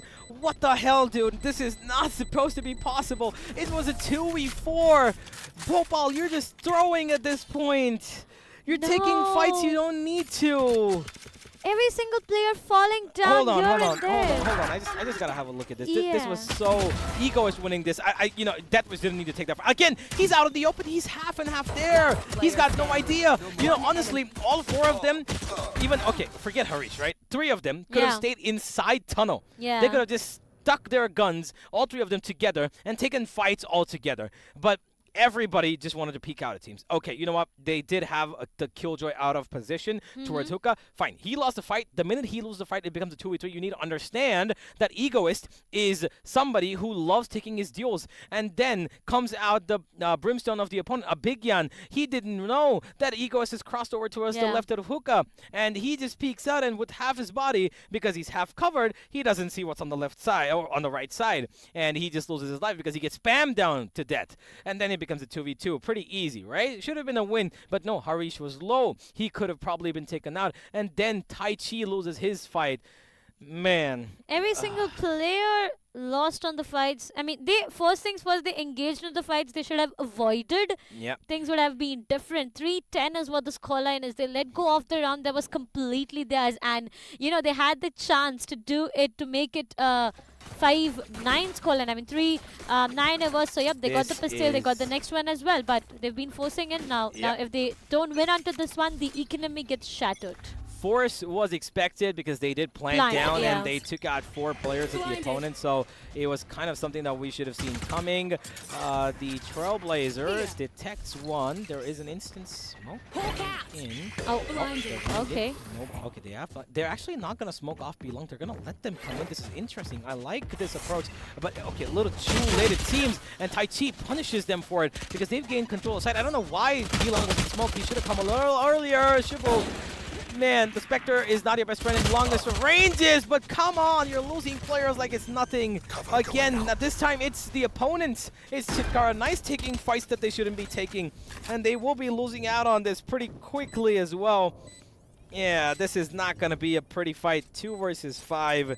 It more or less looks like it's done. The minute he throws down that snake bite, I'm pretty sure there's going to be a fight coming his way. Yep, it comes down from the one side.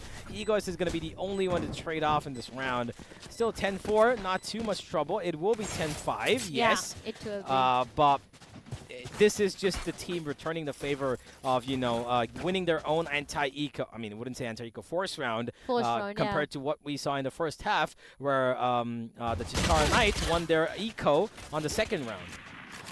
a lot is happening in the map of Bind, to be very honest. Something which is completely against the expectations. It all went down to, you know, Egoistic being the last surviving player. He was taken down and the round was done for. Now, coming back to this round, as he said, this might just be a 5-10 rolling up, but Egoistic trying to take the very first contact on his name does get tagged. I mean, look at his shield as well. It's damaged. Dash and Harish completely inside the side. Slowly and steadily, they're trying to have the side control for themselves. Lamps is where there's one player. There's one player slowly and steady. Oh, he just comes outside. Land Egoistic now.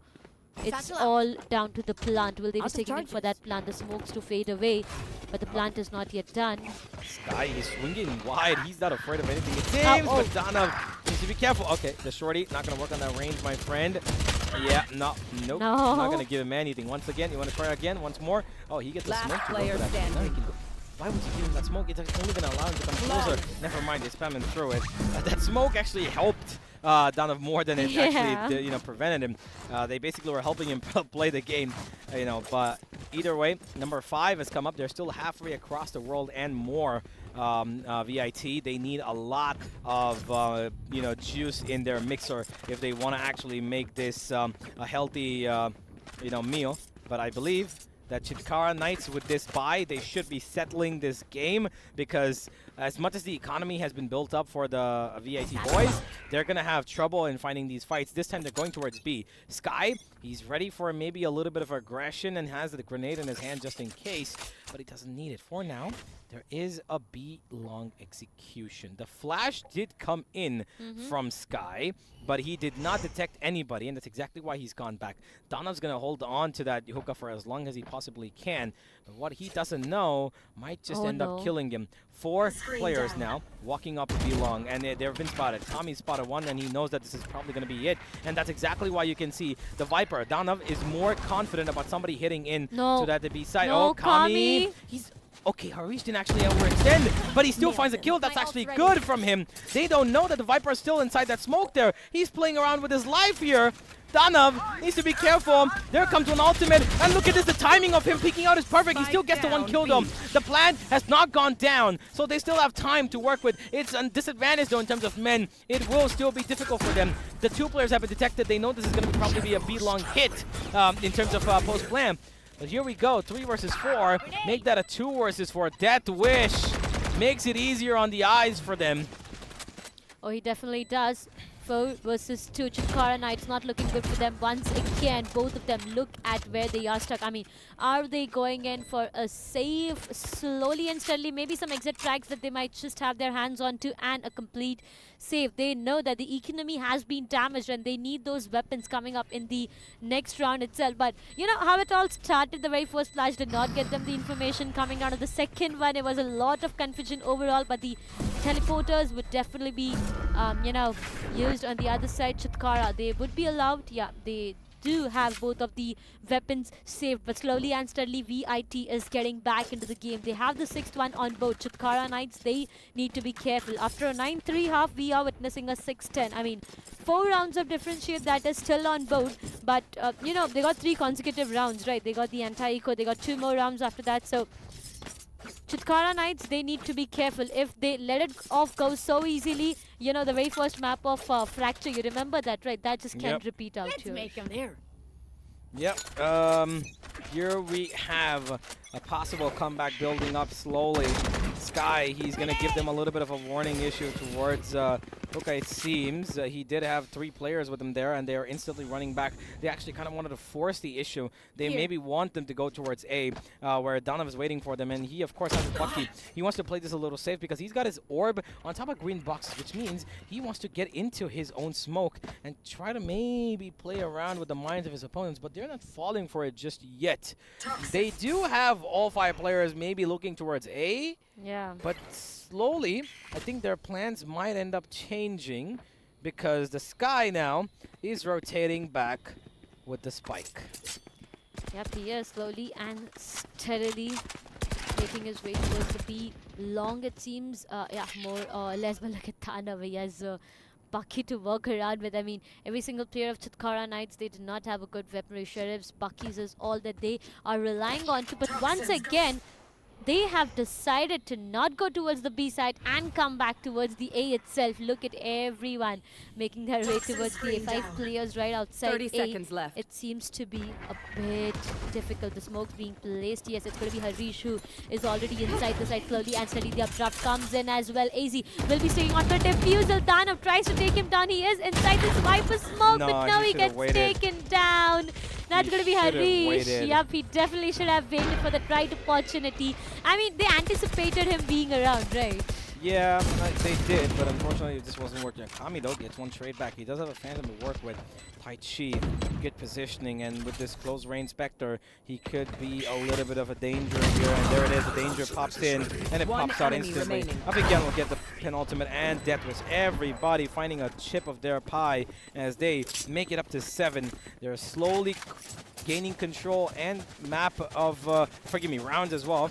And as they move forward, VIT, they're just making the Knights get a little bit more nervous about how they're approaching this game. Yes, they've got utility. Yes, they've got the control of games of the map, but the problem is that there's a lack of Sentinel, like a Killjoy, is maybe throwing them off the mark. They need to be a little bit more aggressive, which they are. They are showing aggression, and it seems like they're going to be doing it again towards A short. Look at that. There goes the grenade towards the right and towards the left. They're taking the fight. They're actually going back. Sky gets away, and he's actually baited out for the Brimstone. Who's going to get the kill? Ego is perfectly played, actually, there. He just baited out for his teammate, Sky, and he did it really well as well. Oh yeah, he definitely did it at the best. Now VIT Bhopal, they've lost one important player, and that's going to be Harish, the one who finds them the spot, who finds them the place inside the side. They have lost that player. It all goes down to the 4 remaining players. On the side of Chitkara, it's actually looking good. The ult definitely comes up from the shadows too. The Elmin, yeah, look at where he is right now. Yeah, he does. But for now, they are trying to make their way towards the A side once again. For a moment, it felt like they are going back, but they are not done. This can be very difficult. He does see somebody around trying to take him down. Comes back, 46 down, but yet it's still doable. No, wait, what? No, Egoist. That is not where you should be standing out with your iPad, mate. That is a difficult position to be in. Shubu trying to play with his opponents with the shock dart, delay this plan for as long as he possibly can. But there goes the teleport. What they don't know might actually kill them, and that is the fact that the Sky is still towards B long. All he needs to do is deny the planner, and if he's able to do that on time, no, come on, no, Kami, no, that's a big whip and a half, and Tai Chi wins the fight in his final bullet. Knights are trying their best, and they're actually still making it work. Danav comes back with his own, and one's going to be trying to stick it up, and they cannot spam him. Tai Chi cannot spam him. The plan is just too far deep.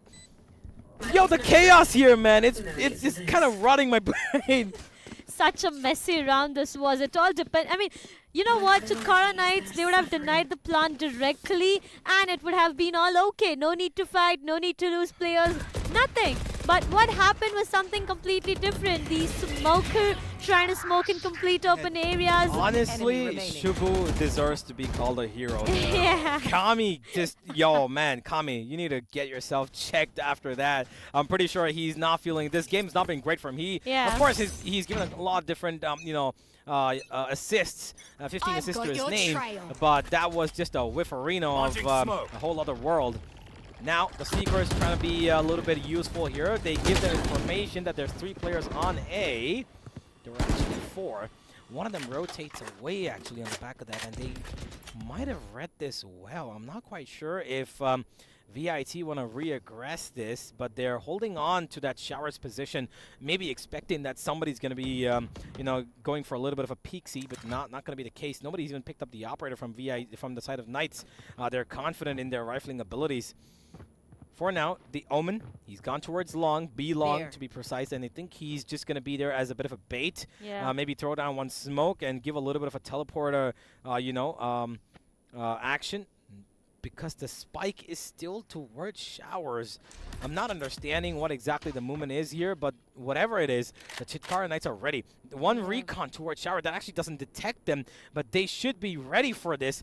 Just about a second away, Harish will be peeking that angle. He does peek and he misses his shot. That's going to be big. A grenade to follow it up as well. And that's going to damage him and that's going to kill him as well. Harish again caught in such a weird position. Taichi teleports away from B-Long and he's made his way here. There's 20 seconds left and Sky is just causing havoc. He's got another grenade to hold off and the spike, look at where the spike is. It's out in the open. He flies up. Sky!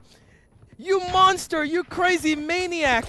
10 seconds Yeah, he left. definitely is one of a crazy maniac out there. Two remaining players try to speak. One gets denied. That push takes him down definitely, but you know what? The flashes, come on. Inside the teleporter is trying his level best. That's going to be Thanos getting denied. A lot of frags left and right here and there again and again, even after the round rolls into the favors of Chitkara Knights. See, What is happening? This is exactly why I'm confused about their movements. Why is the Omen towards Belong? Why is there a 2-2 split when they had powers of going in as a 5 or even as a 4? They're splitting it up, and once they split it up, they missed the first shot. The minute they missed the first shot, Harish, he's caught in that crossfire of the grenade. I don't know why he went towards the left corner when he knew that the grenade could be a damaging factor towards both sides because that left-hand corner is so tiny. Exactly. You cannot stick there because even if he wasn't killed by the grenade, he would be spammed down. He would be spammed down. They saw him go there. So Harish, again, caught in such an awkward position, and he ended up being probably the reason for their loss here. Because if he was alive, I'm pretty sure he could have probably gained good control. He would have probably found a kill with that operator, but he was just gunned down. Forgive me, he was bombed down. And now it's the final round of desperation. It's a round where they just need to find whatever they can. A Viper Spit has been activated to actually deny them the site, and even though they've gotten control of U-Haul, the site is not theirs for the taking. Shibu's holding down towards that U-Haul opening. He might just find the first kill here, and he will make that a second. Yes, ladies and gentlemen, this might be the end of what we have been witnessing all this while. Dana finds the third, and this is absolutely a massacre occurring here. Danav is ready for the final fight to come towards him, but the Omen teleports towards B. Guess what? Sky is waiting there for you, my friend. He's gonna walk onto you, and he's gonna kill you pretty easily. But there is a bit of a recall here. Kabigyan! He actually finds it! The cover-up is insane! And it's still doable. VIT now have an ultimate to work with, and it's a 2v2 retake. Well, definitely it is a 2v2 retake. VIT does have the orbital strike to work around with, but the question is it's a do-or-die situation with that. It's going to be a trade coming up. Taichi gets taken down but finds one at the same time. Danav, he will be first clicking onto that diffuser. He knew that there is an ultimate popping up. The orbital strikes come to the play, but the position is something that he hasn't anticipated yet. Abhigyan slowly and steadily making his way inside. Really going to find it now. Abhigyan shuts down the hopes of Chitkara Knights, ending it here and here. VIT Bhopal still alive, still fighting, still surviving. Chitkara Knights, they are just one round away to end it all and get the spot for the grand finals, but it's not yet done, Universe. It would have finished right here. Yeah. Abhigyan must, honestly, he is the savior for his team. If he hadn't killed Sky there, it would have been such a problem. And of course, the final kill, the RNG, he would love to, make them get as much annoyed as possible. Honestly, I can say it. Abhigyan must be such an annoying player to play against. I wouldn't want to face him. Well, after that first pick, they're trying to aggress onto a bit of an eco-stricken defense here. And they will be, I'm pretty sure, finding the round as well. It's not going to be too much of an issue because, of course, this is an eco semi-buy of sorts. Yeah. Plans taken on the back of sight here. That should be. More or less, it feels like it is VIT Bhopal getting this round for themselves. Two remaining players. The spike is planted, and all the player has is the Sheriff to walk around with, trying to take him down. Harish finds both of them, and it's a flawless round rolling in for the sides of VIT Bhopal. For now, they do have two of their ultimates ready. It's more or less the Lockdown and the Blade Storm available. But on the other side, they do have the Hunter's Fury as well. I mean, if you are a Chitkara Knights right now, it's such an anxiety, you have right now, because one step away, right? One single step away. Yeah. True. They, of course, want to get done with this game. but they have still one full round to win. And of course, at times like this, winning a round becomes a turbulent situation. That's a good dash in! He still wins it! But wait, have they not detected him? No. Wait, what? Oh, he's actually letting them go by. He's an egoist, so smart. He gets them to go by Harish. I'm pretty sure he teched that. He saw the brimstone there during his dash. I'm not quite sure what the problem was, but they should have found two there. And leaving Egoist alive is going to be a big problem. The Killjoy activating the ultimate is giving Sky a lot of space to run around, but this is going to be a B hit. They're actually... Why are they going back towards A? I'm not really sure on what exactly is going on, but the spike is already planted, and now it's all about the post-plant. A lot of mess, a lot of confusion is what we all do have right now. VIT Bhopal, they are just doing every single thing that they can to get this run. Banner, now that's going to be a molly coming up from his end, but he is going to get taken down instantly. It is the same case with Chubu. Slowly and steadily, the players are falling apart. VIT Bhopal is just three remaining players. A trade dust comes in form of easy bot, but 2 versus 1. The time is not the best friend out there, and I feel saving the weapon is the only thing Sky can do right now. I'm not really sure on how exactly this round went down. I mean, they just rotated back, they came back. Yeah, exactly. I'm not quite sure what the call was. Did they not understand that it's a B plant?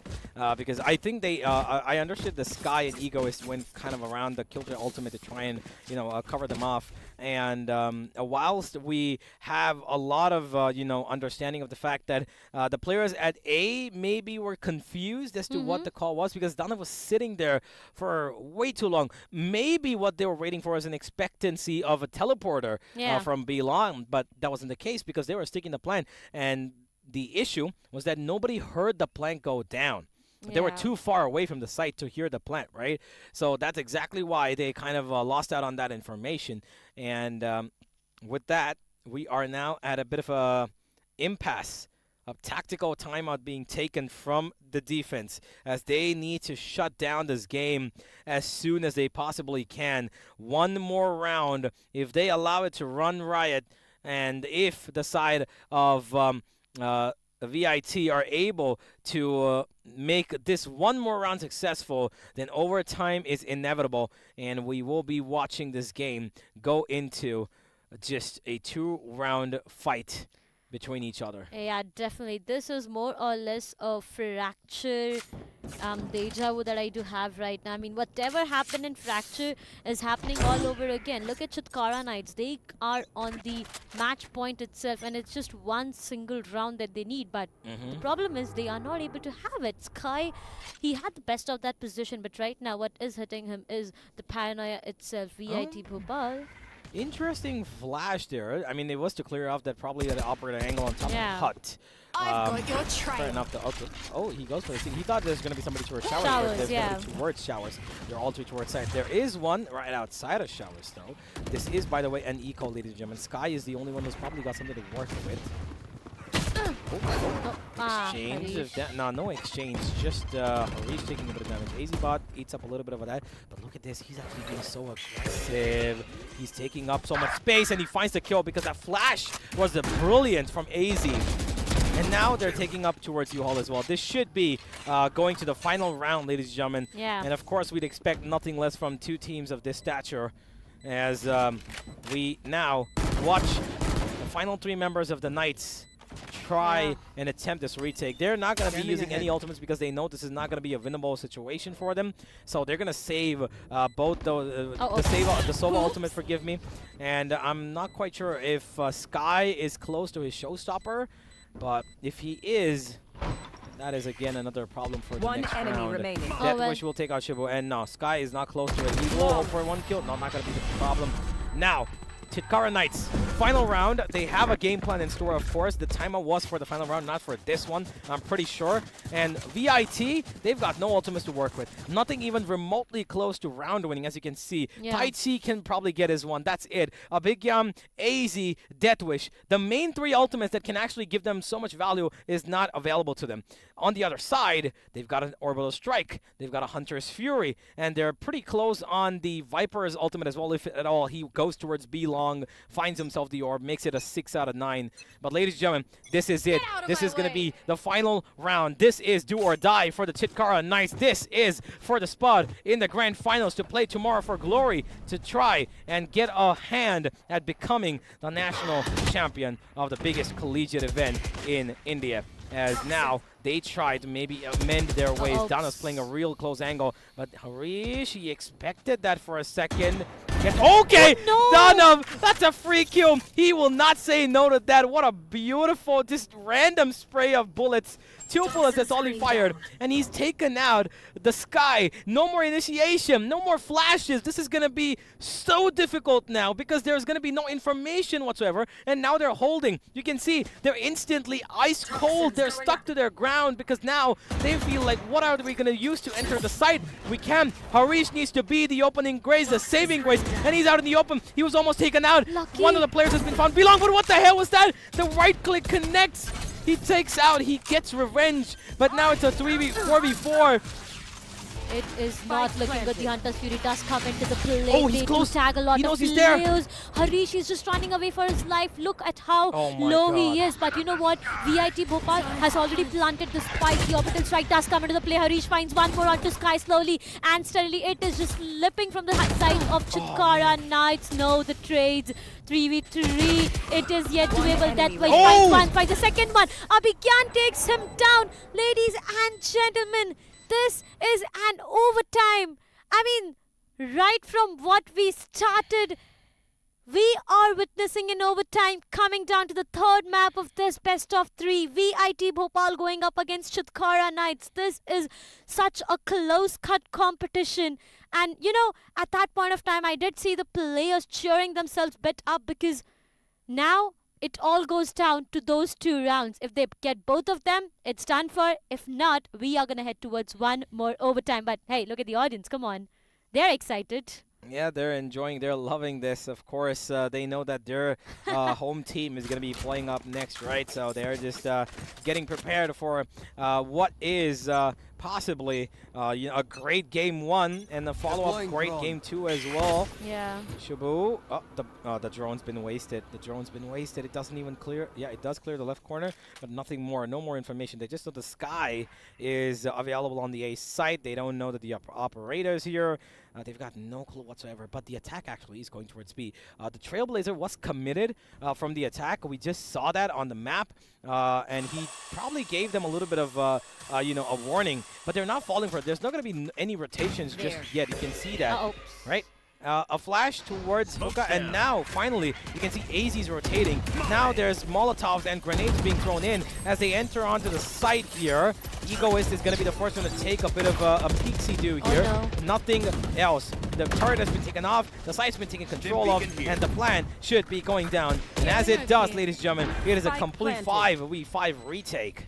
Now this retake is going to be very, very important coming up for both of these teams. The very first contact itself, the very first peak itself is going to matter a lot. Flashes do come in, so is the case with Smoke, but Egoistic, come on. He finds the best of what he can onto Abhigyan and he shuts it down there and there. Harish does find one onto Egoistic and trade him off, but the situation is not yet done. Chitkara Knights, look at Taichi. He is taking down the diffusal. Half diffuse is done, but the diffuser gets killed, and now Deathwish finds one on Sky 2 versus one Chitkara Knight. One not remaining player. EasyBot versus Dana. Who comes up on top? Well, it's Dana for now with a 3k on his name.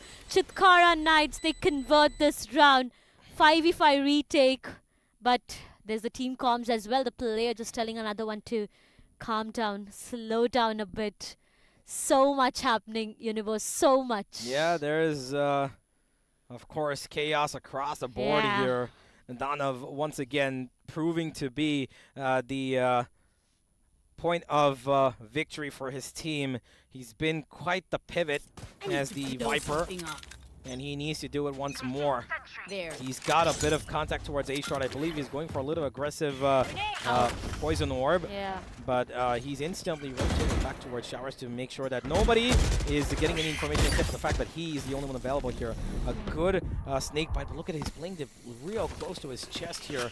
They're probably going to dash out. Nah, never mind. They're not going to commit. There were 4 players towards Showers. They had Death Wish towards A Short, and now they're rotating back again. Harish has been left here in this corner. A free space. To be taken here, not going to be the case. He gets away. This time he knows that him sitting in that corner is bad, but Danav, again, he opens up. He finds the first most important frag, and he is going to be the saving grace for his team. He's going to try and play inside the smokes of his opponents. What does he get the kill? Egoist finds one though. AZ's going to trade him back instantly. It's a 3 versus 4. It is doable for the side of VIT, but can they find that first initial frag? Plank goes down. 3 versus 4. No utility left on the hands of their Brimstone. Probably nothing left on AZ bot either. They spotted down the Sky. There is so much utility on Shubu. He's got a recon. He's got 2 shock darts as well. Sky's covering up in the back limb, but he doesn't know there's one on the right side. He needs to cover up. He gets the kill. No, he doesn't. Deathwish takes him out, and that's going to be it. Kami comes in though. It's a 2 versus 2. If one player is really low for Bhopal, they need to make sure that they take these fights a little bit simplistically. They've got one flank coming in. Deathwish makes it easier, but AZ comes in at the right time.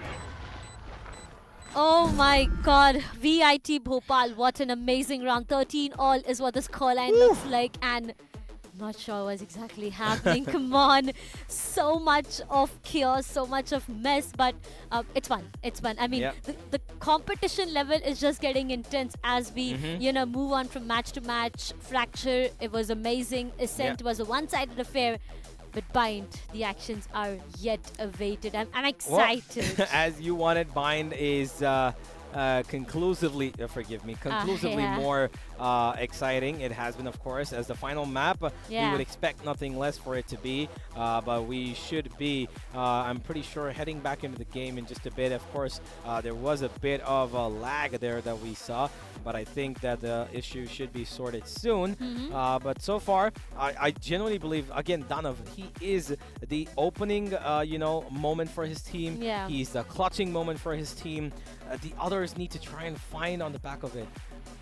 I'm not sure why or what, but we need to find a little bit more energy, or I would say clutching potential coming from the other teammates as well, because they were in the 3v4. He made it easy for them, but they still not able to take out the remaining members. Yeah, exactly. It's just looking a bit difficult coming down to this round. I feel we've already missed on to 2 players getting down. One Both from the duelists Chitkara, are gone. One from Bhopal as well. Both of the players are done for, and now it's all is rolling down to a 4 versus 4. Now Chitkara Knights, they need the side control. Cody and Stelly Danav, he needs to be careful. He has to spike with himself.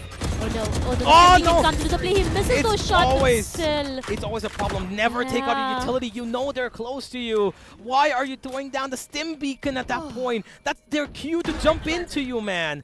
They always know that the minute you've got a stim beacon in your hand and you throw it down, you've got 1 second where you're completely going to be without a weapon.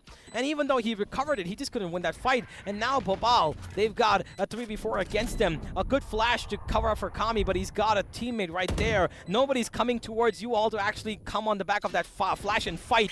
There is one more though. Kami's still alive. He's still kicking. He's still working, but he's only going to get 1. It's going to be another 2v2. It's once again come down to Deathwish. Egoist gets the 1. AZ boss taken out, and Deathwish makes it an easy 1v1. Dana has got his last Molotov, but it misses! It misses! It misses, and he's got no idea. He needs to fight this out, and he wins it. Danav, once again, he wins and clutches.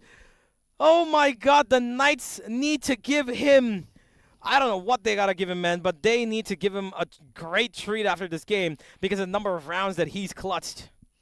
Oh man, he definitely missed out on that molly, but he still got it back for his team. He is the one doing a lot for his team out there. I mean, look at that. look at what exactly happened. Half defusal.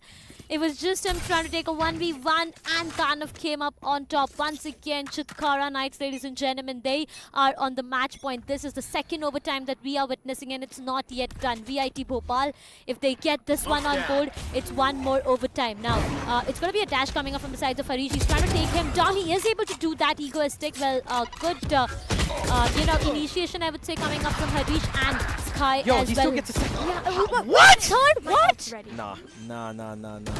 VIT? He gets away. He still, he without even any sort of information, he just runs back. I don't know what the hell just happened, but he single-handedly turned this around, and yet again we go into a ring of rosy, as this is going to be 14-14 pretty soon. Yep, last man standing. No shot he gets anything there. Danav will be taken down. It is going to be another great round. But Harish alone, man, I just want to check out his POV. Yeah, I don't know what he did there, because he just ran in straight. First kill, okay, agreed, because he knew that his Sky kind of damaged, stunned him up, and he got a great timing on that. But the second and third were just, unacceptable, because Harish was shooting down the guy on sight, and the person who was there, who took the first fight against him, he wasn't trying to spam him at all. He could see the barrel right there shooting, and he's just waiting to what? Watch his teammate die? I'm not really sure on what exactly went down. The POV from Harish could actually sort it out for us, but look at how aggressive Taichi goes. He finds one out of Sky just to get traded off from Shibu. It's all down to a 4v4. The Smoker and the Duelist have been denied. Danav not the best of the time that he has right away. 4 players right exactly at the main. Shibu finds one, and now this is not looking good for VIT Bhopal once again. Every single time the attack side is just looking so strong, but the teleporter comes in, and now they are making their way towards the B side, where there's one single player, Abhigyan. Now, Abhigyan, he needs to wait for his teammate. Trust me, he needs to wait back. If he aggresses, it's going to be very difficult. He is looking likely to wait, because that smoke is not going to allow him to do anything. He could probably go through and spam it, but it's of course a risky move, because he could get spammed back. Now they're trying to make this a little bit confusing. Look at where the Sky is. AZ, he's gotten so much control towards A short. He's actually confirmed this is going to be a B hit, and that's exactly why we still have that Killjoy sitting here waiting. Abhigyan throws in that stim beacon again for just a little bit of comfort, saying that, okay, you know what, I'm closer to you. Don't push me just yet towards elbow. And they don't. They've got a drone. They've got an ultimate as well. And 2 shock darts. Shibu is now the saving grace of this match for them. Oh no, the backstab. Oh. Look at the fountain. Look at the fountain. That's the AZ bot. He finds one and he just runs away. He's trying to take down the second one, the shock dart. Oh no, the shock dart will definitely give him a lot of damage and will be prevailing him from taking onto those kills, but the job is not yet done. Egoistic, oh no, you do not take aim duels with this man. He just finds one. Abhigyan shuts down Shibu. I don't know what exactly went down there too. Versus to AZ bot with the other side all over. He finds one. Oh, he gets the kill. Yes, good decision. No, knife? No, not a knife. AZ bot finds one out of Danav. Time not being his best friend, gets everything faulted down. But ladies and gentlemen, fourth time in a row, Danav again clutches for his team. He made the right decision. The whiff came in. He shouldn't have gone for the fight against the Sky, and that's exactly what he did. He went onto the diffuser. He went straight in, took out the only person that mattered, and then he stayed alive for enough time. 23. Yep, he's on 23 kills. Sky's on 22. He's not been having the best of overtime period. The second half has been pretty quiet for Sky, but it doesn't matter. His team just needs to keep popping off, and that's all they require. Chitkara Knights have constantly been taking the advantage, but only for it to fall right back into the hands of VIT. Can they finish this off finally at 16? It is a big ask now, because they've constantly been losing their first player, and even when they lose, even when they win the first fight, when multiple times where Danav's found the opening frag for his team, they've lost the game, even with a man advantage having been in their corner. So this time, it is a little bit of a cautious play. Yeah. Taichi, he probably wants his jet to dash in towards U-Haul. They're cleared off the front of sight here. Shibu, he's still got his drone available, but he has been tacked up a little bit. He needs to be careful. Oh no, Taichi. Donald's gone down, and that's a big kill. U-Haul's taking control of, but look at this. Harish, so over-aggressive, so over-committed, and he will lose his life. 4 versus 4. Can this retake do anything? A really weird smoke, I would say there. Yeah, it is. It is pretty weird coming up from the sides of Kami on the other side. He is trying to clear the Lamb's angle. He does know that there's one player instant teleports coming up, Taichi. He needs to be careful. He goes in for that duels and he finds one onto Egoistic. Sky gets taken down. So is the case with Shibu. Chitkara Knights with one last remaining player. I feel it's going to be next to impossible. Kami gets taken down. Ladies and gentlemen, we are going to hit the fourth overtime. This is the third and the scoreline is a 15 all. Every single time the attack is looking good for both of these teams. Not even about Chitkara Knights to start things off on the attacking half. It is looking good, but when it comes down to the other team, it's going great for them, and it's just an equalizer from both of the ends that we are witnessing right away. Yeah, they just love their attack, it seems. If one team now is able to, you know, make it up on defense, if VIT are able to maybe finally turn the tides here and find their defensive half work for them, then maybe this game could be settled in. But Chitkara Knights, they've been really prolific on their attack, even though it's kind of been most of clutches coming from Danav. I believe that this team does have what it takes to finish this off. Look at Harish again. He's oh, they've crossed each other. They've crossed each other. They've actually crossed each other. Harish has been left alone, and he has no idea what's happening. Harish, what are you doing? Why would you dash there? Shibu takes him out, and for all that matters, Danav didn't even know. I don't know what he was looking at. He seemed like a headless chicken who had got no information. He's honestly been given, an elixir of life, and he's been covered up once again. Shibu, the cover is there. The team is doing well in terms of covering up for their teammates on the attack, but the defense is again where they need to chime. 5v3 VIT. Again, they go on the retake. Oh, well, the overtime is definitely not looking good for the defensive side. VIT Bhopal with 3 remaining players. And look at the positioning. One behind the other every single time. AZBot starts things off. He finds one onto Shibu. And they need kills right now. That's going to be that wish. He finds one onto Kami. Egoistic gets taken down. Remaining. Well, that's the case with Sky. One last remaining player. 1v3. AZBot finds one more.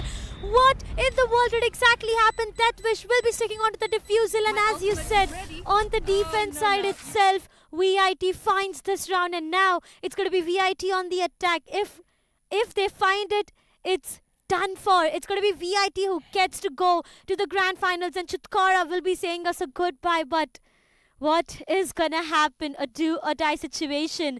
You know, the ball is rolling into anyone's favor right now. It's either time it's Chitkara, either time it's VIT, and we are not really sure. But Chitkara on the defense side, they need this round, or it's done.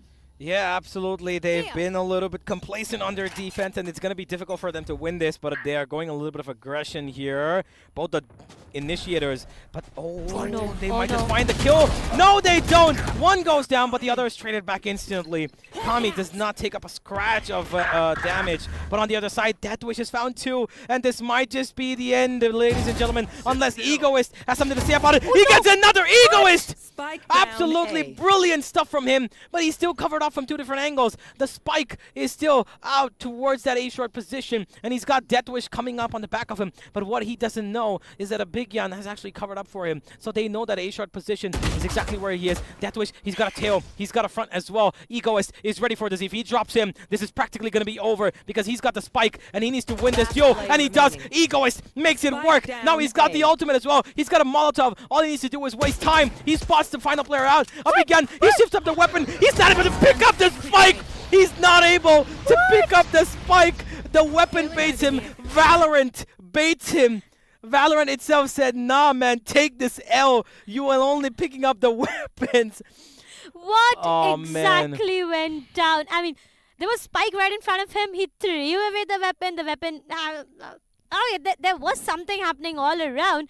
The Vandal just fell off. There was the spike right in front of him. The orbital strike came into the play. As soon as he tried to run away from it, he just got taken down. Man. We were talking about the attacking ends, right, Universe? We were talking about teams finding rounds in the attacking. As soon as VIT Bhopal converted one onto defense, it's Chitkara on defense once again. Man, yeah, I'm kind of done with this game. I would just like to see the winner now.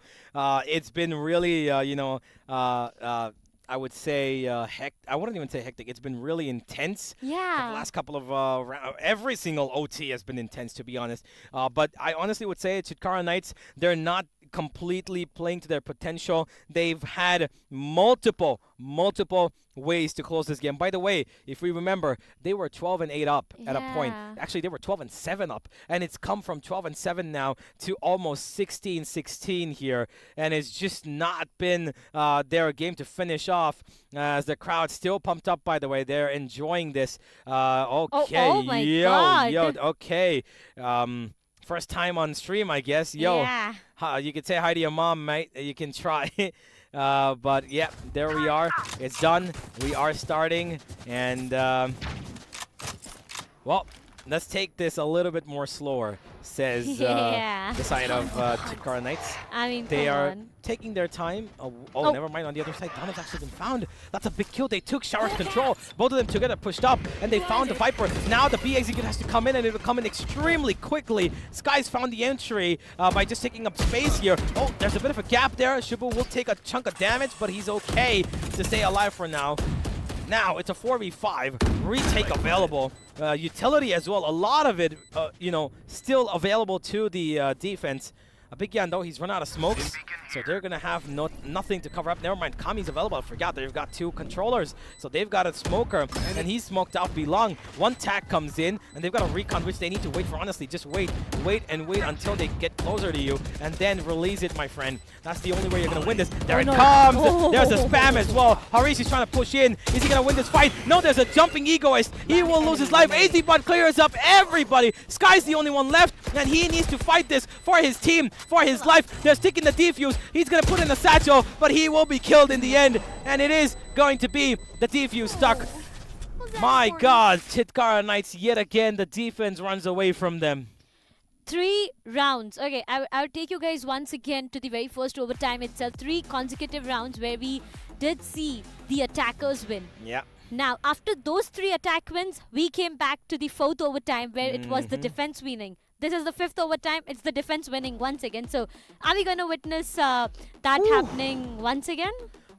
I believe we should be watching the defense win again, as far as I'm concerned. But I think that if the VIT boys have another account opened up in terms of taking that A U-Haul position, then I think they should be okay, because last time Harish just jumped straight in and he found 3 amazing kills there.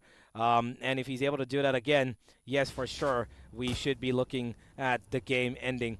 But Chitkara, they've shown that they are really strong on instantly retaliating and doing exactly the same what their opponents do. Donna misses that, but he's instantly made his way towards Showers. This has been his role in the defense pretty much every single time. He just goes in, finds himself that orb towards A short, and then goes in to destroy that Trailblazer towards long. Nah, come on. He's not going to be taking that one. We've fought. Wait, okay, we've gone forward in time. It seems we've lost 2 players on each side. The controllers have been lost, and now it's come to a 3v3.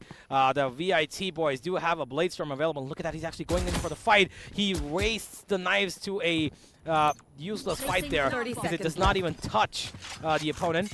But the spike will be planted, and it's actually being planted towards Showers. That's an interesting decision to be making there. And now, it's a 3v2 retake. There's a drone available. Shibu needs to use this drone. Never mind, they're actually going to use the Trailblazer first to clear up any close corners. And U-Haul's been detected. And now there's going to be a recon going to clear off bench and the closer angles. One comes to fight, and one goes straight down. He, of course, was caught in the off guard. He was caught in such a bad position. But Harish still finds 2! Sitting in that corner. How the hell does he get 2? Now it's a 1v1. A Big Yan up against Kami. And this might just be it, ladies and gentlemen. This could be the final moment. Is he actually sticking it? He's actually sticking it! Nerves of steel! My God, Kami! Oh my God! Ice cold from Kami there. Pros don't fake. Oh man. Pros don't fake, ladies and gentlemen. The diffusal being stuck, and we are back again with a 17-17. I mean, I don't know what is going on all around. 12 God rounds. damn it. Wow, that's 34. Okay, we have witnessed a total of 5 overtimes. Yep. This will be the 6th one Yep. that we are about to hit right now. 3 overtimes where the attack wins, 2 where the defense win, and it was like, I don't know what was the reason, but he did not peek. He thought it was just he thought it was fake. he thought it was a Yeah. bluff, and he could try to call his bluff, but it was not going to work, of course, No. because Kami, he had no idea, so he's like, you know what, just screw it, I'll stick the defuse. Yeah. You know, let's see what happens, and then of course it happened that they won the defense in the most almost I would say the most Bollywood way possible. Yeah, definitely the most Bollywood possible way. But hey, for now, it's an important round. Harish, again, yeah, he this is guy. being so aggressive. Come on, He's he gonna can find the easily kill find again. one. He can. Oh, no, but he's what? hurt. He He's been ignored hurt. that angle. He did not. Wait, once again, why is Danav not checking that? He just let him go, and that's such a big blunder. He heard him. I'm 100% sure he heard him, unless he's got, I don't know, cotton in his ears. Maybe the stage, maybe the crowd is too loud. Yeah. He's not probably able to hear it. But hey, okay, AZ's been detected here. He's coming on the biggest flank possible, and I'm not quite sure they expect this. But by the time he comes in, they will have taken over the side. Egoist is found too. Shibu's made it easier. AZ bot is the only one left, and he's gone as well. Harish's flank is just a little too late. And even though he enters on the side and might be able to take out the planner, he will be taken out in the end. Danav, my friend, you heard him, I'm pretty sure. But You know what?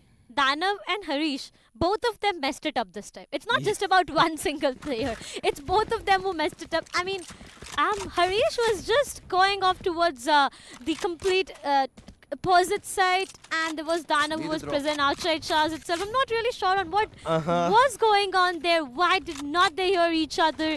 If they did, why did not they respond? It was such a confusion, but it all goes down to the fact that Chitkara got the attacking round back for themselves, and now it's going to be them on the attack, VIT Bhopal on the defend. It's more or less seems to be a B push right now, all of them towards the B side itself. Oh, yeah. Yep, there it is. A little bit of aggression. Danav is going to actually hold off for as long as possibly he can. No. Oh, he's got support, and he's going to be able to take one. Danav, is he going to get the other? No, he's not. AZ instantly trades him off. And Kami, he's going to settle himself into a bit of an easier corner. Actually, more risky corner, I would say. Not easier. Easier in the terms of finding probably a kill. And he's going to wait and hold on, because there's going to be no Trailblazer. Are they going to check this corner? Yes, they are, and they take him down. A great awareness there from Tai Chi, and it is going to be Chitkara Knights who lose out on their advantage of men. It was actually equal. It was a risky trade-up, or they're sitting there without any sort of cover, but it doesn't pay off for him. And now, unfortunately, he has left his team in a 3v4 there. This guy. The Knights now need to fight this out for as long as they can. Hope for Sky to come in and create some chaos, because he's coming in from Hookah, and he probably will find one kill at the bare minimum. Slowly and slowly the spike does get planted, and now it's all about a retake. 4 versus 3 retake. Sky finds one onto Tai Chi. That's going to be Shibu converting one onto that twice. 2 versus 2. It's yet doable if Chitkara is able to pull this back, but will he be able to is yet the question. Both of the players are stuck in one single Sky, position. Abikan gets taken down. It all goes down to one last remaining player. Not really sure on how it does. It comes to a fact, but the Seekers do come online. 7 HP is all that he has. No wait time is what he needs to be careful about right away. Easy bot on top of him, takes him down. Don't even try. What did I just say? I'm done. I'm done. Oh my god. I'm absolutely done. This was an absolute massacre. They checked the corners. AZ, the savior of his team, finds the clutch once again. My word, what is happening in this game? Overtime number 7 here. Yeah. Oh, Harish. 18. Harish has this time picked up the operator for his convenience. Takes out one Egoist. He's running it straight through, and he's actually found a kill. But Taichi's found two himself. What is happening? Chitkara Knights, what happened? Why did you do that? I'm not quite sure what the understanding of this round was. They just ran straight in, and they didn't check any corners, no information. Just a blunder of a rush there that just allowed Tai Chi to spray them down as they walked straight in, flew through whatever they did. It's more or less Chitkara not getting this round and VIT Bhopal having this one for them. So look at Shibu. Okay, nevertheless, his location gets compromised. Teleport is what he does, and now towards the Shahs is where he will definitely find himself trying to make his way towards the side, but the turret gives him a lot of information. He does find one onto Death Wish. Well, okay, 93 HP. He does have a reveal to walk around, but tries to get the location. But hey, Abhigyan slowly and steadily. Okay, both of the players, I mean, what the plan was exactly from the sides of Chitkara to start things off. They just went running like headless chickens towards the site itself without any information. The satchel came in and it was just everything against them. Right now, you know what we are trying to find is a equalizer ground maybe between both of these teams, because it's the 19th one on board for VIT and Chitkara.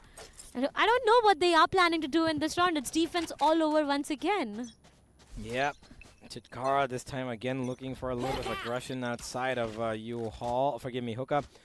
No aggression actually, just a flash to keep them busy. But towards B long is where most of the action is popping in. It is going to be a B hit.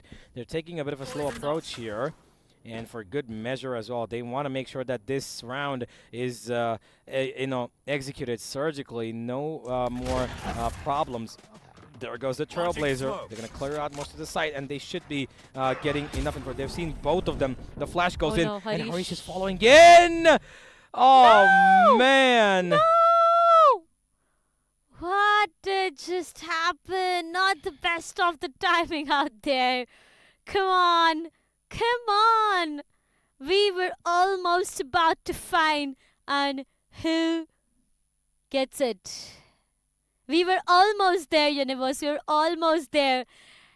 And, I mean, look at the reactions coming up. Look at everyone all around. Everyone has both of their hands on the head. I mean, come on.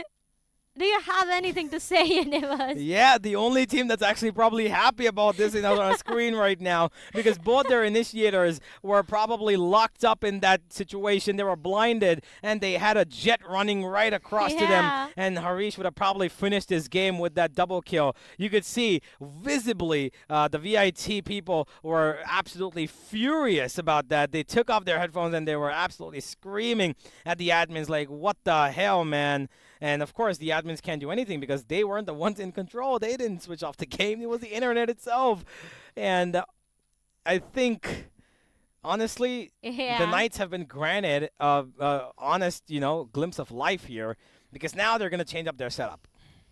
Yeah, they definitely are going to change up their setup. It feels like both of these teams have opened up a book of strategies. I mean, yeah, there's like a book they have in front of them with all the strategies written down, and they're just trying to execute new. And at a point of time, they are so tired of executing those strategies that, we saw the sides of Chitkara just doing a W inside the site without having any information. But right now, you know what? There's a life that has been granted. It was almost time that we had it, but right now it's a life granted to the players. So I'm quite excited to see on how things work. All of these players, I mean, Danav, I have to talk about this lad as well. Danav has been one player to look out for. I mean, yeah, all of the players have been performing phenomenally well, but talking about Danav itself, he's been clutching rounds here and there. When it came to the overtime attack side and the defense as well, Danav has been putting a great show. He's been doing a lot of hard work out there, getting those rounds, clutching it out for his team. And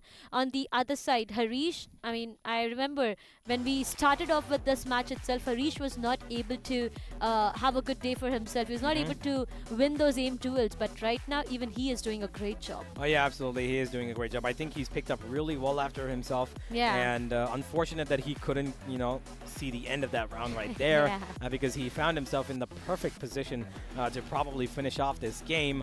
He would have gotten that 2K for sure, I believe, unless he would have, been caught in a spam fire back towards him. But I guess we'll never know. It's a part of history now that is never going to be defined. But we should be starting the round off once again real soon. But ladies and gentlemen, I think we have a short little break before that. We'll be right back with what possibly could be the final round of this game.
Ladies and gentlemen, welcome back after quite an unfortunate series of events. We did have a technical issue pop up, but we should be heading back into the game real soon.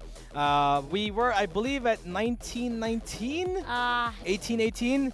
19 18. and almost 20. 19, oh, okay. I mean, We've lost track. Yeah, exactly. I mean, yeah, more or less we can consider it 1919 that we had on board. The 20th on board was something that was awaited until it was started as well with the flashes. Just a little bit of a problem. Almost. They got it almost, but yeah, nevertheless, we'll be soon into the match and we will have a look on what the scoreline looks like. But before we head into the match itself, Universe, do you think we are going to witness one more overtime? No, this is going to be the end. I'm pretty sure this is going to be the end because I believe that the players have had enough of, this, you take one, I take one, you scratch my back, I scratch yours. Nah, I'm not going to be working out this time. The advantage right now rests in the hands of VIT after a really reckless push from Chitkara Knights towards the B-long position where they completely lost out their entire team without taking any corners. Shot down straight from the air above and from the ground below as well. Yeah. And now the round will be starting off again where the VIT boys will look to finish this game on their attack, which, by the way, was favored for the first 4 overtimes. Yeah. And then as soon as we came on to the last 3, suddenly defense becomes a lot more lucrative, it seems. I mean, it's not just for one single side, right? If we talk about it, the attack, when the overtimes were favoring the attacking end, it was for both of these teams. Now that the overtimes are favoring the defensive side, it's for both of the teams. And the attack somewhere down the line is just falling apart. At point of times, you've seen these players just doing a W gaming, having no information, just rushing inside the site itself, somewhere missing onto informations and, not having proper flashes and a lot of things going around. But right now, it's high time that we head towards the match itself. And, oh, wait, what? Yeah, it 13 to 12. I mean, yeah.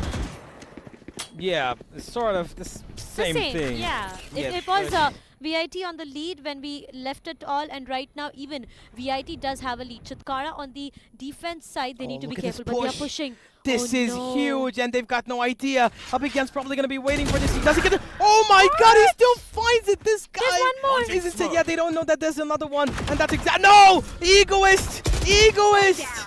No, he fired too early, and the attack is not even towards A. Look at where they're going. It's B. The smokes come in, and now they're confused as to what's happening. They're just rummaging around their own spawn. Vipers come back, but Danav, what can you do, my friend? You've got so much to destroy here, so much to defend, so much to retake. Because of what? Why? I don't really know what happened there, but he just burnt himself. Never mind, ladies and gentlemen, the break was just for us to come back to our faces again, because it seems like this is the end for the Knights here. They will not be receiving their knighthood. They will only be receiving their debts. And it is done. It is dusted. VIT Bhopal will finish this. They will go to the finals. The chance that was taken away from them. Okay, whoa. All right. The chance that was taken away from them has now been reestablished, and they will be going further ahead. And the celebrations here are, of course, no less. And AZ, well, the IGL, he's loving it. Yeah, there we go. They are making sure that the Big Yan knows that he's loved. Now, that's quite a bit of love there. I would say some people would say it's a weird kind of a love, but it is what it is. And overall, entirely, if I talk about AZ right now, he's been that one emotional person every single time. Whenever you look at him, right, he has a lot of emotions to showcase. And right now, once again, the way they all are celebrating, look at them. 38 rounds is what we saw. One champion prevailed. What a game. I mean, this was full of emotions. Imagine 38 rounds and the server decides you've played enough of Valorant. For one map, it lasted more than 1.5 hours. That's what it takes to be a grand finalist. A big round of applause for both these teams. Not just our winners, because it took a lot from them. Danav, if I can have you on stage. Again, keep the claps going. Again for Chitkara Knights as well, because this is not an easy job to do. I know, Danav, the result was not what you intended it to be, but the fight was of the champions. It looked like a grand finals game. On the backstage, everybody was saying this is the grand finals that we thought of. 38 rounds. How does it feel? Exhausted. Right? It is too much to drain, but your team had everything in control. What do you think you maybe thought VIT Bhopal played better, or it could have something been different? What did it go through? I think we somehow lacked while retaking sides. Our utility is on point, but I guess I just can't like explain it in words. There are some things that happened. I understand right That was now. in the flow, but okay, we go on. Like this was our last tournament. We are happy with the results. So we'll play to them, but I want you to say one last word for your university, because yes, it's been a long journey, right? A tough one as well. You did everything that you got. You have nothing to be worried or feel bad about. You've done what it needed to be. To come on this stage itself is a privilege. How does it feel, and what do you want to tell your university, everybody watching you back at home? even though हमें काफ़ी challenges आए थे with the employment, studies, but ठीक है हमने overcome किया. We tried our best. हाँ we fell well short. काफ़ी अच्छी lead थी. 9-3 curse is real actually. लेकिन ठीक है मतलब बाकी अपनी यूनिवर्सिटी को मैं यही कहूँगा. They have supported us a lot. Our manager Sneha, she has also helped us a lot. She was the first president of our club and she has helped us to reach here. So I thank her a lot and all my teammates. They played exceptionally well and well played to VIT. Big round of applause for Danav and his entire team of Chitkara Knights. They were the knight in shining armors, did everything that was needed. But we do have our first grand finalist, AZ. How does it feel? Firstly, Chitkara, you guys pushed us to our extreme limits, man. You guys are really great, awesome players. Like, really great game. I don't know. I have no words right now, man. I think it feels both great to win the finals, yeah. I agree. I think both of you at this point have played so much, right? Words are very less. But I do want to ask you, it was 9-3. Then you decided to go for a gamble buy, right? What was the discussion within the team that time? The thing is, like, we knew that they are a great team. As earlier said in the interview, they have won previous tournaments and all, everything. We coming into the underdog, we had nothing to lose after that. So we decided, let's force. We can still come back. Deathwish kept the motivation of the team really high. Even I was at a down point, then he was uplifting the team. Like, my team is great. That's it.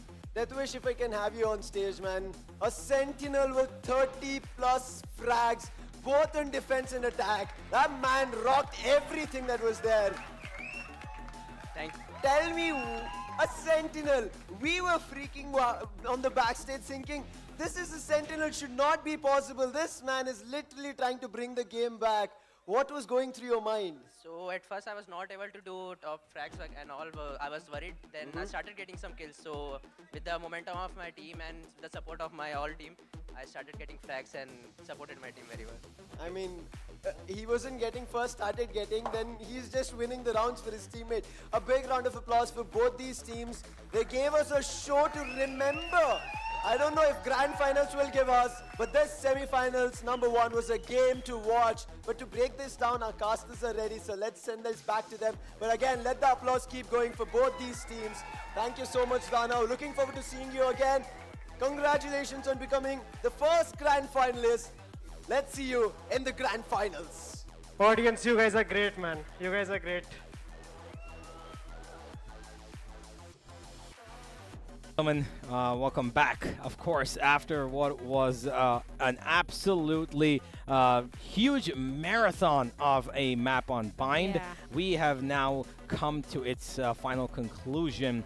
Overtime after overtime after overtime, only to be settled in the end by the VIT Bhopal team itself. And we have now concluded with our first semi-final.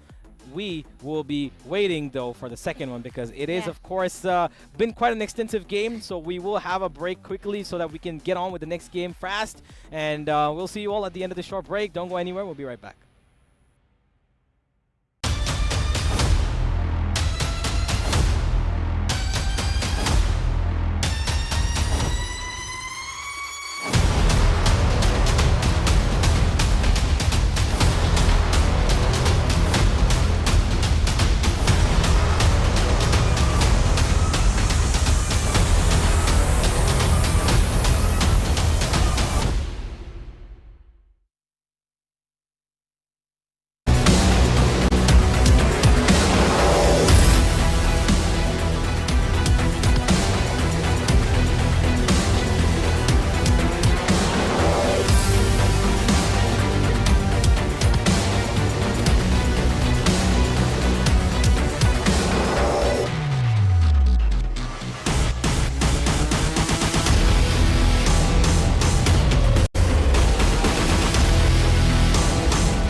Ladies and gentlemen, welcome back once again to the Mogo National Championship 2.0. We are back with the second semi-final as we are now going to be watching LPU go up against the CU Cheetahs. The home ground of the lovely professional university has got its entire crowd in that auditorium ready to cheer and roar for their Tigers, whereas the Cheetahs now are going to be going up against them and against that entire crowd. Can they hold up against the pressure of an entire crowd of maybe 100 probably there? I'm not quite sure. More than that. 100, 200 plus the 5 players, of course. Yeah. Or is this going to be LPU reigning supreme in their own college?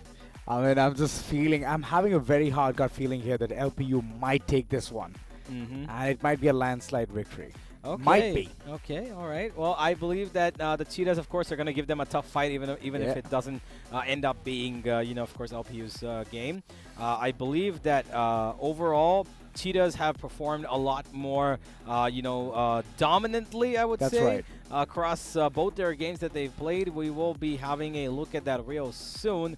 But I think that we're going to have the players walk out on stage real quickly as well. I'm pretty sure the break that we had was for them to set up, and we should be, having hopefully a seamlessly quick push off. But let's have a look at the host and the players as they're coming onto the stage. देखा ना हमने हमें लगा यही एक आखिरी game है. They gave it everything. It was phenomenal.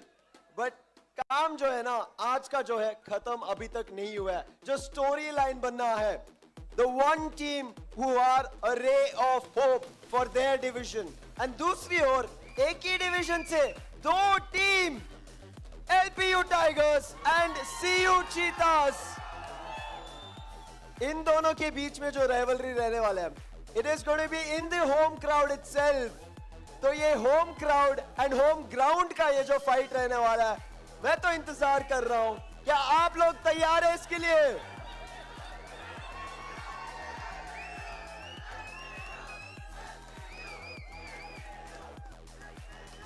यहाँ पे तो बहुत LPU के लिए शोर मच रहा है. चीतास के लिए कौन शोर मचा रहा है? The odds are heavier on the side of LPU. समझ में जरूर आता है because ये home crowd है. But home ground भी है CU Cheetahs का, तो वो कुछ और कमाल कर सकते हैं. And again, one thing, यहाँ पे तो बात करने के लिए भी मौका नहीं मिल रहा है. तो can we introduce both the teams? Can we?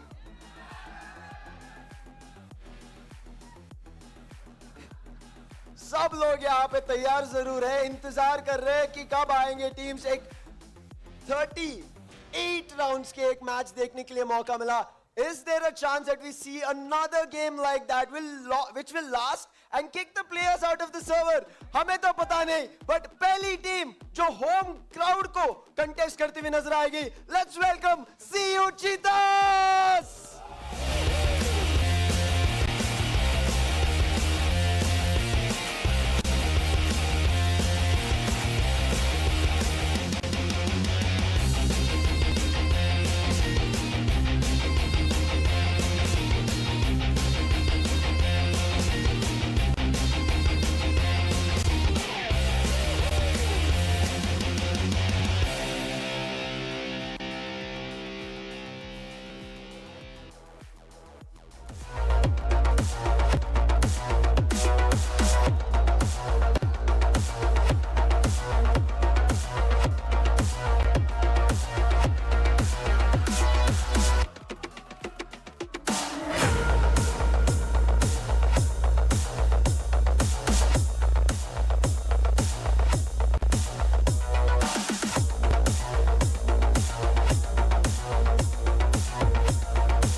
Crowd तो यहाँ पे ऑपोजिट एंड पे है, बट आपके सामने ही आके खड़ी है CU Cheetahs आपको ही टक्कर देने.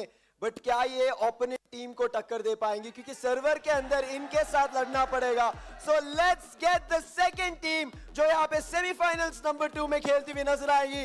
LPU Tigers!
Okay. Let's settle down.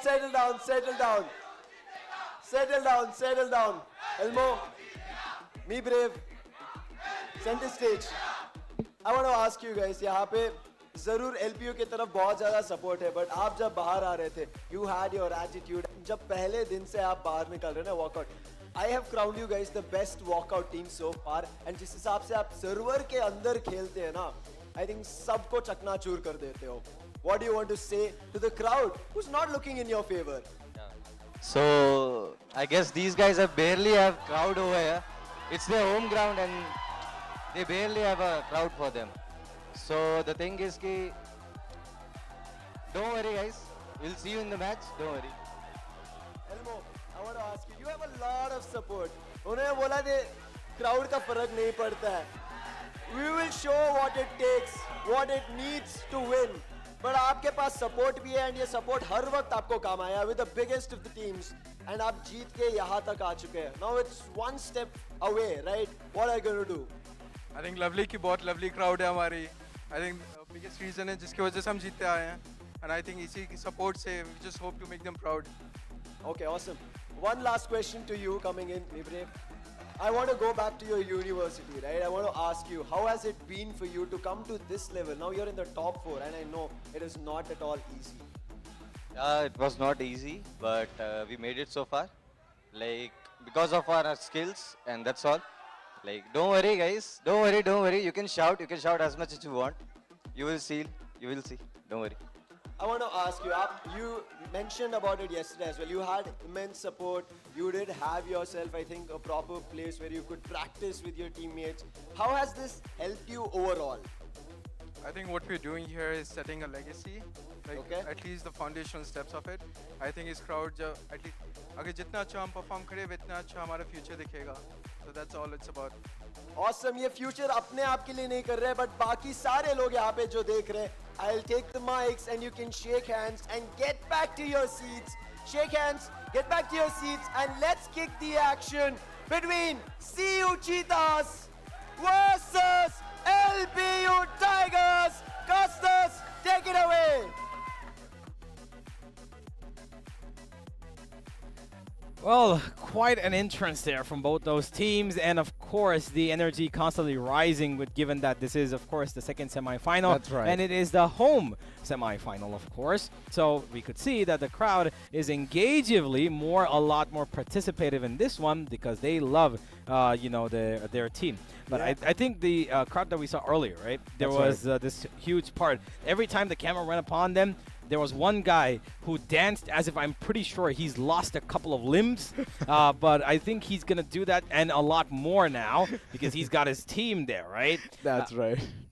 These guys love being on stream, clearly, and we enjoy watching these people. I mean, at least they're not shy, right? Like, we've seen a lot of people who are extremely shy. Yeah. But, I mean, come on, you have to give the performance when the camera is right at you. But looking at the way these two teams are there, I mean, it's only Excellency who brought in such a good walk-in entrance. Good? Okay.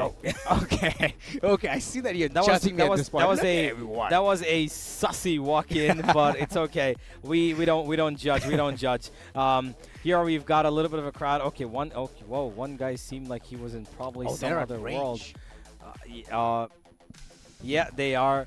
But I think we should be loading into the game real soon. Excellency again in this corner of the stage. That's right. He, of course, yesterday had a pretty vocal, I would say, pretty open statements, of course, because I'm pretty sure, got frustrated with the number of rollbacks that we had. That's right. Hopefully, that's not going to be the case today. And we will be witnessing a pretty good game between these two teams. Of course, the Cheetahs are confident that it doesn't matter that there's a crowd in front of them. They are not at all, constituent to the fact that there is a pressurizing environment around them. They're just playing for the fun of it. They're playing for the win, and they will not give any attention to the crowd ahead. But they need to be careful because with every single round that they lose, there is going to be a further shout that that's coming in their faces. You might say that it doesn't affect you, but there is going to be probably a certain point in time where if not all, maybe one player might end up, having a little bit of nervousness creep into you, because if you don't perform, if you don't frag, and you lose that one potential fight, it could mean the end of the game for your team, and you don't want to be the reason for that. Yeah, never be the reason, never be that person. Just go with the flow, perform, and step up for your team. That's the only agenda I guess both teams need to embed at this point. And I'm expecting a very neck-to-neck game, but LPU Tigers, the support, look at the support. It's just through the roof. Every single one of them just chanting at this point. He was chanting into the walkie-talkie there. I'm like, who the hell is he talking to? Do you copy? No, he's chanting for LPU. Yeah, I was like, ooh, he's chanting LPU into the microphone there, but it doesn't matter. Let's have a look at the veto, ladies and gentlemen. The map veto is going to be really interesting. Are LPU going to go for a variety pick? Of course, they played Lotus earlier on in this tournament, so they do have that kind of a versatility that they could go up for. Yeah. Fracture has been taken out. Lotus, never mind, has been banned in. I believe we should be seeing Ascent. Never mind, it's a split. I like this from LPU. A bit of variety, and this variety gives us a lot more to look forward to. Cheetahs might be going for Ascent. Now, okay, I like this. I really like this. What? Okay, it's Pearl. It's Pearl. No, we're playing split twice. No, we're playing. All right. We're playing split twice. Wait, 1 second. Rinse, repeat. Second. Pearl's been banned. What? Okay. Scratch that. Scratch that. It's all right.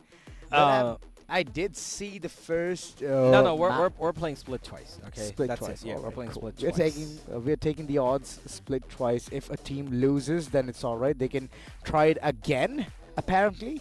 But seems like the first map being split. We have seen it first with the PU against Igno, and it was. Oh wait, never mind. It's not. What? Oh. Okay, this God. changes things up completely. Okay, I don't know what the hell we were expecting. First map is going to be Haven, and then we're going to split, and we're ending again on Bind. Yo, I would have preferred Ascent, to be honest, at this point. But either way. Starting off in Haven, not the worst of maps, of course, but this is, of course, the pick that you get to make for your comfortability. And if LPU are ready with Haven, I'm pretty sure they've got the game plan sorted for a single duelist play, because this is a really, I would say, disciplined team. They know their structure well, and we've seen that on the map of Lotus when they played earlier. We've seen that in the previous game as well, which I believe they faced off again yesterday. They faced off against the DIT. Also really great game there. They need a good start here, and Haven is what they've chosen for their start. I'm excited, of course, for this. I want to know if it works out. But do you think if this game does go to a map 3? I'm hoping for a map 3. I don't want a landslide victory at this point. I mean, the previous game was so amazing. We had seen so many OTs, and you and Darshita were casting it. You guys enjoyed it. I was seeing in the back end, and I was like, okay, so many happy faces. And I was loving it. Yeah, absolutely. Yeah, I agree. I couldn't see the grin on their face. But yeah, I want to see a third mapper, and I just expect that LPU might just do something different. But on the other hand, CU Cheetahs, they're not new into this game. They have walked all the way from best of 16 to quarterfinals to now at semifinals. It's a huge journey. Yeah, absolutely. Agreed. It has been quite an extensive one. And now to play in front of their home crowd, forgive me, and get all the support possible. And even if their mentality is, maybe going down and dusted, they've got a whole crowd in front of them to give them as much support as possible. Let's have a look at the player head-to-head, though. Of course, it is against Me Brave versus Rifler. Kind of a... I wouldn't say it's the best comparison. Brave wasn't the duelist for his team, so I'm not quite sure the comparison. But Rifler, of course, did really well. But it doesn't matter because if you look at it, the First Bloods are similar, almost similar. 8 for Rifler across the 2 games that he's played, 6 for Brave. Good stats across both these players. Of course, Rifler has had the better game. Of course, he's averaging over 21.5 kills per game at the moment. And on the other end, we are looking at 18 kills for Brave across 2 games. But there is, of course, the point of the fact that the impact of Brave has been more because he's got so much higher ACS than Rifler. But it doesn't, of course, completely translate the fact that Rifler hasn't been great for his team. He's performed to the best of his abilities. But if you had to compare 2 different situations, it is going to be Brave with the Rays who's played here on Haven. Forgive me. The one time I believe he played, apart from the Killjoy. He was the duelist every single time. Me, Brave, has always taken the initiative. I for sure, I don't know why I remember seeing him on a Killjoy, but if he was, I think I kind of mistaken. Maybe I didn't watch, I wasn't the one who was, you know, casting this game. I think it was you and Darshita. Yeah, it was you guys. And I thought that it was me, Bear, playing the Killjoy on not this game, on the next game.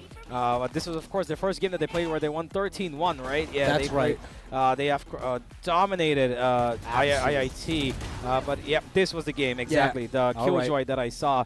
He was, of course, so impactful. This is exactly what I was talking about. He did so much as a Killjoy. He was taking that, you know, possessive, forgive me, the possessive role of being a little bit passive, and he took himself to make sure that patience is shown in his gameplay, and he worked that out so many times. Like, look at this, these clutches were amazing from him, and these were where the rounds were being rolled back time and time and time again, and he still clutched it up time and time and time again.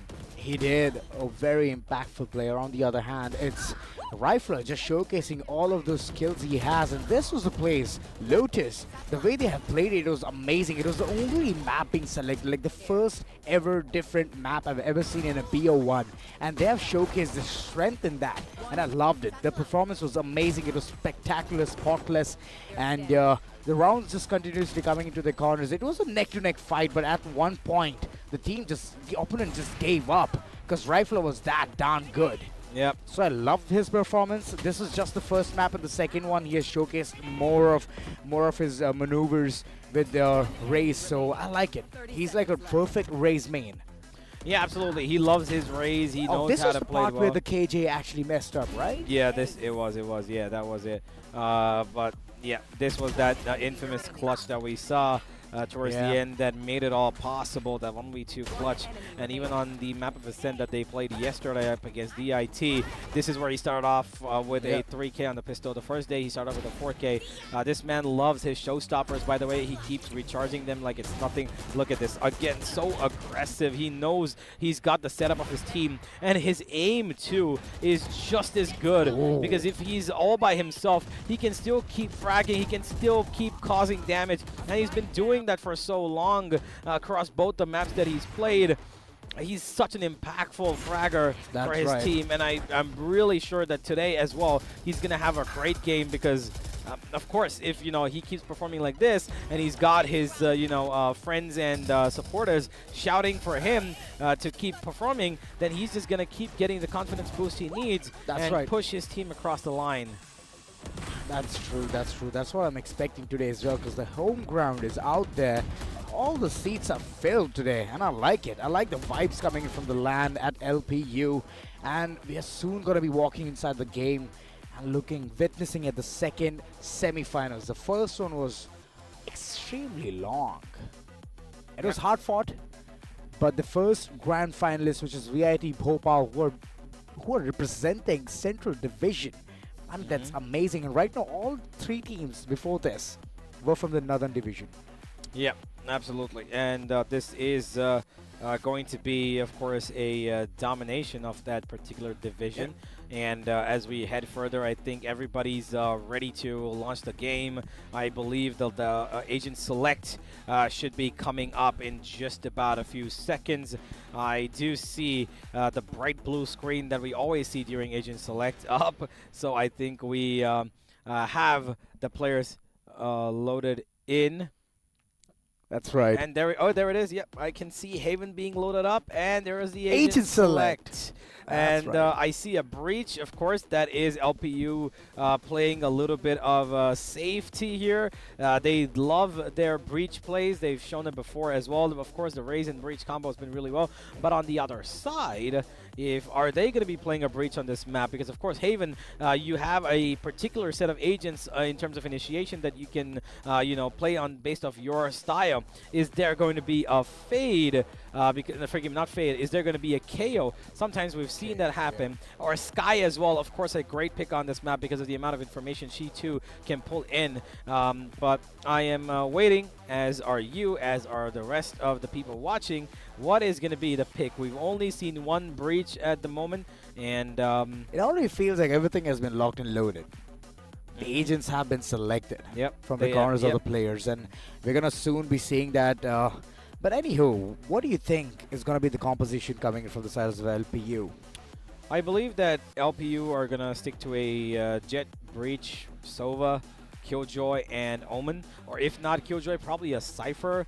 They love their Cypher. We've seen that before as well. So I believe they should be looking at that option. We will find out in just a second, though. I don't know why we haven't gotten it up on the screen just yet, but I believe we're just getting ready for the game to begin. Right. And there we go, finally. Yeah, there it is. That exactly as we talked about it, the Sova breach. It is going to be the... oh, wait, there was a chamber. Nice. Okay. This is the first time you're going to be seeing chamber. All right. And it's excellent. The Raze roll here, which he did in the previous game. Eminem, of course, going to continue his controller. Victim is going to play the initiator.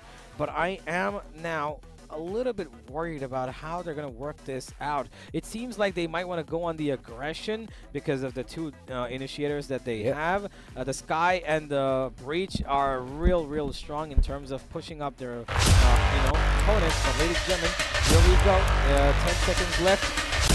It is going to be the situation developing right in front of our eyes as we head into the game for the last semi-final of the day. We are at the cusp of finding our champions. One of these could be that team that could go on to win the National Championship 2.0, but who gets to play for that chance will be decided at the end of this map of Haven. There's the round being commenced. Excellency, the entire team of CU Cheetahs want to take the mid control. We're boxing first! We're boxing first! Wait, what's happening? Can't get two people here. He gets the first, the second. What is that as well? Oh my god! This is a good start coming in from the corners of CU Cheetahs. Completely unturned and Victim. He's just piling all over. Rifler! What's up? What's going on? He's gonna be taken down as well. Hold on. What a sad demise. Hold on. I'm gonna wait for the replay. We're gonna go back to that again. And relive the moment. Hold on. I've got words in my mind that I don't want to say because it's not, stream friendly. But it is not. Just keep it in your head. What just happened? 3 players. Nobody got him. He's still looking that way, and even the Sova's looking towards outside of. What? Yo. Are these people wearing their headphones upside down? Because I don't know what the hell just happened. LPU Tigers, really bad start. Come on, they're better than this. They're so much better. That was such a funny round to witness as well. But this time they've got a good read. They're stacked up on C, where there's 5 players of LPU already here, and they're hoping that the attack comes this way as well. But it's not going to be the case. They're actually going towards B because they want a little bit of a plant and dash away. Right. But here's the thing. There's a turret waiting right at the doors of B. They can easily get the information, but I feel that they might go towards side A. Oh boy, don't tell me they're just moving in towards the trap. And this time I don't know what LPU Tigers is thinking. Oh, they're all vacating. This might be too early for them to vacate. No, they've been spotted. Oh, they have been spotted. Every single one of them is converging. But look at him. Look at the maneuvers coming in from Brave. He's taken down, but it's all right. He's done the damage. Oh, they get Rifler. He picks up the Spectre, and he's able to get one more, and that is the trap that they've straight walked into. Like you mentioned, the spike is at their footsteps now, and they're just going to hold on to it for dear life as they hope that one of these players once again comes up and makes a bit of a blunder. Phantom gonna win that fight. Wolf, he did not even re-peek that. He just gave away his life for free there. And now Roboxifer has the opportunity to try and clutch this round back out for his team. Rifler, he's been spotted, but the time is not their friend. They've taken out the final one, and look at that, my god! Frost and Rifler instantly making up for the mistakes of the previous round here. They read it perfectly. Stack on C, hold on C, finish on C. What a great round to make sure that they are not letting the Cheetahs feel the confidence on this one. That's right. Those were a lot many things to see at that round, and I was just expecting that it might be a good movement coming in from Roblox, but he didn't even anticipate the backstab, the lurk game coming in towards Garage. I mean, come on. You should have expected that. Frost, on the other hand, good smart moves coming in from his corner, and that was a very well-deserved round. Coming down to this, feels like LP is already having a good edge here. All they need to do is get some rounds in the first half, because they are a defense. It's unlucky for them, but they're doing well competitively. I was expecting it to be a 2-0, but I guess Cheetahs were way too comfortable from the previous round. Yeah, absolutely. They were pretty comfortable, and now they're set on an eco. They got a little too complacent there to not cover up and run in at the same time as their raise, but they did get gunned down from multiple different angles there. So now they face the consequences. One judge available on Brave, and I think he might be wanting to jump in towards that satchel site. Yeah, a possibility, of course, but for now, it's a small little tech issue. I think there's a bit of an audio problem for one of these players. We should be sorted. Yeah, he's putting his headphones back on, and yep, we should be getting back into the game. And this side, this side of the table, everybody's ready. They're just waiting for the barrier to be lifted out, the timer to begin. And there we go. Back into the game. Literally, he's like blowing some air onto his fingers. Like it's, what is it, the second round, and he's already feeling the heat? Maybe. Probably. Of course, you know, after that round that they lost, they should be feeling the heat. Of course, not just the heat, but also because he is facing off a team in front of the opponent's home crowd. Brave running straight into early loss. Side. Oh, that's a good first kill he could find, and there it is. It comes through, and he's not lost up too much of his life as well. He's going to be covered up from one angle. That one, just the one. Wolf. No, Wolf! He actually goes for it. He finds it, and he will be traded off, and they've got the seaside for themselves. The plant can come down, yes, but they've only got one weapon to work with. He can go into the smoke and maybe retrieve that judge for himself, but look at the flank coming in. There's a big flank coming in from the sky, from the Sova. Forgive me, the Omen, I believe. Yeah, there it is. Wind is coming here, and he's got a flash to work with. He's got both the smokes as well. He did not utilize any of those, and he's going to do it for the back side. And there it comes. Frost actually has been flanked off from their Omen. There's the first fight. They win it, actually. Eminem, he's going for more, and he finds it all. Eminem is making it work. And the last kill. Another thrifty as Roboxifer with a beautiful final shot covers it up. He doesn't even he's not able to pick up the Phantom there. It's but all right. It's okay. Another round win. No harm, no foul there, but what a round. It was just onto these two men, and they did it. They performed.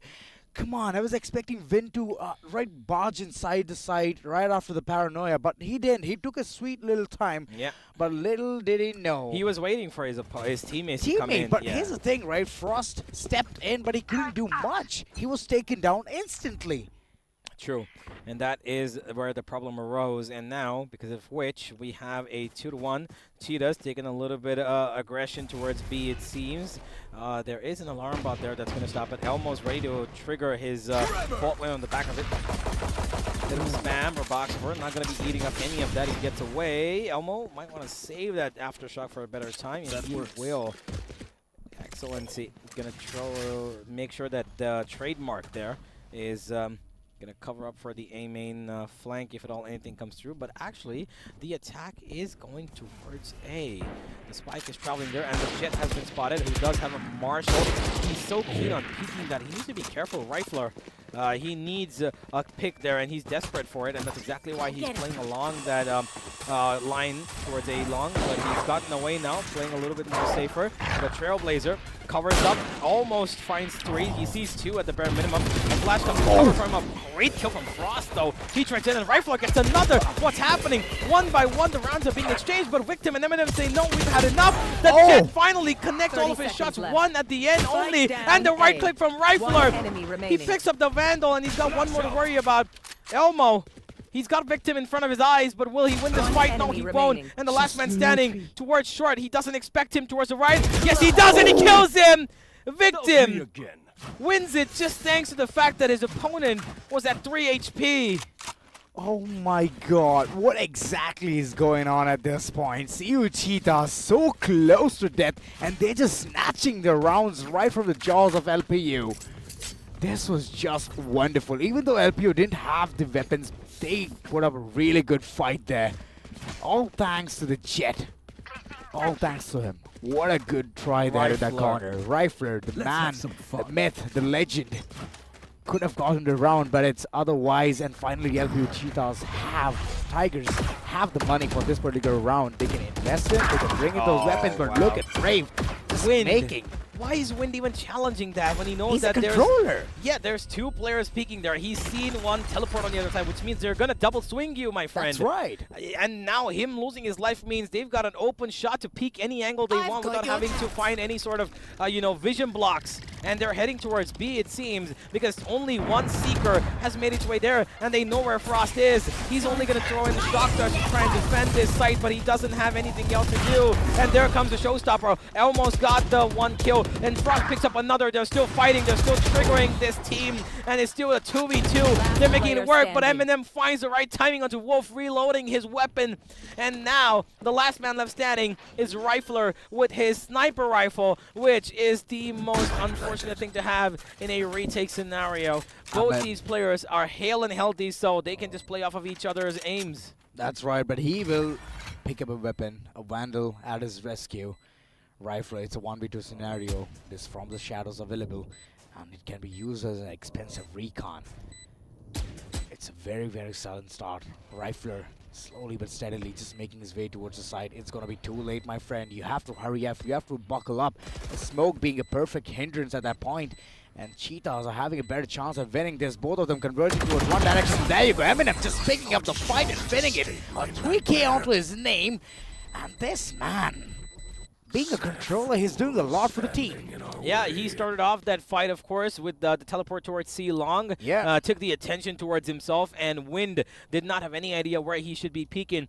And deservedly, right now, they need to be taking a timeout to get their facts straight, because LPU are losing on so much ground here. They're letting go of many rounds early on in this game, and they know that Haven, even though it is, of course, an attack-sided map, they too can make their comeback happen. And of course, there's a little bit of riling up the crowd here. The supporters are getting LPU to stand right back up and do their best with their chants and cheers.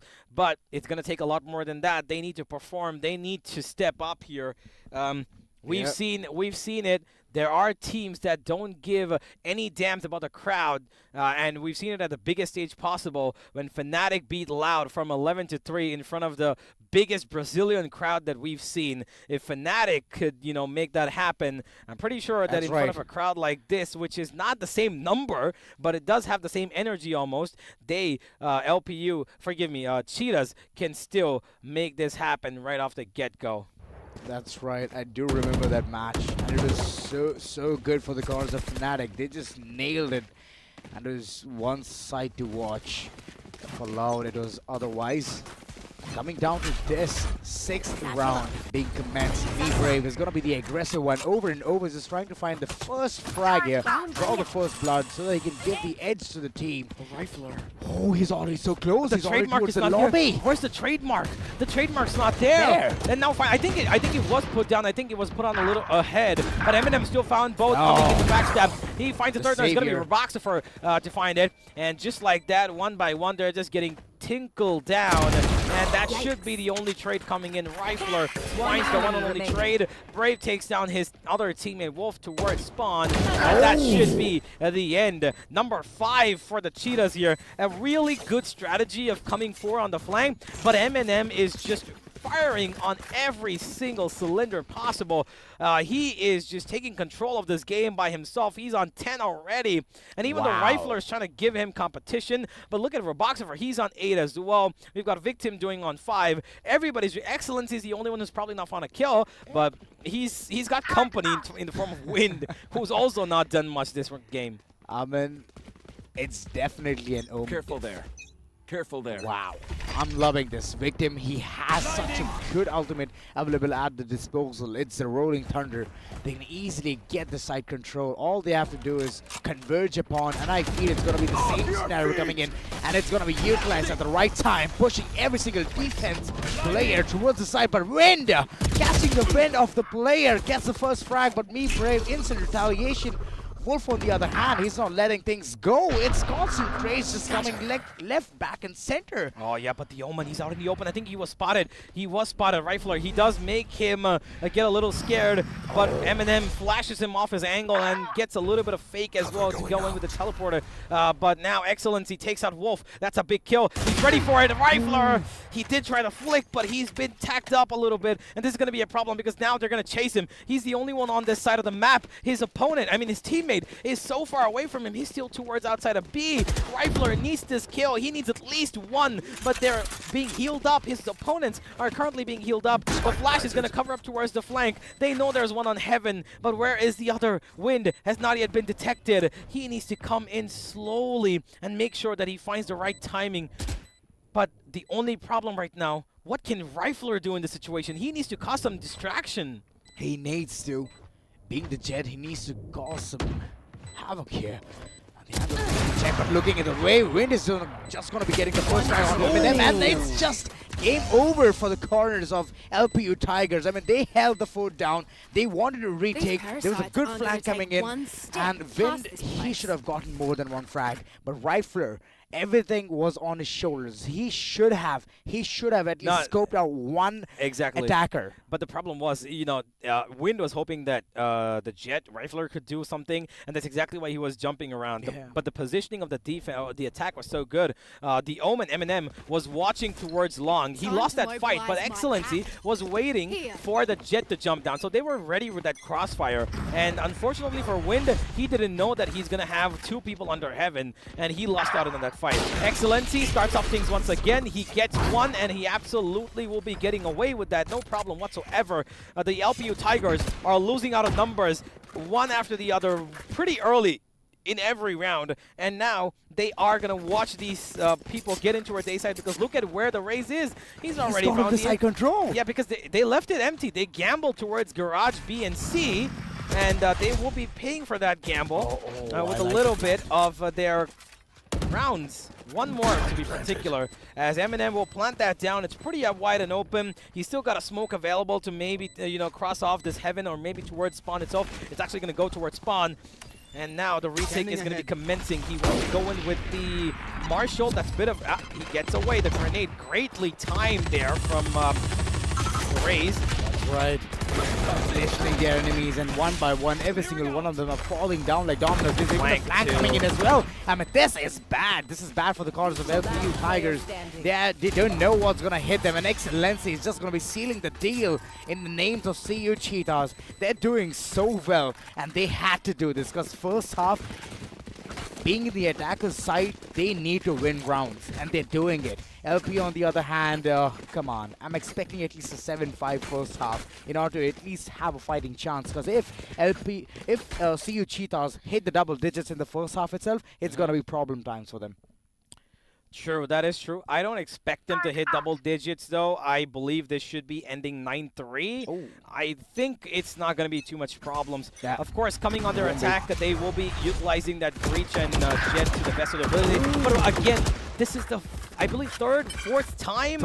Not third time in a row, but overall fourth time where they've lost a player in the first 5 seconds of a round. It's just so unfortunate. I don't know why they're giving out so many peaks, and they're losing out on so much. And there it is, another kill. But look at the Killjoy. He's still there. Wolf, he will be taken down, though. The expected victim Really good awareness from him.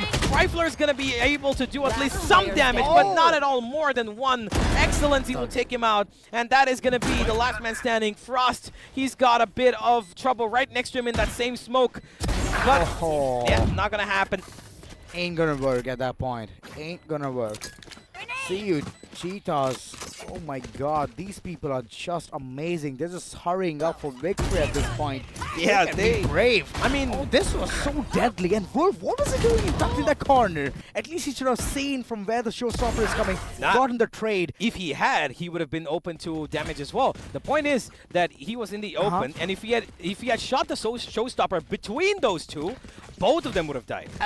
He was trying to hide himself. Right after the showstopper. Right after the showstopper. Oh yeah, yeah. But the problem was he didn't know how many people are entering, so he wanted to hold on to garage as well. Because if he hadn't kept his eye there, he would have lost. Finally, for the first time in some time, the Tigers haven't lost a member in the first 10 seconds of the round, and that is a relief. They're playing passive, and that's exactly. Never mind, they're not playing passive. Look at Rifler. They're not. Rifler so far ahead. There's a smoke to cover up, and they should know this. I'm pretty sure he knows this. And there it is. He's gonna come and take it up, and there's a Seeker to push him back as well.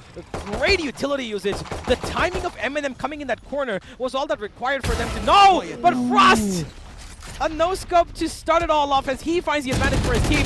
The Bucky's not going to do more. As Rifler now, forgive me, as the Frost now, trying his level best. He's not going to be getting any more kills there. Excellency, unaware of the fact that there's ceiling. I don't know why. There was a full fight heading on towards that direction, but there will be a trade. Frost again seems like he didn't even hear Roboxifer running up towards him. Rifler's missing his knives. He's missing more. They're just, what is happening in this game? Chaos! It's chaos all around. LPU Tigers, they have playing with no audio at this point. Everybody's looking in such weird directions, and nobody. Okay, first of all, they saw 3 members fighting towards garage, right? Definitely. Excellency's walked in towards B, and he thought he's safe, but he knows that the window is being pressured, which means the Sova's gonna walk out towards safety. He's not looking in that direction, and he didn't even wait for it because he knew he could have gotten the kill. He died first there, and then here Frost, he wasn't ready. I'm pretty sure he heard the Sky running towards him, and here again when they know that B-Link has been taken, A-Link has been taken, forgive me, he's running out with a knife from his own spawn. Oh my god. Tiger. What's happening? You want to play? Let's play. Being absolute cats here. Again, it's the same approach over and over. This time around, side A. Oh my god, I'm liking the odds from the corners of Me Brave. He's already way too aggressive, way too ahead. He's already found that the player is Edward Heaven. He's going to fight in the dust. And that's right. So wise done and dusted. Rifler on the other hand, tucked in the corner. He's going to be taken down as well. Information has been given, it's been relayed, and he's going to be fighting the dust. Mr. Me Brave, what's going on? This guy's on fire. And on top of that, Roblox. Okay, I take back the double digits part. This is looking likely a massacre. Wolf, he gets Roboxifer for getting a little too ambitious for his own good. The flash was good, but it just wasn't enough. A small chunk of damage from that grenade, which flew up in the air. But the last 2 members standing.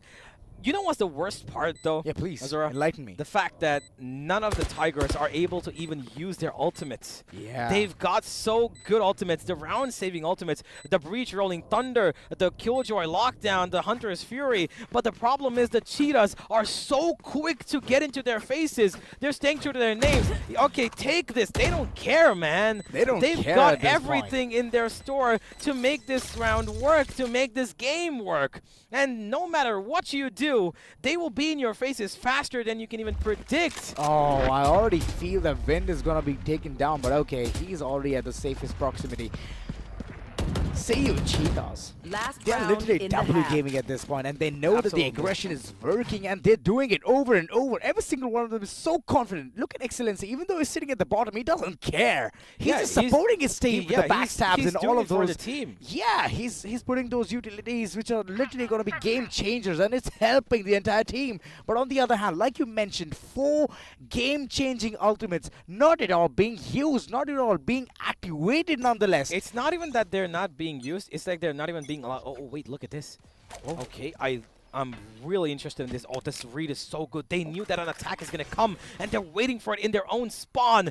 So smart. They're ready for it. Rifler has taken a bit of mid-control, but he's not going up to the window. He's maybe itching for it, but it's not going to happen because he knows he has a little bit of discipline to follow. A smoke fake towards garage, and you can see rotations being called already. And Rifler is expecting somebody to move in outside the position, but they're actually walking towards A. Rifler, he can hear all of this and call in for the rotation, but he's not going to be able to because they're all walking at the moment. Exactly. At the moment, though, they could choose to just run straight in. It's not going to happen. Everybody's just going to move slowly towards the A side, where it is a retake. They are playing on a retake for A. As you can see, the call has been made because they know that Rifler's got such an aggressive positioning, but they're not going to catch anybody off guard here. And there we go. He's going to check it out. He's found it. And there we go. The Rolling Thunder. Oh, a little bit of a hit or a miss there. Me Brave will find an upper positioning. Excellence. He's actually found Rifler towards mid, coming on the flank. And this should be the end. Finally. Oh, never. Oh, yeah, it is. Box of our planting, forgive me, as Wolf will be putting down the Killjoy ultimate. Is it going to work, though? And we're going to find out he's actually going for the fight here. A little too aggressive. Eminem, though, still finds 2 on Heaven. And he's got time, space to even play that out.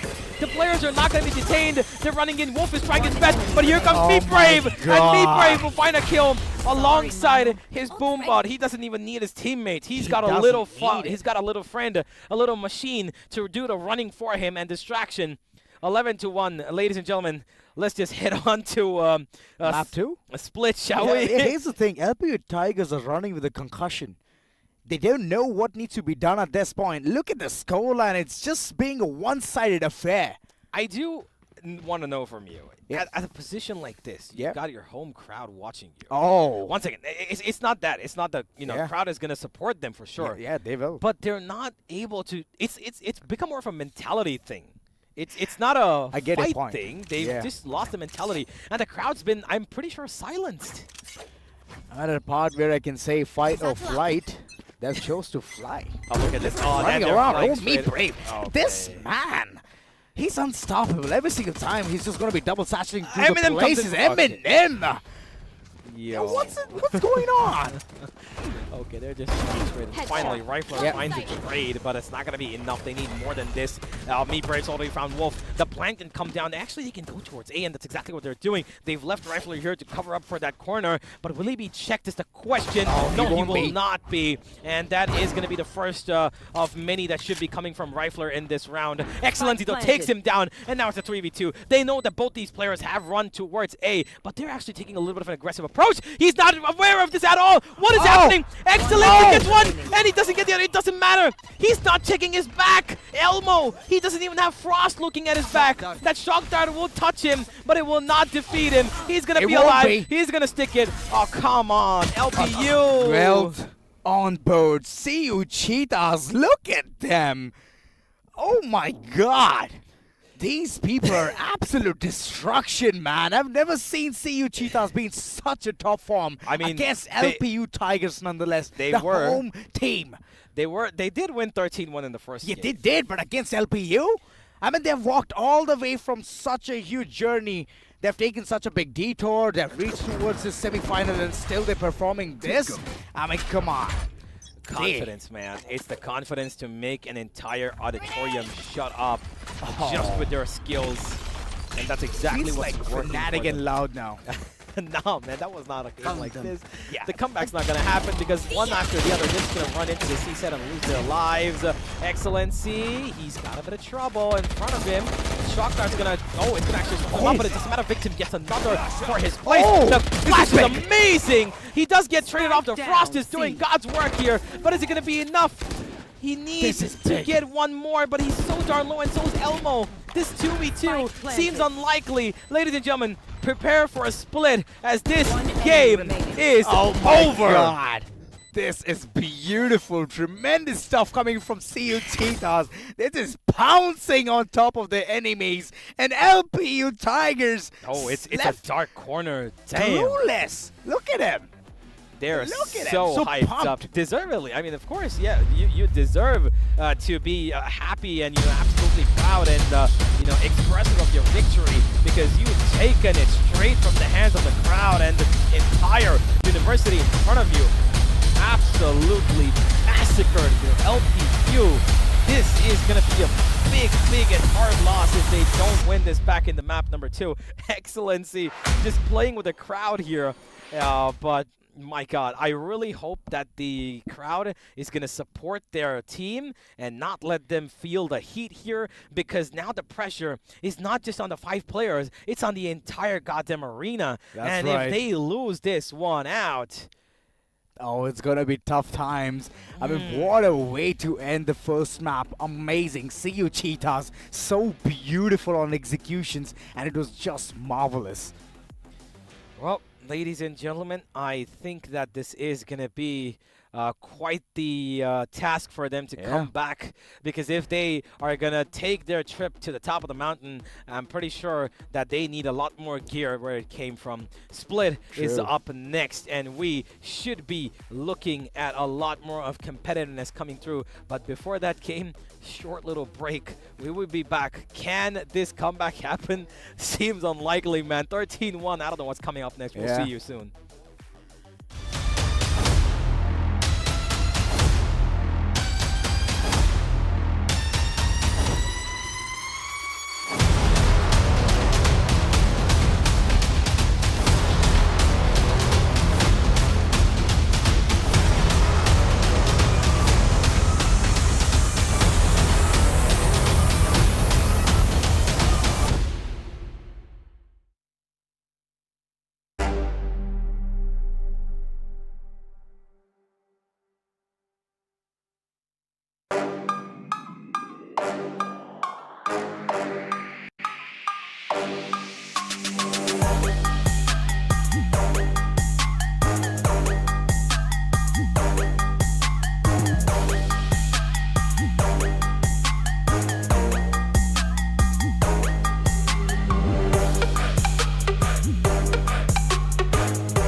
Well, ladies and gentlemen, welcome back. What a banger of a start in the second semifinals. The first map was so astounding. Oh my god, see you Cheetahs. Jesus went on a prowl with 13-1 nonetheless. I would never expect this scoreline, in the second semifinals. But Darshita is alongside me. I'm Alzora, and she has already witnessed the match. So I would just want to know what was running in your head looking at the scoreline. A lot of songs, to be very honest. What? Yeah, but that's just Anything an inside. to be specific? Yeah, that's just an inside joke. Scratch it for now. But witnessing this map overall, I was pretty shocked. I mean, come on, LPU. This is their home ground itself, Oh my and god. what a scoreline that was. 13-1. I expected a lot, to be very honest. I was so shocked. Just imagine the entire stadium go radio silent with CU Cheetahs winning with such a good number. I mean, 13-1. LPU Tigers were just left there stranded. They couldn't imagine what was happening. And CU Cheetahs just kept running for the round. They went ahead with those pistols right in front of every single one of them, gunned them down, and then took the round by storm. And I loved it. Look at the scoreline. It is only 12 kills just because we couldn't see more rounds. Yeah. Just 12 kills from the corners of LPU. I don't look at me brave every single time with satcheling and running in with the judge. I mean, this man has put up such a good performance. Oh yeah, definitely he has 16 kills under his name. That's going to be an amazing play coming up to the player of the match. It has to be me brave. He definitely is brave, and he's brave enough to take those risky calls, to take those risky peaks once again. 309 is what the ACS looks like, and econ rating of 69. I mean, that's just wonderful. This man, and even Eminem, being the controller, he has played so well. I loved it. I love the performance coming from his side as well. I mean, moreover, that person was literally going ahead for those lure games, and even later on smoking at the right corners and getting such good rounds. This is the place where Me Brave was just on a prowl, like over and out. This man was an absolute menace. Look at this. His ultimates were recharging like he's popping M&Ms. I mean, come on, every single time that he had his ultimate online, I feel he is connected onto either of the players. Every single time. That's not just one single miss that I see on screen, but the match statistics, it's not at all looking good for the sides of LPU. Come on, one single win, that to being on the defense side. And when it goes down to CU Cheetahs, 11 attack wins, 2 defend wins, and a total of 1.09k damage. That's huge. That's huge. That's like this match just fell like 14 rounds. So having a damage of 11.09k, that's massive. That's huge. But on the other hand, they have the damage, but they couldn't get the rounds whatsoever. So that's the reason you can see such a one-sided score, one-sided affair. And Haven second being the perfect map for both the sides. I mean, what's your take on that? But before that, a bit of match summary as well. Looking at the way Me Brave has literally just dominated the entire platform. It's only M&M at the end with the highest econ. That's it. Rest everywhere, it is just Me Brave. He definitely is very brave. Maximum first blood, highest amount of ACS. Total of 102 kills that we had in the entirety of this map, and 45 assists, 2 defusals, total 12 plans coming up. But it all just makes me drag my attention towards the scoreline over and over again. 13-1. I mean, going down to semifinals itself, I did not expect a 13-1 coming up. Whenever we talk about the semifinals, it's all about the filtered teams that have, performed, fought, and came till here. But to end it all on a 13-1 is definitely not something that even LPU wants right now. So they got a chance. They got a chance right now. This is the map of split that we are about to witness. That's right. This is going to decide a lot of things. They have a chance. They can fight. They have the support from the home ground. They can cheer for them. They can literally boost their confidence. But here's one thing I do want LPU to do, to reset from what has happened in the previous match. Just imagine you're going to the second map and you don't have that mentality to reset it. If that's the case, then it's done for. Looking at the picks at this point, It's LPU Tigers going ahead with the dual initiated composition. On the other hand, even Cheetahs are going ahead and implementing the same. But I like the composition from CU Cheetahs because they have the raise and breach combination. And Excellency, he's been doing phenomenal with that chamber. And every single time we're seeing him put a perfect display of how to utilize the abilities of Chambers. So that's one thing which I really like from their corner. But on the other hand, they're sticking to the basics, which is LPU Tigers. They're comfortable with these agents and they just want to go ahead and try and win this map.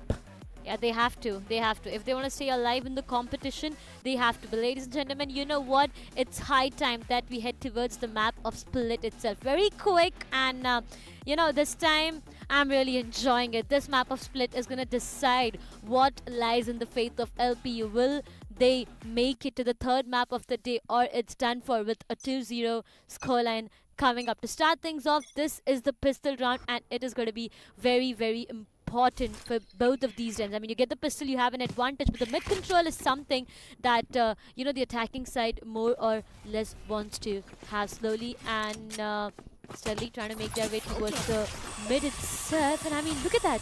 Even control is what they're trying to take right now. That's right. They want to take the mid control, judging by the way they're just playing at this point. I mean, I feel that the first round might go in the favors of LPU here. But anyways, I guess it's going to be some kind of hiccups there, which they're going to be soon battling, and it's going to be all right for us. I feel that the round is still going on. Look at that. The frags are coming in, and I feel that it's, multiple frags there. But okay, it's just a sneak peek which we are getting at this point. But it's all about the heaven, right?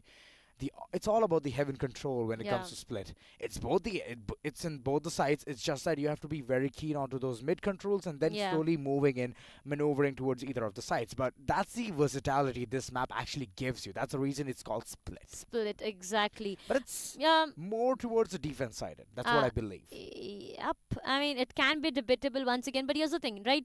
The mid control is something that you need to have right in this map itself. The mid is where the actions unfold. You have two different opportunities if you have the mid. You can either go towards the Haven or the other way, all down towards the Vents and make your way to the other side itself. So it either depends upon what situation you are looking forward to, and also at the end of the day, the aim duels. It is going to matter a lot. If you are not able to capitalize on the aim duels itself, it's going to be very difficult for you to have those numbers. But once again, ladies and gentlemen, CU Cheetahs on the attacking end, and we have LPU Tigers on the defense side. The setup will be more or less the same, and they still are trying to have the mid control and trying to make their way towards the Haven itself. I'm seeing an Astra in the corners of LPU Tigers. I mean, okay. Astra and a Viper, okay. Yeah, definitely. They're going with a dual controller there. I mean, we were blindsided previous to this, but it's all right. It feels like it's a different composition altogether. It was just a false communication there, but coming down to this pistol round. Smoke. All information given in. Roboxer, he did manage to get one, but instant trade just coming in, and it's a post-spawn scenario being created from the corners of CU Cheetahs.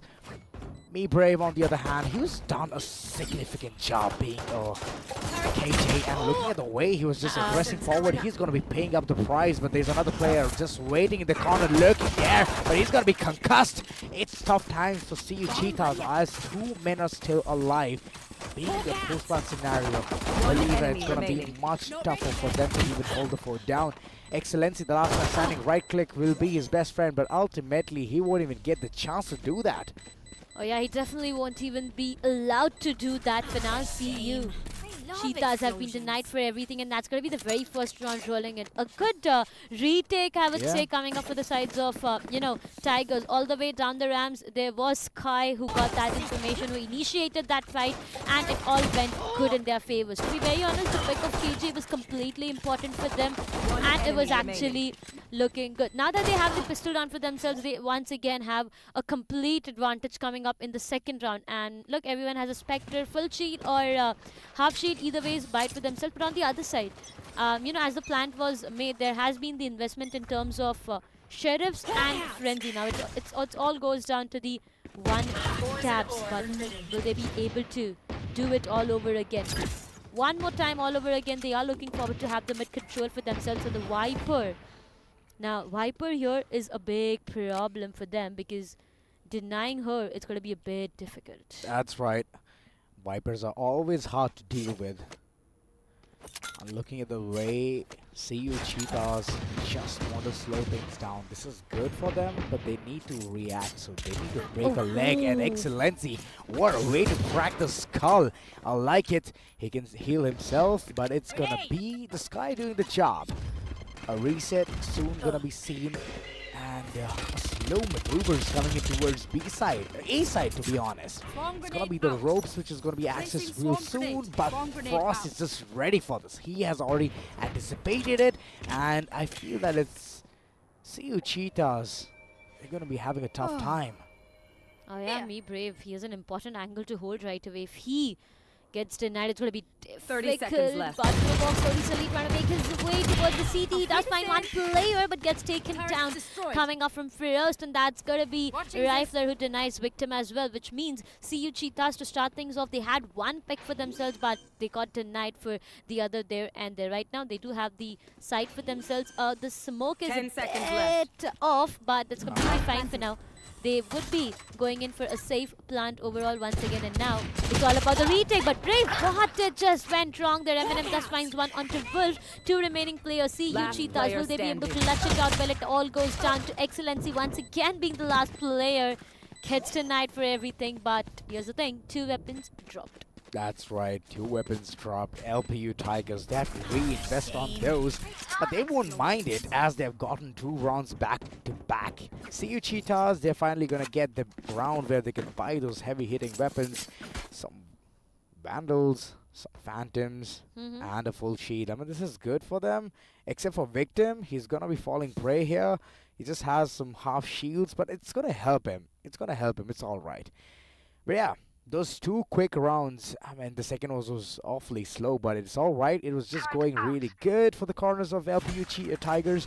I mean, at this point, they need to play like this. They have to tone down the aggression of CU Cheetahs and then capitalize over it. And they're doing it well. Wind, on the other hand, just waiting for the blinding light to be popped off. And that's going to be some vital information going in the corners of LPU Tigers, as most of the players of the corners of CU Cheetahs are just waiting towards mid. The pop just comes instantly by Roblox. He did manage to get one, but instant trade coming in.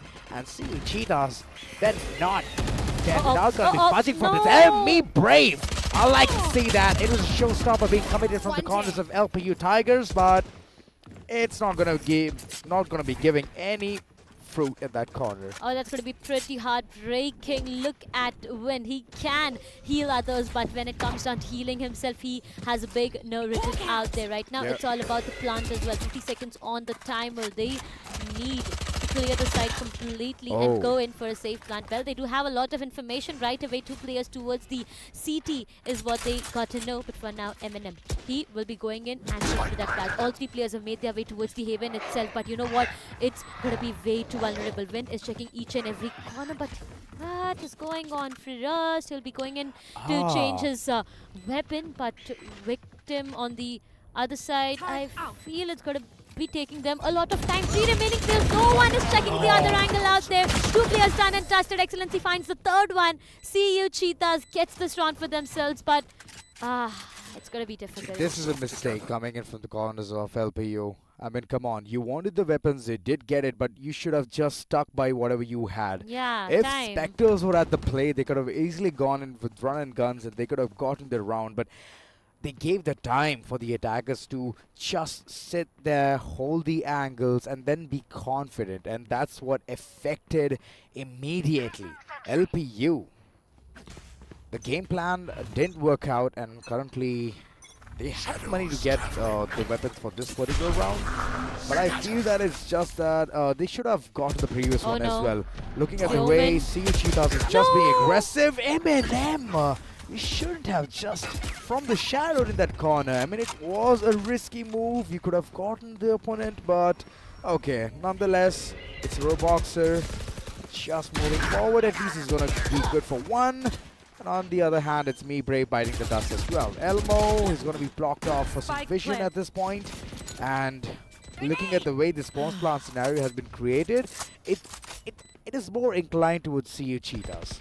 Oh yeah, it definitely is. 3 remaining players for them right away. 3 versus 3 is what the situation looks like. No ultimate ready whatsoever. 2 players towards the CT. The flash does come in, but is not gonna blind. And for now, gonna be one player. Why do you have to peek solo right there? Roblox with the 4K onto his name, and that's going to be one more round coming up for CU Cheetahs. Now, to start things off the way it all started, Omen and his ultimate, he tried to have, have it for himself. I mean, he tried to take the Viper down there, but... He went in as a bait.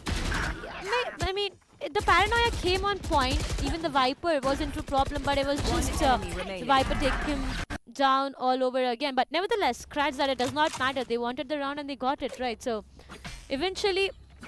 That's going to be 2-all scoreline rolling up. CU Cheetahs slowly and steadily, as soon as they have the full buy and a good weaponry for themselves, they are gaining those rounds. And look, right now, LPU, they are just up with 1 Sheriff, half shield, and the rest of the players competing with...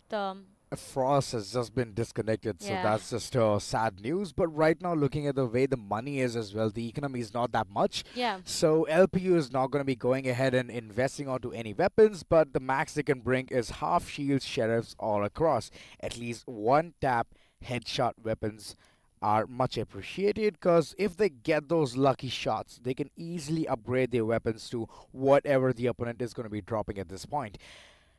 Boxfer, he's doing really good comparatively. Like, he has been carrying the weight of the entire team, and Me Brave was doing a significant job in the previous map, but this time he has stepped down from the role of being the aggressive duelist. And right now he's the controller, and he's doing significantly well. I mean, come on. Being the KJ, being the Sentinel, you're doing that good.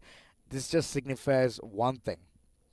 That you're the confident backbone. You can easily be the pivot for your team and do those hard-hitting tasks which others just be like, okay, fine, I won't be doing it. So he's just doing it. He's stepping up for the team at this point. Yeah, everyone is right now. There's a lot on stake for LPU right now. If they lose onto this one, everyone knows it's done for. And the only thing that motivates them right now, I mean, rather than everything else all around, it's the home ground itself. There are a lot of supporters of LPU. Right. A lot, right? The auditorium was completely up with the supporters of LPU, right? At the entry, the players' entry itself, we saw all of them supporting LPU. So, LPU does have a huge responsibility. At the same time, losing onto the very first match as a 13-1 scoreline, I feel the pressure is high right now because it's a do or die. For the sides of CU Cheetahs, I mean, even if they lose onto this one, they still have a chance. But if LPU loses it's done for, right? It's done and dusted for them. And finally, the round, I can hear with the ticks that it's going to start real soon. And the action resumes. Ladies and gentlemen, you're going to be seeing the 5th round commending at this point. CU Cheetahs still adamant on to getting the mid control. This is one really good thing. They want to create some options for themselves. But okay, there has been another problem there. Might be a network issue. Soon gonna be settled up real soon. And yeah, I mean, the way all these rounds have been progressed, right, Darshita, I mean, I'm liking it. I'm liking the odds that CU Cheetahs has gone for dual Sentinel setup in this particular map. It's Sage alongside KJ. Yeah. And every single time whenever I'm having a conversation with the universe mentions that Sage is just too... Sage is an expendable agent. I mean, she's not that impactful, but... CU Cheetahs have brought her up, so it might be some kind of a strategy which they have been implementing day in, day out, and practicing in the ranked games as well. So I feel that they are pretty confident, and and I like it. I like the dual Sentinel setup in Split. I mean, yeah, it does work. It definitely does work for you. Again, as the discussion of Sage goes on, it has a lot of conversation right now. The resurrection is something that is... You can get your 6th man. Yeah, exactly. I mean, with the Phoenix ult is a complete different, conversation all over again. But when it comes down to resurrection, it gives you an opportunity to do a lot of things. There have been strategies where, players actually use the ult coming up to save a weapon maybe, or, maintain the economy.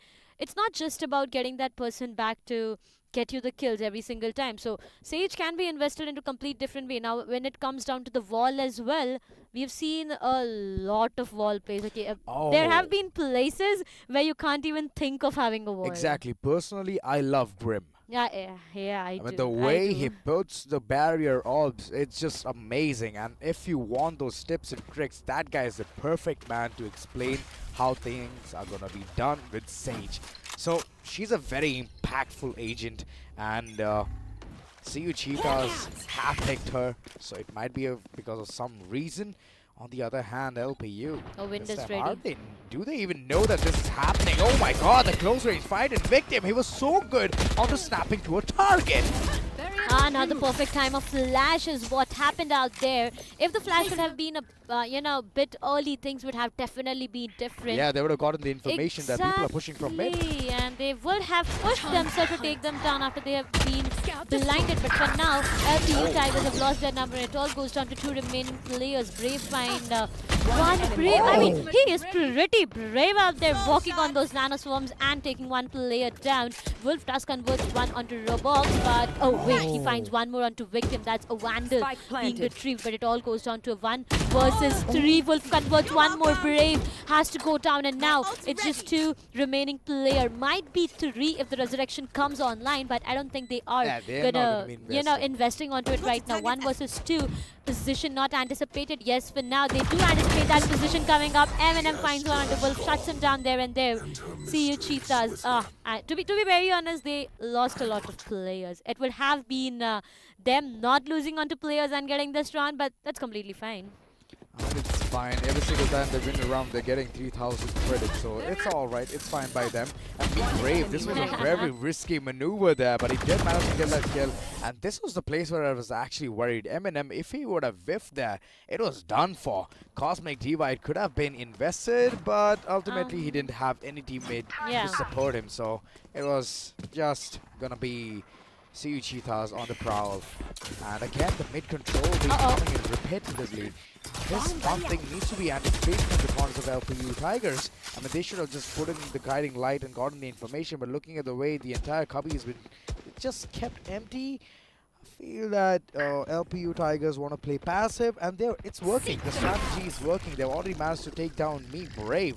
That is the Sentinel taken out, and that's the lockdown taken away. It could have been very useful towards side B, but now I guess it's better luck next time.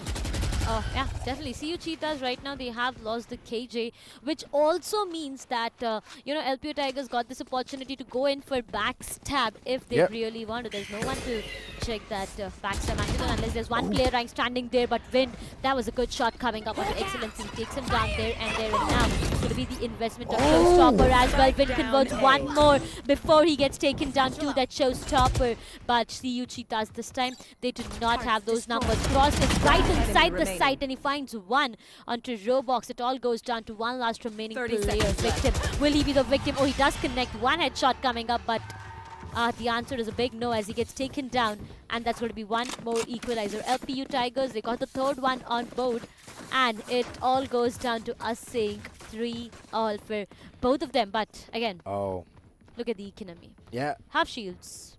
Half shields all across. They want to have another chance to buy for the next following round, so it's alright. But there's a major ultimate ready towards the corners of LPU Tigers. It's gonna be the Viper's Pit. She can completely lock down the entire site for so much time, and it's just gonna be so good. But it's gonna be the mid being under control. This is a very smart move coming in through the corners of LPU. Over and over, CU Cheetahs are just moving in towards mid and going towards either of the sides, but right now the option has just been taken away from the corner. And looking at the way, it's going to be a unidirectional approach coming in, and they want to hit site B, but there are a lot of utilities at that corner. Look at that, the Astral Stars and even Nano Swarms alongside a Alarm Bot as well, and just to be the icing on the top, it's going to be the attackers locked down, being invested. Can be beneficial, but need to see. the Seekers do come online, and it's going to be a double satchel side entry directly coming up. No players get detained whatsoever, but there's a lot of information coming up with the Seekers itself. The CT has been walled off, but the wall will soon be, broken. It doesn't matter right now. The spike gets planted. It's all about the post-plant scenarios. Brave does find one, and he gets the best out of that. Viper says a goodbye, and now see you Tigers. It's going to be a bit difficult. I mean, come on. 5 remaining players for them towards CT. I do see 2 players, but the Cosmic Divide now. This can change things. As soon as he jumps off, 2 players depart. Victim gets taken down. Full coming up with a 3K on his name. It all goes down to 1 last remaining player. See you Cheetahs. There goes down. Brave takes on the 3rd one as well. What in the world is happening in this round? He hid in the corner, literally hid there till they tapped onto the spike. And this is just amazing. The brain games being played at this point. Look at LPU just scratching their head at this point. Imaginary scratching, but they are. They're clueless onto what happened in the previous round. Everything was committed. Major ultimates being committed, which was the pit and the Cosmic Divide. Come on. They got really created a nice scenario. They did it as well, but the smartness coming from the corners of CU Cheetahs just astounded their opponents. And Victim is trying to get the early information that he needs towards the side. And looks like Wind is going to be catching the drift of Roblox. He's going to be taken down. The heavy puncher. He's done for. But it's going to be a resurrection. So all 5 players are still alive. Yep, they definitely are alive. Me Brave, he finds one onto Wolf, and that has to be the best of the connection that comes up. Once again, the Tigers have been denied for all of those, numbers. Look at them. They just have 3 of their players remaining. The site completely is under the control. No, it's not completely under control, but it soon might be under their control as 2 of the players get taken down, and it all goes down to Viper being the last surviving player. LPU now. What will they do? Oh, he can actually damage one player. The judge can actually do the job, and he does. That's going to be Roblox. Come on. He was resurrected, and he again went down, dying twice in a single round. Ouch, that's going to hurt, but for now, that's going to be the end for this round as the 5th one comes on board. But you know what? I feel sad for Roblox right now. Come on. He did his part. He did his part. I'm not at all sad for him. Come on. I mean, he has been doing so well, and it's all right. Give him the leeway for that particular round. But this was just so amazing. It was a good round for the corners of CU Cheetahs, but here's the thing. It was just about those weapons. They had the upper edge. They had the upper hand. And right now, LPU having the money to buy, they can somehow have a fighting chance, but they need to analyze what CU Cheetahs is doing all this time. Over and over, the mid being contested. This is amazing. Like, I cannot emphasize more at this point. It just opens a lot of doors. It just opens a lot of opportunities for the corners of the attackers to just move into either of the sides. And looking at the way CU Cheetahs is just trying to take it slow towards mid, I like it. They're just trying to pressurize the opponents. They're trying to pressurize LPU to stay on toes, stay on their feet, and act fast and just drain out all of their utilities. Oh, yeah, they definitely are doing that for now. CU Cheetahs, they still going to go towards the mid push. No way, Roblox, come on. What a combination coming up from Sky and the Rays itself. They will be denying one of the players, and the Tigers have lost their numbers all over again. There comes the ultimate as well. He is already inside the side, but there's one player. Look at what is happening. Wolf finds one out of Excellency, but he gets traded there and there. The numbers are yet favoring the sides of Cheetahs. 3 of the players finding themselves towards the CT itself. The spike gets planted, trying to just now he gets denied. Roblox with a 3K under his name. It does not even matter. That's a 4K before he could take his ace. He gets denied for every single thing. And now it all goes down to one last remaining player, the Tigers. It's the Rifler who gets taken down. And Cheetahs come up with one more on their name. I mean, come on, it would have been an ace, but they got the round, right? They got the round for themselves. Roblox, my man has no chill. Yeah. He's just going ahead, collecting those frags, collecting those heads like it's a trophy, and one by one, just putting it in the podium. I love it. I love the playstyle, aggressive that he is. He's just stepping up so much for the side of CU Cheetahs, and this aggressiveness, pardon my language, is paying CU Cheetahs at this point. And I'm liking it. LP, on the other hand, they just managed to get 3 rounds. Yeah. 3 rounds. And they need more. Come on. If they're going in the second half, in the attacker's side, even though this is attacker's favored map, they need to step up. They need to get more rounds. Yeah, they definitely need rounds. I mean, come on. Let's just quickly No, go I'm back sorry. to. It's defenders sided. I'm my bad. Let's just quickly go back to the agent selection as well. As you said, 2 sentinels. We had a KJ. They had a Sage to work around with, which means that when they go to the defensive half, it's going to be so difficult for the sides of LPU to get rounds. I mean, it's just going to get them into so much of problem. The KJ and the Sage, it's too annoying to play against a KJ. I mean, we've seen this happening a lot of time. Whenever there's a KJ or a Cypher, the team tends to not commit to that side, rotate all around and go to another. But yeah, being in split once again, it does make a difference of the mid contestment.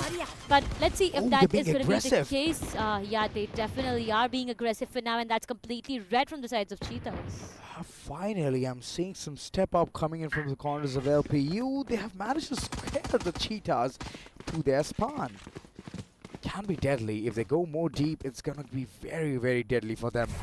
Looking at the way Victim just wants to get the information, the Blazers are out. It's going to be the information, and there you go, the commitment of the showstopper, but no result whatsoever. That flash, that guiding light was a savior. And looking at the way the side is going to be exposed, exploited from the corners of CU Cheetahs, there's only one last man standing there with the sheriff in his hand. Oh, seems like tough times. Oh, but the turret taken down, and the last man just standing behind the screen. You won't have much fighting chance, and there you go. The side control is under the hands of CU Cheetahs. LPU have the Cosmic Divide available again, but I don't think so they're going to be investing it. I mean, come on, they do not have the great of the Vaporate to fight around. They just have That's Sheriffs to be invested in this round. All 3 players towards the backstab, towards the main is what I just see. They do find one. The second one goes down as well. That's going to be one. Oh no! Knife! No! The knife gets denied. Brave finds one onto the Viper with a classic. What a try for knife. Oh my god. See you, Cheetahs. They are chilling around. They are enjoying this match. But on the other side, LPU, they are confused. They have no clue on what can be done. I mean, it's silence all across. Every single one of them doesn't know. Like, the previous round was perfect for them. They were aggressive, but a bit too aggressive. Overcommitment was the issue for the corners of LPU Tigers. And that is just one thing which they have to stop. CU Cheetahs, they're just doing everything picture perfect. And again, I can see Roblox having his ultimate at this point, the showstopper. And every single time we see him trigger the bazooka, he takes out more than one people. Mowing them down is his task, and I feel that he's going to be investing in it real soon. Oh, the Seekers are going to be committed, but look at Roblox. He's just going to go haywire. But Sage is going to be taken down towards the mid itself. Still, LPU has a good fighting chance. They have the lockdown available, and they can use it at the benefit of their scenario. But are they going to be committing this? Are they going to be committing? This is yet to be a question. CU Cheetahs lockdown. Oh, well, as you say that, the lockdown gets invested, and there's not just one, but 2 more ultimates to be. Oh, wait, what? They invested all 3 ultimates coming up. They denied the lockdown with the showstopper. It has to be 1 player detained at the same time, and CU Cheetahs, the Seekers were brought online. So much for 1 single round. Brave finds 1 onto Wolf, and it all goes down to 3 remaining players. The site is not yet completely under their control, and they need to be pretty careful. Frost, he can make a difference out here, but will he peak is the other question. Oh, this is good. This is smart. This is prolonging the plan. They're waiting for the last moment to tick. Brave just trying to get a better angle here. Victim, he's aggressive, but Frost is going to be taking him down. Oh, Eminem, he's going to be spotted as well. This is bad. This is a bad start in this particular round. And the ending seems like Brave. It's all down to his shoulders, and Elmo, at the other hand, just having a perfect angle towards Haven, he's going to be shutting him down. So much has happened in this round. To start things off with the, attacking lockdown, a defensive lockdown came in as well. But as soon as the AWP came into the play, the Raze activated the showstopper to completely deny the locked down. He was successful in doing that. The Seekers did come online, but at the end of the day, the Cheetahs did not get this round for themselves. They invested so much. 3 ultimates being invested, and yet everything just went against them. It's going to be the sides of LPU getting the round. A good round rolling up for them again. But see you Cheetahs, they still have the lead. 3 more rounds of lead is what they have, and this is going to be the last round before the switch coming up. The Vipers pit does get invested, but Roblox, why would you do that? It just gets denied coming up from that. Oh my god, Gravity Bell. And it's just going to be so difficult to face Tigers right now. That's right, Cheetahs. They are just stuck there in the corner, and Wolf is picking one by one all of the players. I've heard that Wolf always goes in a pack, and looking at the way every single one of them is just rushing for the last man standing. Oh, seems like Excellency, you're in for a treat. They're ready for it, but the corners need to be checked, and Elmo, he's going to be taking this last frag.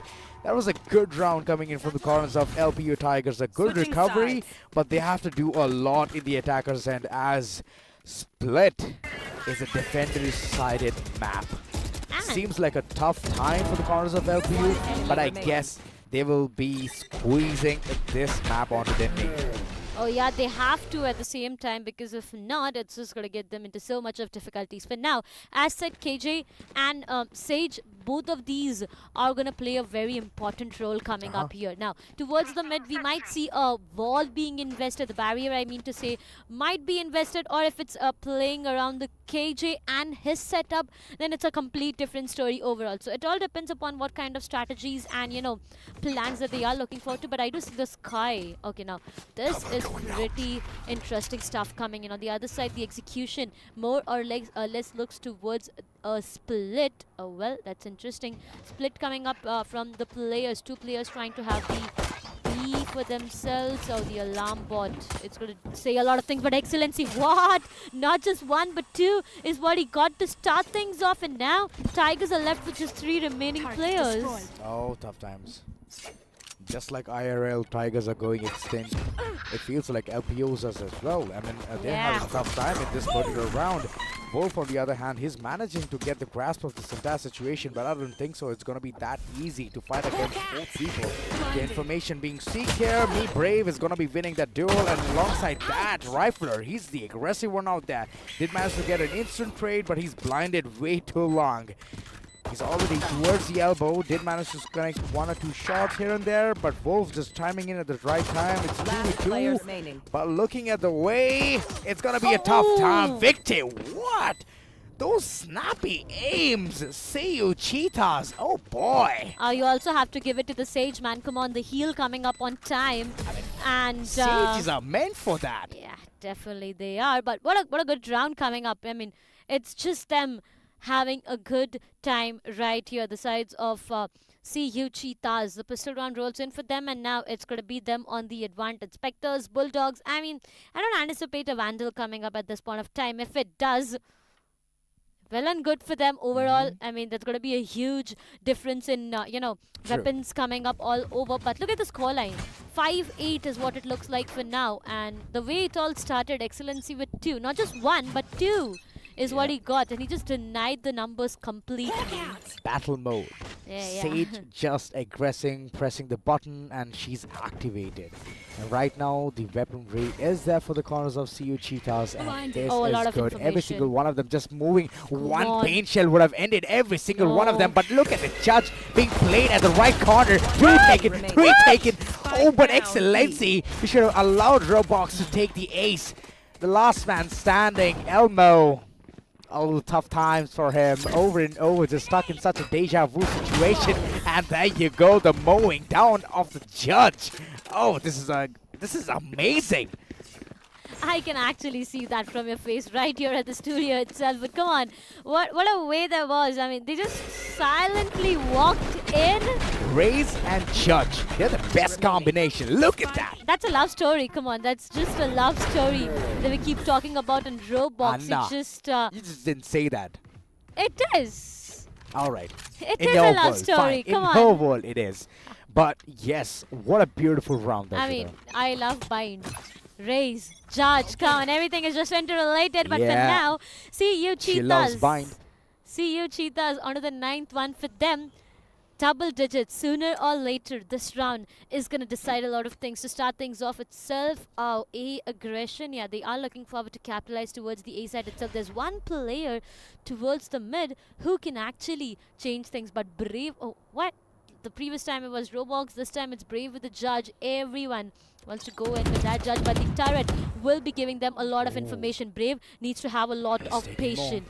He needs to be silent. He needs to be very patient. The double satchel comes in. The side entry is already done, but there's one player in the vents itself, so it's them being completely helped up with enemies. Elo finds one onto Eminem, and that's going to open things up. CU Cheetahs do not have their smoker whatsoever, but look at where the Viper is making his way. The KJ is stuck out there. It's going to be very difficult. Oh no, never peek a Judge. Frost, write it in your diary.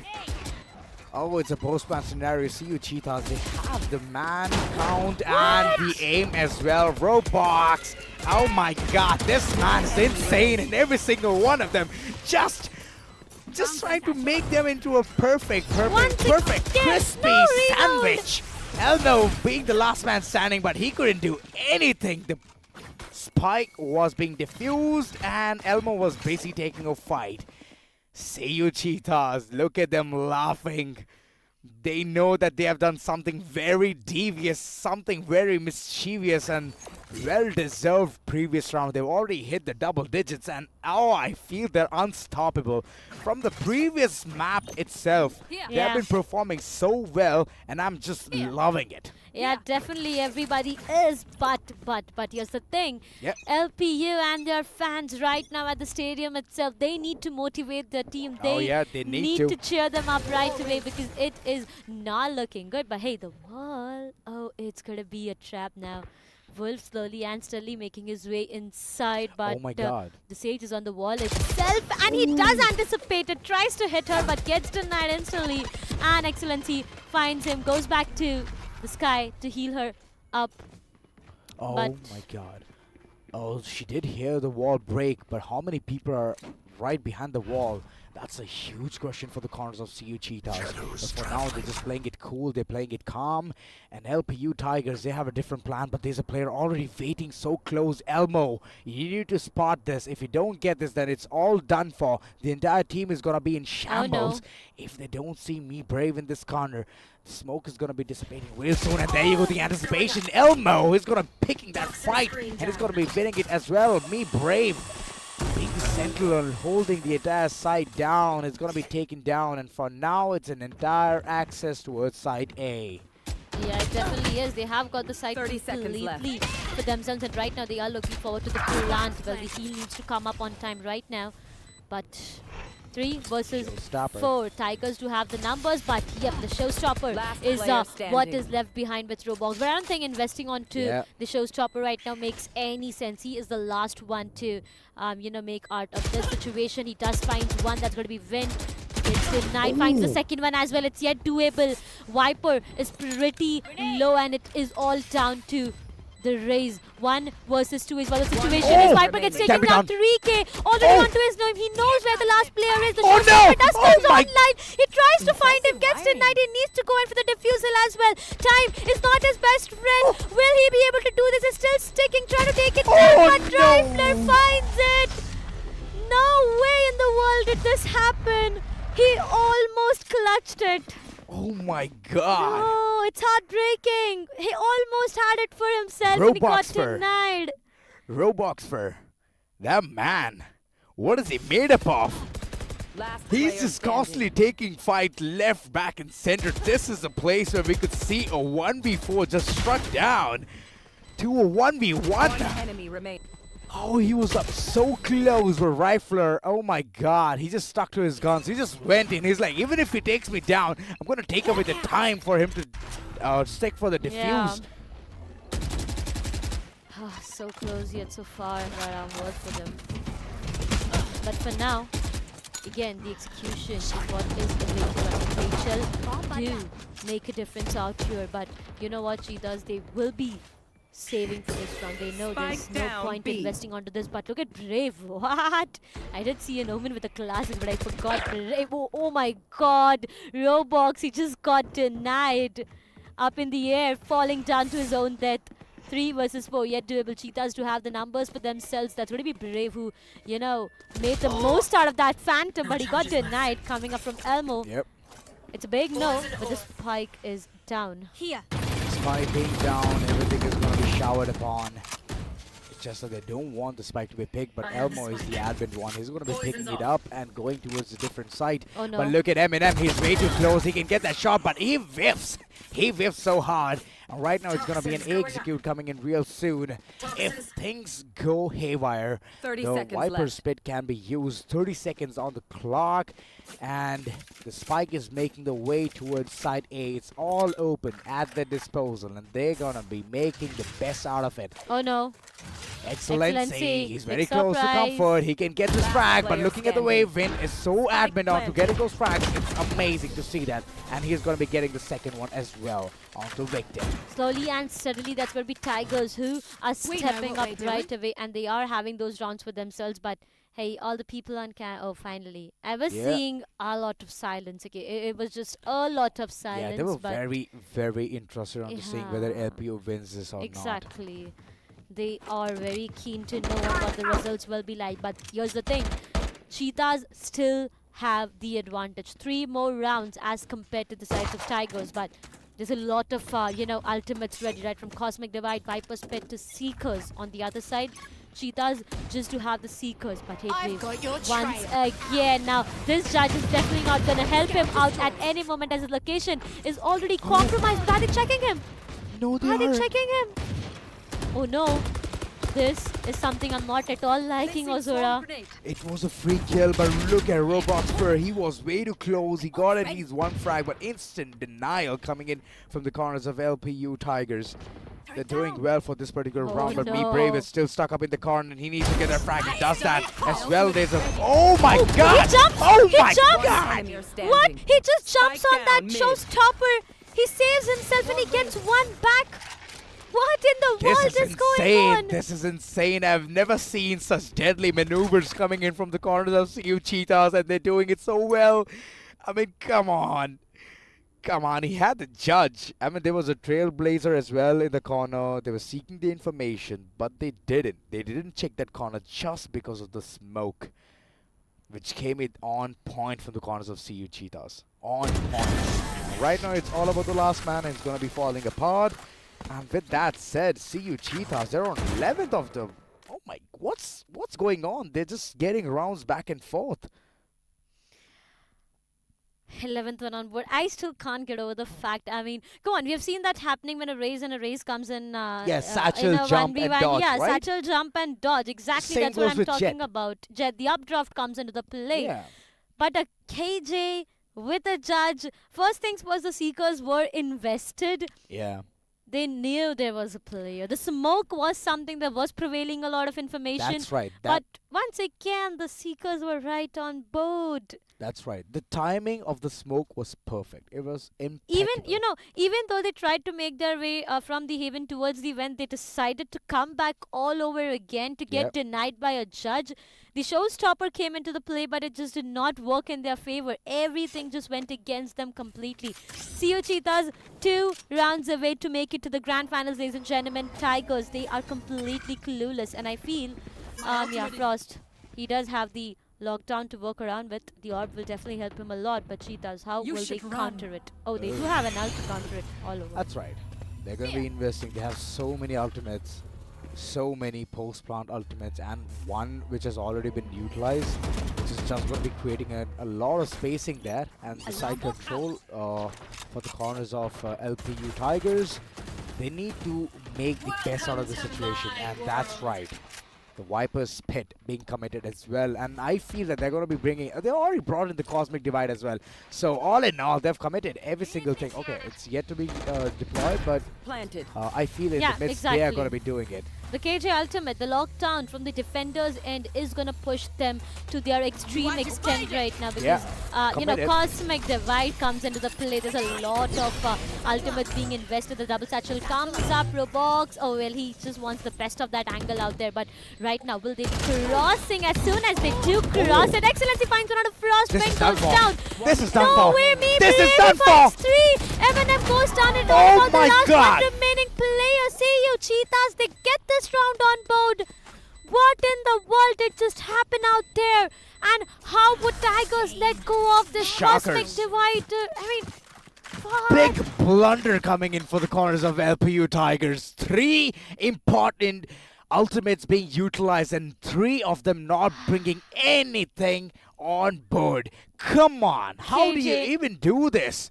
The KJ lockdown is the only ultimate that went into the favor, and it's not even into the favor. They got the side yeah, axis. Exactly. It was all about the execution. I mean, the Viper's wall was on point.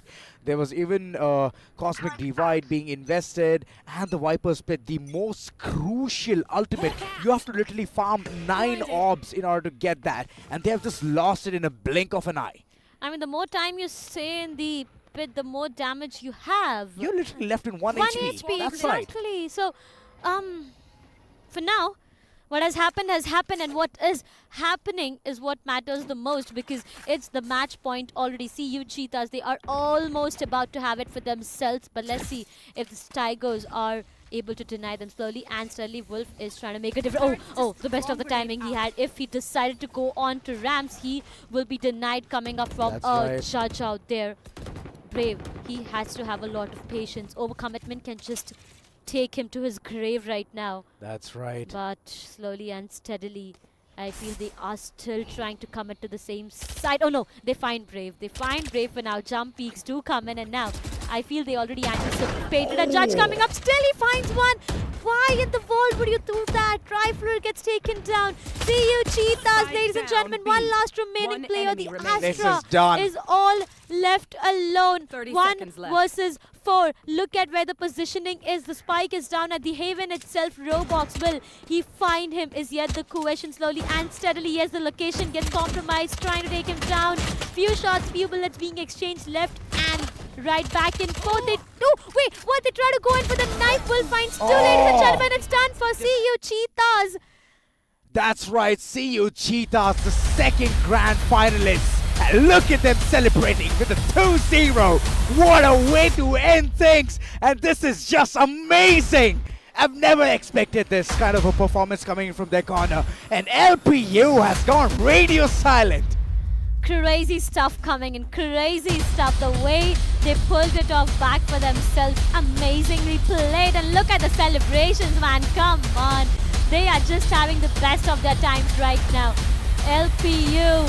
The very first map was not the best of them. They did try their level best coming down to the second map itself, but it's done for. LPU will be saying a goodbye to us as See you, Cheetahs, make it to the grand finals. And here's the thing, now tomorrow is gonna be one hell of a show. That's right, it's gonna be one hell of a show. One team representing the central division, the other the northern division. For now, we're gonna be listening to Sam. What an excellent game coming in. Make some noise for See you, Cheetahs, proving why they need to be in the grand finals. Come on, keep making some noise for them. They deserve this. They proved the point on land. Before I talk with our second grand finalist, I do want to call Elmo. I know it's not something that you expected or wanted, but the home crowd was with you and will always be with you. What do you want to tell them? Thank you for everyone. Honestly, you guys have been great. उन्होंने बहुत अच्छा game खेला. All kudos to them. What do you also want to tell your teammates? Because they also gave it their all. We could see it. Everybody. I think we deserve that. I think unlucky हो गया थोड़ा सा. Winnable game था. But good luck to them on the finals. Hope they win. They played really well. Thank you to everyone, all the fans. One thing for the LPU, because they've given you all the support. You've gotten a stage at home itself. Thank you. You guys. Thank Thank you so much, Elmo. Again, make some noise for LPU Tigers as well. They might have not won, but they won hearts.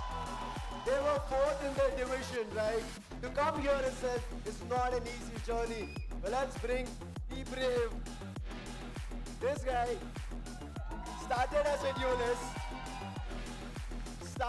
duelist on Haven, then went to KJ on Split. There's a Sentinel, and still played like a duelist. What were you doing? It's just a game, guys. Like I told you, it's your home ground, but we know how to play, right? So that's how we play. Walk me through. Love you guys, love you! Walk me through how the first map as well as second map went. Like for first map, we were all ready. Like for any map, we are ready, but for the first map, like last time, we didn't show our CT side, like, right? So we were ready for the CT side. We were like, if we get 4 or 5 rounds, it's more than enough because these guys are good. Like I've seen them. These guys are good. Okay. So we didn't expect to get this much round, like, speaking, but we got that much round, and then we played our game, and we won the first game. And second game, it was like our game only. We are too ready on Split. You wanna come? You can come and join us on Split. I feel like that's an open challenge. I also want to get Roboxifer here. Even if you don't want to talk, I would want to ask you. The first map and the second map, except second map you became the duelist, right? Yesterday also we saw you were the duelist. And now you went hand in hand with your IGL. How does that feel? It feels great. He's such a great IGL. Like, everything he calls is just so perfect. Like, all we need to do is just go to the call. Awesome. It's just easy. Easy. I'm not going to lie, it feels easy. Like, there's no... Now you know what the importance of an IGL is and the support that you got. You made fans here. These guys are bros. Homies. I want to call Excellency all the way at the left corner. That man! He's been having... Come up on stage. I need you here. The man who has the best walkout on stage. What do you want to tell the crowd? Man, there's nothing to really say other than I've been blessed with the best team ever. I can't ask for anyone else to play alongside me, and I'm proud of them. We have probably the world's best IGL over here, Brave, and I'm not even joking or capping when I said he is one of the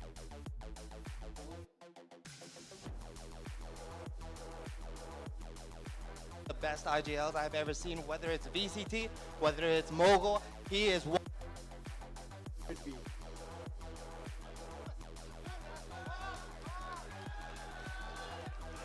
Make some noise for none other than CU Cheetahs, our second grand finalist, who will be fighting for the Champions Trophy that was revealed on day number 1 when we had top 16 teams. Tomorrow, it's only 2, and at the end of the day, 1 champion lifting the trophy. But all the story is for tomorrow. But for the story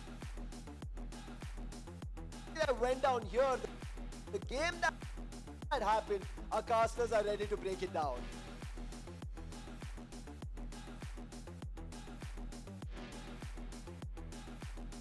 Welcome back, ladies and gentlemen. There was amazing celebration going up on the stage. I mean, the players are quite excited, and you know what?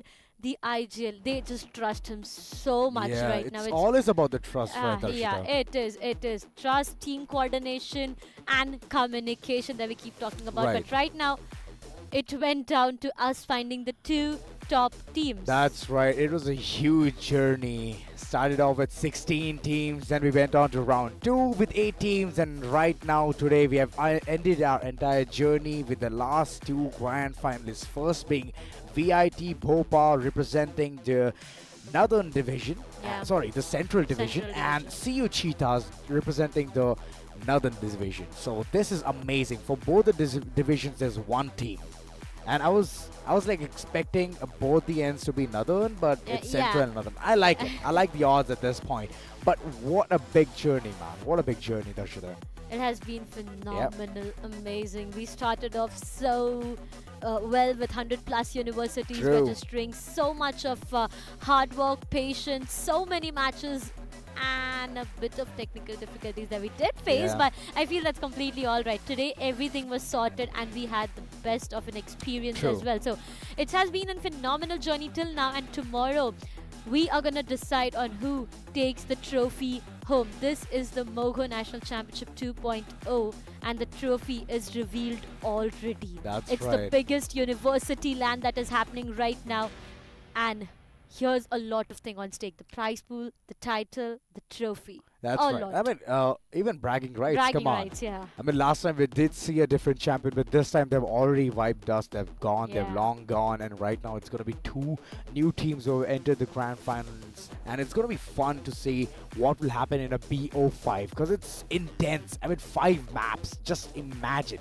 Today we saw a BO3 fight, 2 BO3s nonetheless, and semifinals went great. VIT, the way they played, it was just an example of stamina. Because the last map, which was Bind, it just kept on going on and on and on and on. It was up to 40 rounds with their reach, and we came to a conclusion that it is going to be VIT Bhopal for the win. They've already secured the first spot, and the second being secured by CU Cheetahs in such a lovable manner. I mean, 2-0.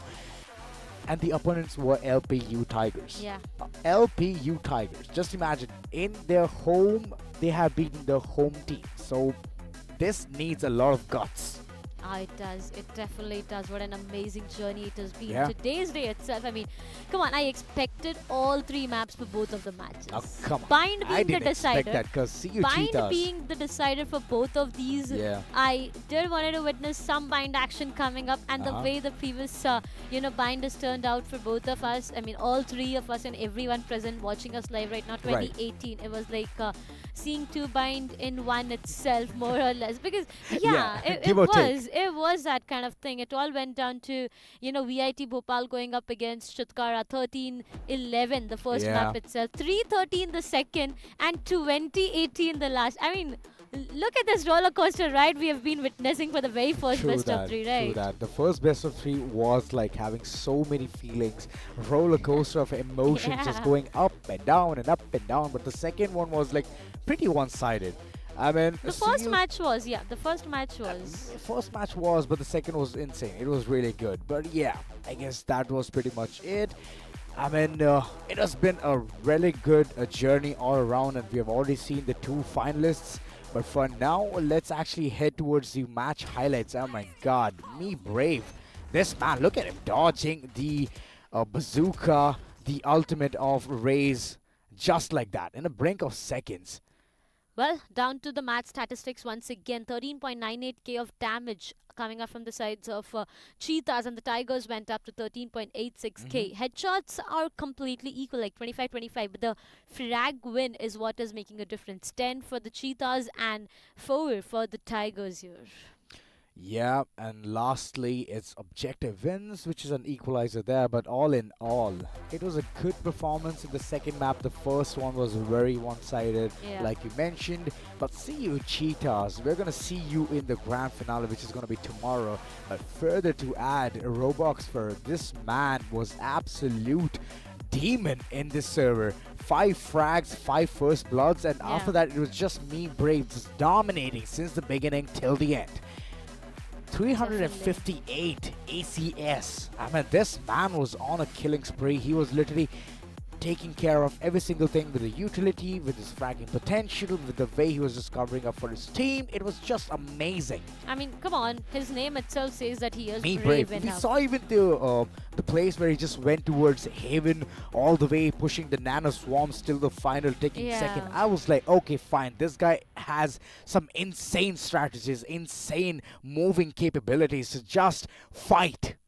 Yeah, definitely. I mean, I said, right, me brave, which means I am brave enough. I am brave enough to, risk it all. And that's what he did. But, ladies and gentlemen, for now, today's actions is done for. We got our top 2 teams, right? Start from 100 plus universities. We have segregated these top 2 teams. VIT Bhopal going up against the sides of CU Cheetahs tomorrow. So tomorrow is going to be the decider day. Tomorrow's day is going to decide on who gets all the bragging rights. But for today, I don't really feel like going, but it's high time that we, just say a goodbye to you guys. So thank you so much, guys, for tuning in, and I hope you guys have enjoyed throughout. I hope you guys rank up, because Universe is not here to say it today. So I am definitely going to say it to you guys. Rank up, have a great day, and see you tomorrow.